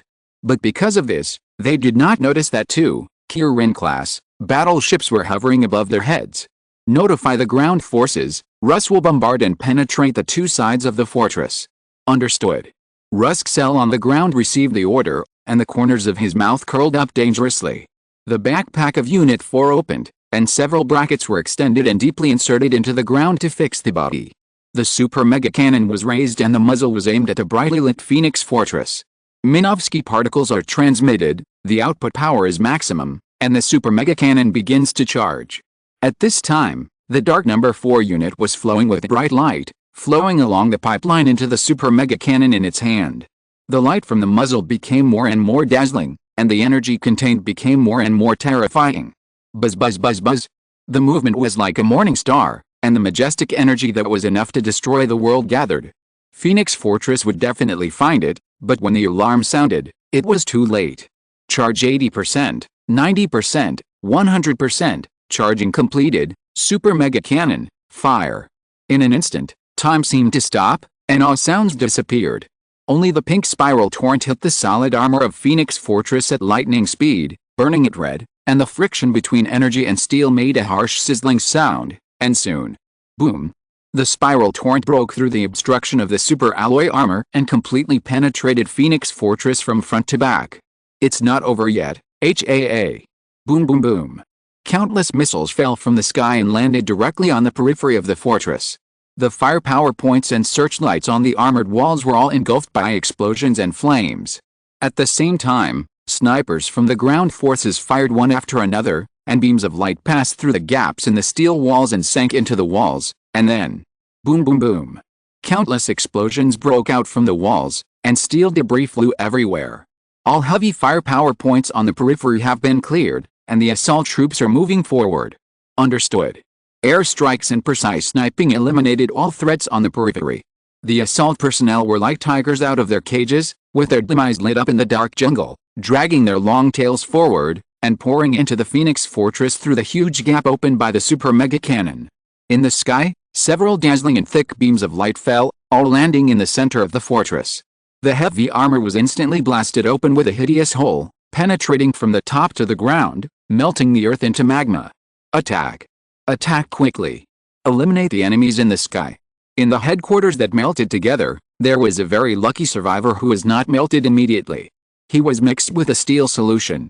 At the last moment before his death, he made his last cry in this life and issued the last order. After receiving the order, the panicked Zeon army regained its composure for a while. Several hatches on the castle were opened, and one DOP fighter after another took off. Zakuii, Big Demon, Tiger, stepped on, dead AYS, and attacked, as terrifying as a swarm of bees leaving the tide and locusts passing through. In the next second, countless beams fell like a storm, and the Mist troops in the air swooped down like a god. The beam rifles and beam Gatling guns in their hands and shoulders fired non-stop, like an eraser, wiping off several pieces of the terrible swarm. The explosion and fire turned into a small sun, and the fleeting brilliance brought bright warmth to the night. All aircraft, disperse, tactical formation A04. Understood. The XN Air Force was about to make contact with the enemy aircraft group, and Yang Hui immediately issued a disperse order. A solid, sharp arrow spread out like 3 flowers of wrath, found their respective positions, turned themselves into tiny arrows, and fiercely inserted into the enemy aircraft group. Swish! The number 1 aircraft drew its sword and spun gracefully in the air.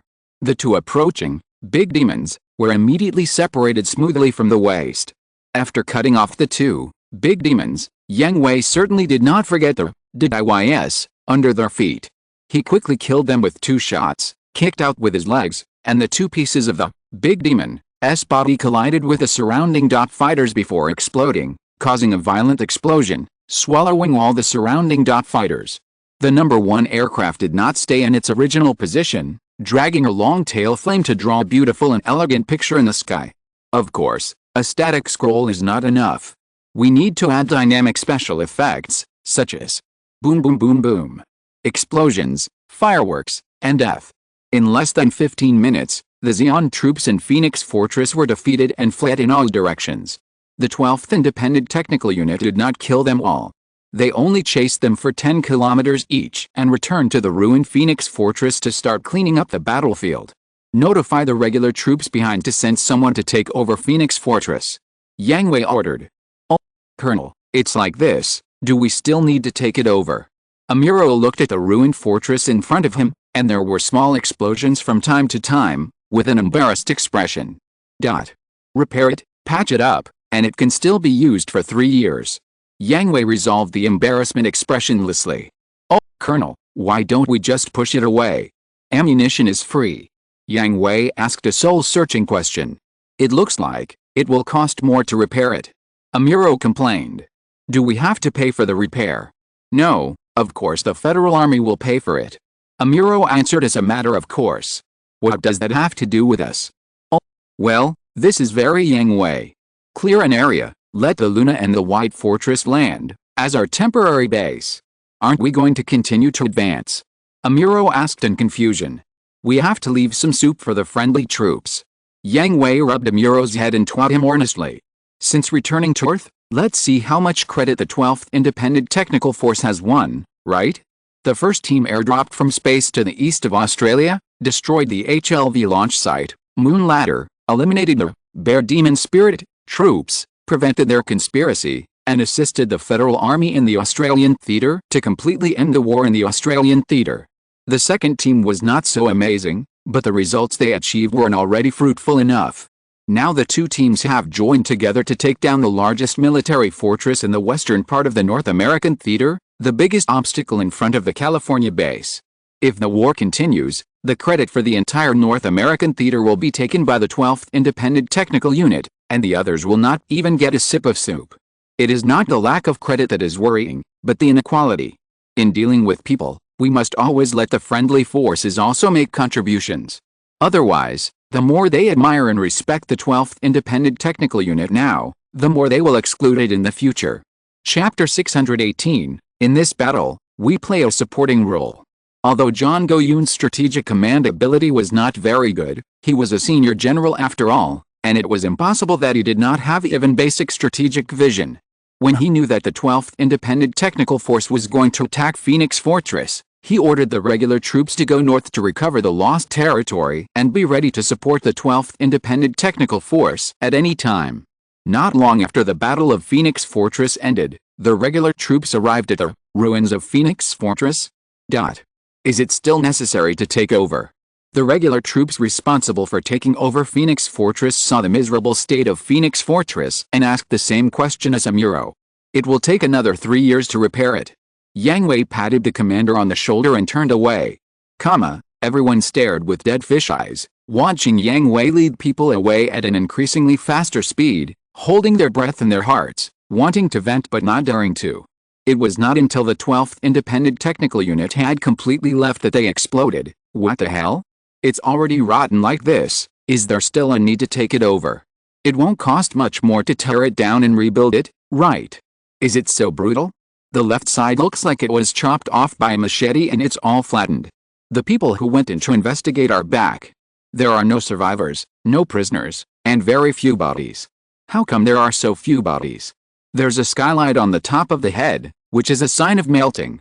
It should be the main gun of the killing class that pierced through from head to toe. Hiss. Isn't this too brutal? The main gun of the killing class can directly penetrate the outer wall of the colony satellite.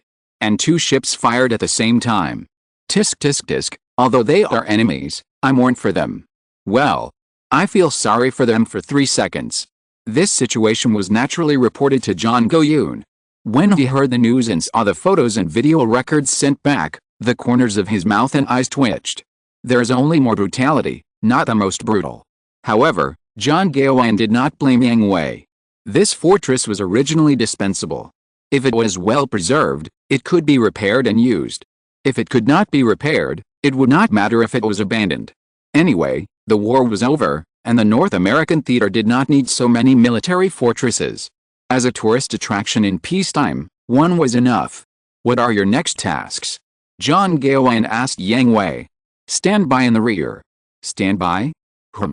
John Go-yoon was stunned for a moment, but soon understood what Yang Hui meant. The southern territory of the North American theater has been recovered. The remaining area, to the northwest, is the California base, which is a hard bone to chew. It is difficult to take it down. It is also the first target of the North American theater. Simply wait for the new commander-in-chief to arrive before formulating an attack plan. In the northeast are bases such as NY and DC, which are more symbolic than practical. These bases have been repaired after being crippled by the 12th Independent Technical Force last time, but the Commander-in-Chief of the Principality of Xi'an in the North American Theater, Major General Som, seems to have abandoned the northeast of North America. There are very few troops stationed there, and their biggest role is to protect Karmazabi, who was stationed in NY before. Now Karmazabi has been taken to Odessa by Mark Bay for protection, which means that places like NY and DC are basically empty shells, and conventional troops can easily take them down, without the need for the 12th Independent Technical Force to take action. Yang Hui is giving in, giving these credits to the conventional troops. I understand. I will order the conventional troops to advance steadily. If there are any difficulties, I will trouble you to take action again. No problem. The tone of the war in the North American theater was set in this way. On the one hand, a large army was sent to move towards the California base, but it would not rush to attack. This piece of fat meat would be handed over to the new commander-in-chief to deal with. In the northeast, some conventional troops would be ordered to advance steadily and steadily recover the lost territory. As the trump card, the 12th Independent Technical Force stayed in the rear and waited for orders.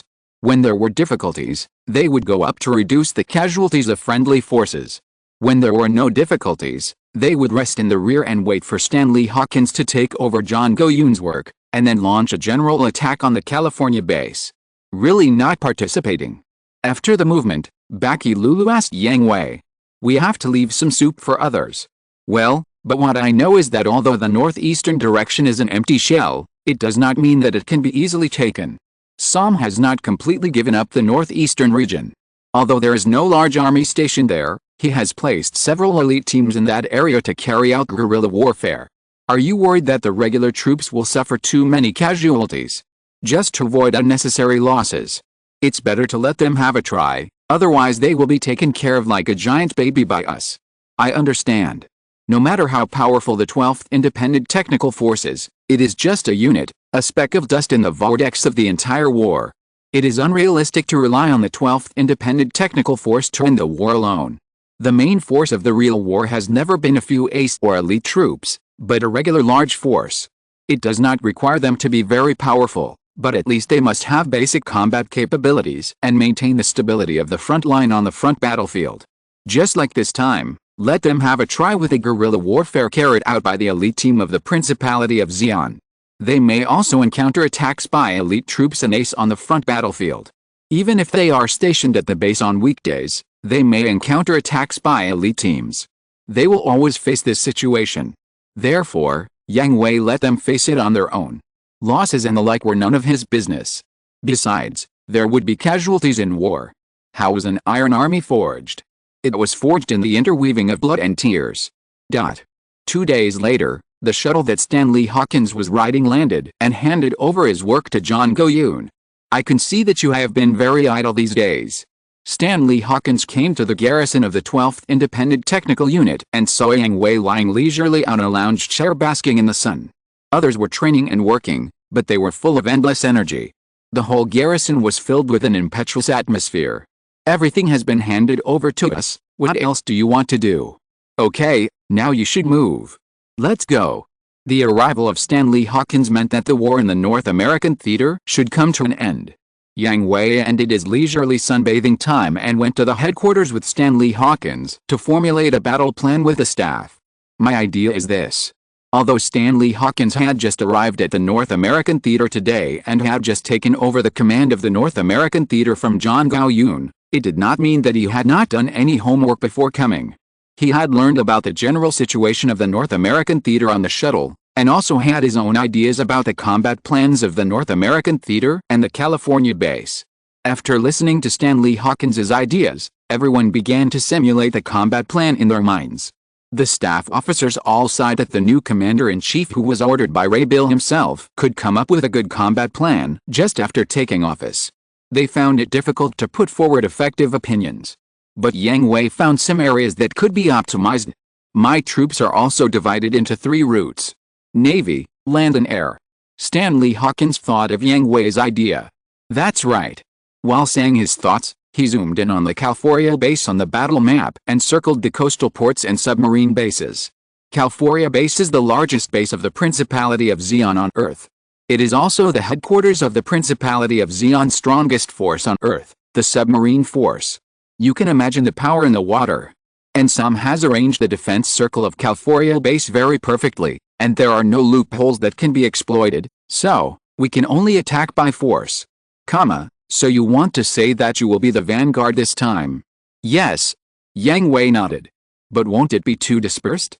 After all, you only have so many people. My idea is that the 2nd to 5th squads will attack from the ground.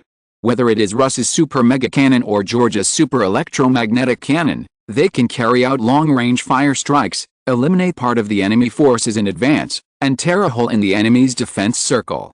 Then, the Luna and the White Fortress will attack from the air, and the 6th to 10th squads will escort and pin down the enemy's air force, expanding the chaos while creating opportunities for the air strike force. Wait. I remember that the 12th Independent Technical Force has only 10 squads, 9 squads are responsible for land and air. What about the water? I will personally lead the 1st squad to pin down the submarine force. Too dangerous? There are only 9 of you. I will send 3 more battalions to join you.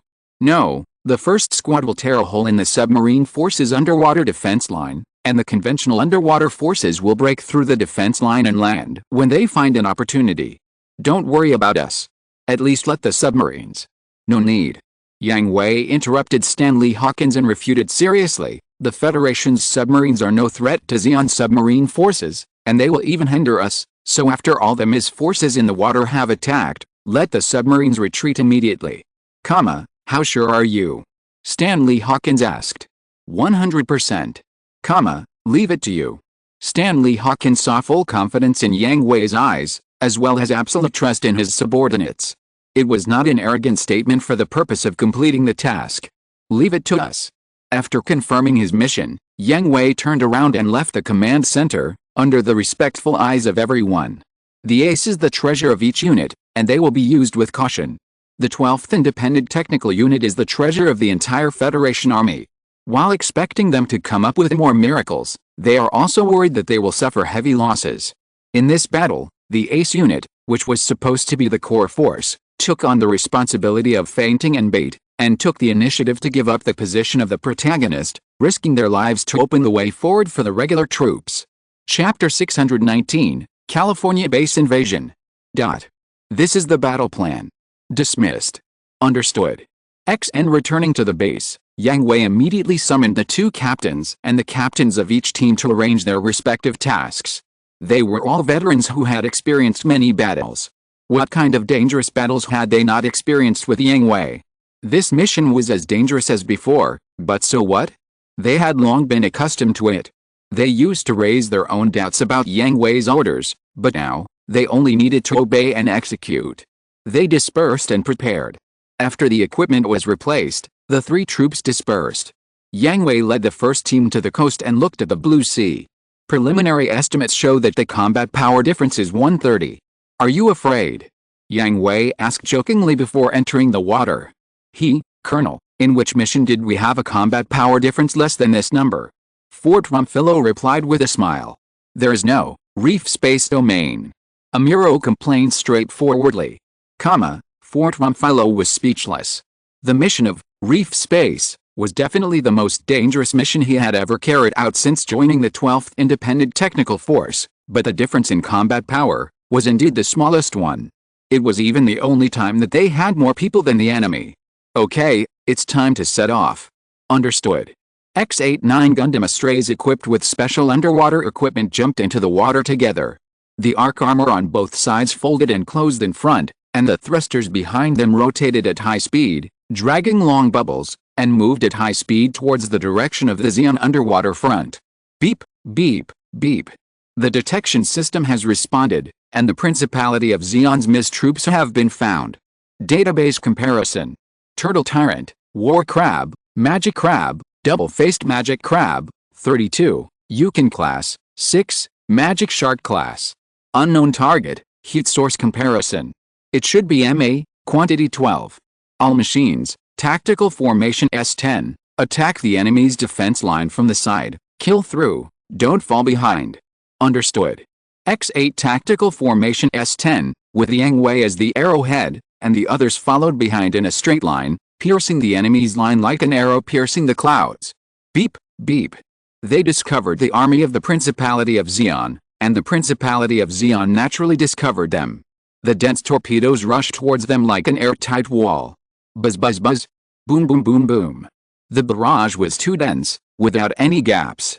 There was a benefit, leaving the target no room to dodge, but there was also a disadvantage, that is, it was too easy to be bombarded. The curved armor of the Christina Mackenzie at the end of the team slightly unfolded, and 2 large sonic cannons were deployed. Invisible sound waves spread in the water, distorting the surrounding seawater and forming a special channel in the sea. All the torpedoes on the channel were detonated. 1 torpedo exploded, 2 torpedoes exploded. The explosion spread outward like an infectious disease, and the airtight torpedo wall turned into a wall of bubbles, which made it impossible to see through. The second wave is coming, Amuro said as he looked at the large number of signs on the detection system that were approaching them quickly. Understood. Christina Mackenzie responded, and the sonic cannon fired again, erecting another bubble wall behind the bubble wall. In this way, the wall composed of several bubbles separated the first team from the submarine fleet of the Principality of Zeon. The 2 sides were like this, completely unable to see each other. One side buried its head and rushed towards the wall, and the other side shot regardless of the hit rate. Until Unit 1 broke through several bubble walls and came to the front of the Principality of Zeon submarine force. The arc armor opened instantly, and the trident in the right hand swept across, cutting off several underwater mobile suits. The left hand was not idle either, and it raised its hand and fired 2 shots, directly smashing the mobile suits on the left. Because of the battle, the speed of Unit 1 must have dropped, and the arrowhead lost its unstoppable power, but who stipulated that there can only be 1 arrow? The second-ranked Fort Rumphillo bypassed Unit 1 and came to the position of the arrowhead. It fired a volley of multi-mounted torpedo launchers in both hands, and once again cleared all the Turtle Tyrant and Double-Faced Demon Crab that blocked the way. The War Crab and Demon Crab that strengthened the close combat rushed up from both sides. The Sima and South Banninger machines were on the left and right, holding tridents to meet the enemy, stabbing, slashing vertically, picking up, and sweeping horizontally, and they were solved in a few seconds. The Amada Shiro machine following behind arrived at the arrow position, maintained a high-speed moving form and charged forward, maintaining the speed of the charge. The resting number 1 and other machines quickly closed the arc armor, followed from the end of the team, and restored the strict tactical formation. Until they rushed to the center of the front line, all the Astray Gundams released the high-speed moving form, restored the MIS form, and charged towards the submarine array behind the MIS troops. Beep, beep, beep. 12 newly appeared MAs crossed the submarines at a very fast speed to intercept them. Torpedoes were fired from the front one after another, and were detonated by the Astray Gundam one by one. However, just when the first team was about to rush out of the bubble cover, they collided with the MA. The combat claws at the tail were stretched out and grabbed the Astray Gundam with their teeth and claws. The Astray Gundam was like a flexible fish in the water. It elegantly avoided the grasping of the combat claws and turned back to swing the trident to cut it off. MA did not give up, nor was he afraid. Another mechanical claw attacked from behind, and the Astray Gundam dodged flexibly again and cut off the other mechanical claw. The combat mechanical claw's sudden attack failed, and it accelerated to leave the battlefield in front of the Astray Gundam, intending to turn around and use torpedoes to attack remotely. But exposing your back to the enemy means that your life is in the hands of the enemy. The Astray Gundam would naturally not let them go easily. The sonic cannon opened fire and hit the rear end of the MA at a speed of 1,500 meters per second. Although it was not directly shattered like the MIS, but without all the thrusters, the MA was like a bird without wings, and could only fall into the endless abyss.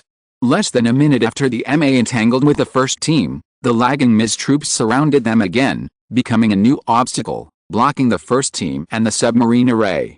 Sima, Forte, Banninger, Amuro, Shirao, follow me to contain the MIS troops, the others go and destroy the submarines. Understood. X8. On the ground battlefield, the super mega cannon of Unit 4 was used again, but this time it was not like the attack on Phoenix Fortress. It directly burst at full power, and the thick beam torrent penetrated all the arrangements of the California base. The heavy firepower fortress, MIS, firepower points, and observation posts were all swallowed up in the torrent of energy. Then, The super electromagnetic cannon of Unit 6 was used, and several blue-white lightning flashed horizontally. Along the way, no matter what kind of existence, it turned into fragments, followed the storm brought by the lightning and flew backwards, and 2 deep gullies appeared on the ground. Assault. Expand the gap in the defense line. After the preemptive heavy firepower attack was completed, Yang immediately issued an order. The 2nd, 3rd, 4th, and 5th teams were like beasts out of the cage, with claws and fangs opened, and rushed towards the ground defense line of the California base. Compared to the entire defense line, the 2 small gaps were infinitely expanded at the moment when the Gundam Astray launched its charge, like a flood that was unstoppable. The gap has been opened, notify the rear troops, and pass quickly. The ground troops of the 12th Independent Technical Corps blocked both ends of the gap tightly, turning into a natural moat to block the counterattack of the Principality of Zeon, providing a safe passage for the conventional troops to penetrate the center of the California base. Boom boom boom boom. The sky was full of artillery fire. The 2 lines of defense formed by the Gundam Astray were indestructible, but they could not stop them all. Many shells fell into the conventional troops in a parabola, and the fireworks that exploded took away countless lives, but still could not dissipate the determination to attack. "Captain, we can't stop it," Lid Wolf said to Yang with sweat on his forehead. The wreckage of the enemy planes in front of them was almost piled up into a mountain, but the enemy still rushed towards them like a tide, and even some of the rear bypassed them to chase the advancing conventional troops. Tell the conventional troops that we are going to take the initiative to attack. Yang decided. They have always been hunters and wolves. When have they ever defended so aggrievedly? Only attack is the best defense. Yes. Not only Yang, but even Kashima Yang, Russ Kessel, and George Miguel thought of the same thing. If you defend too long, you will lose. If you want to distract the enemy's attention and prevent them from interfering with the advance of the conventional troops, you can only take the initiative to attack and kill them until they are terrified and unable to ignore your existence. The First Army replied that they will send someone to take over our position. Okay, all aircraft will disperse at intervals of 500 meters. Understood. The 12th Independent Technical Unit X-8, which was holding on to the gap, was freed again. Without restraints, they were hunters and wolves, with only their prey in their eyes. In order to win the battle and complete the mission, they will become the most ruthless and cruel executioners, swinging a deadly butcher knife at the enemy in sight. Yang's Unit 2 took the lead, firing his beam rifle rapidly and piercing the enemy planes ahead. His beam sword was unsheathed, slashing and thrusting continuously.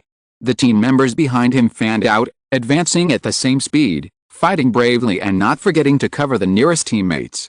Soon, a large area of the tidal enemy was cleared, and the wave stagnated and was even pushed back. Ruth George, leave this to us, you go and intercept the enemy troops chasing the regular troops. Yang and Kashima Isama said to Ruth Xell and George Miguel at the same time. Understood. To the tacit understanding between them, no need to care, no need to worry, as long as they complete their tasks well, it is the best support for their companions. End of this chapter. Thank you very much for reaching the end. Don't forget to like. Looking for more exclusive content and immediate access? Subscribe to our Patreon. Remember, every like, subscription, or donation encourages us to continue. Thanks to everyone, see you in the next video.